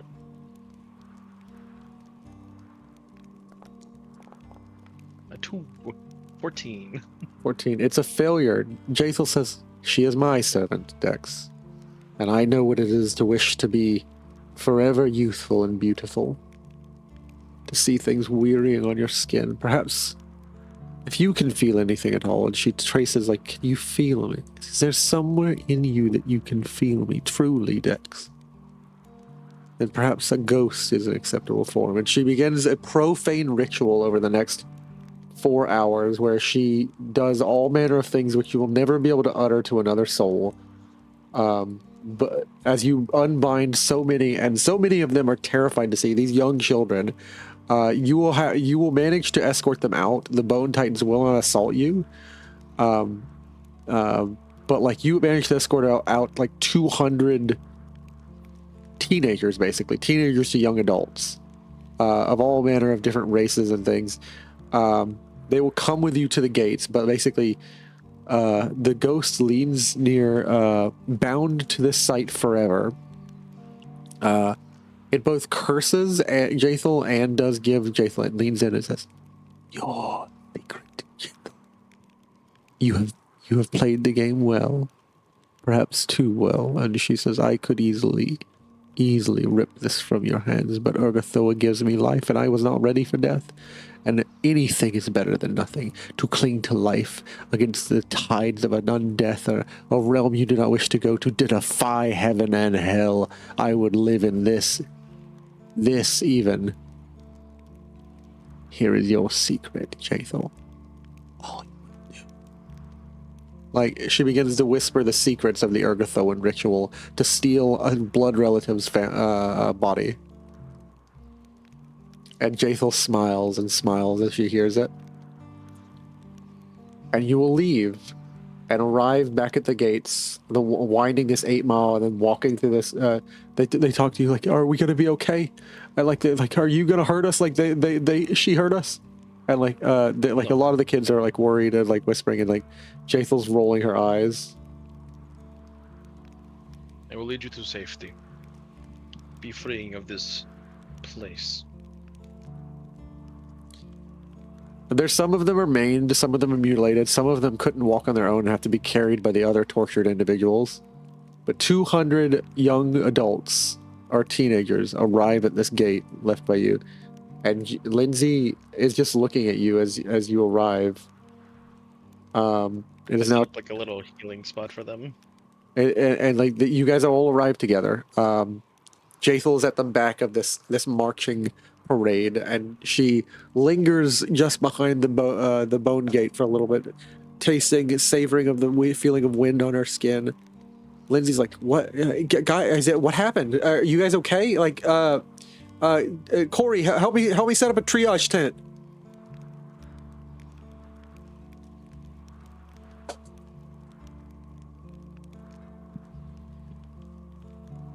And if you wish, we can end the episode here. We can finish it. If we can finish a little bit, like 5 more minutes. I don't want to make Corey stay for much longer. Lindsay yells to you, "Help me set up a triage tent." What happened, Dex? Something that is over for now. What the hell does that mean? As I like try to begin like tending to the kids.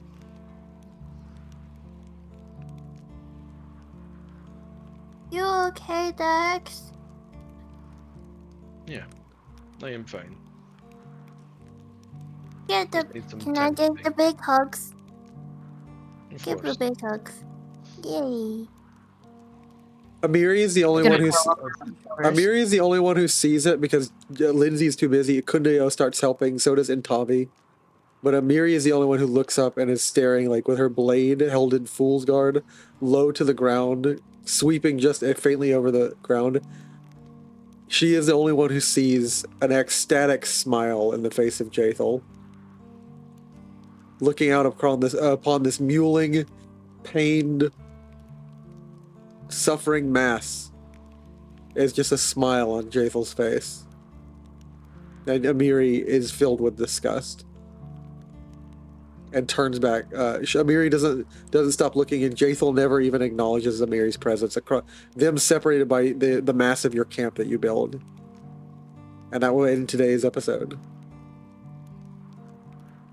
Everybody, thank you for coming into view, and I thank you for helping us reach our follower, and I thank you for letting me reach an awesome epic episode. Have a good night, as we will see you Thursday. Or next Sunday. No, I'm sorry, next Sunday. We'll see all our regular viewers Tuesday for Tabra, and Thursday for Elder Scrolls Jail. But next Sunday at the same time, 6 p.m. Eastern Standard Time, for our next Kingmaker Misfits. Goodbye, everybody. Bye now. Goodbye.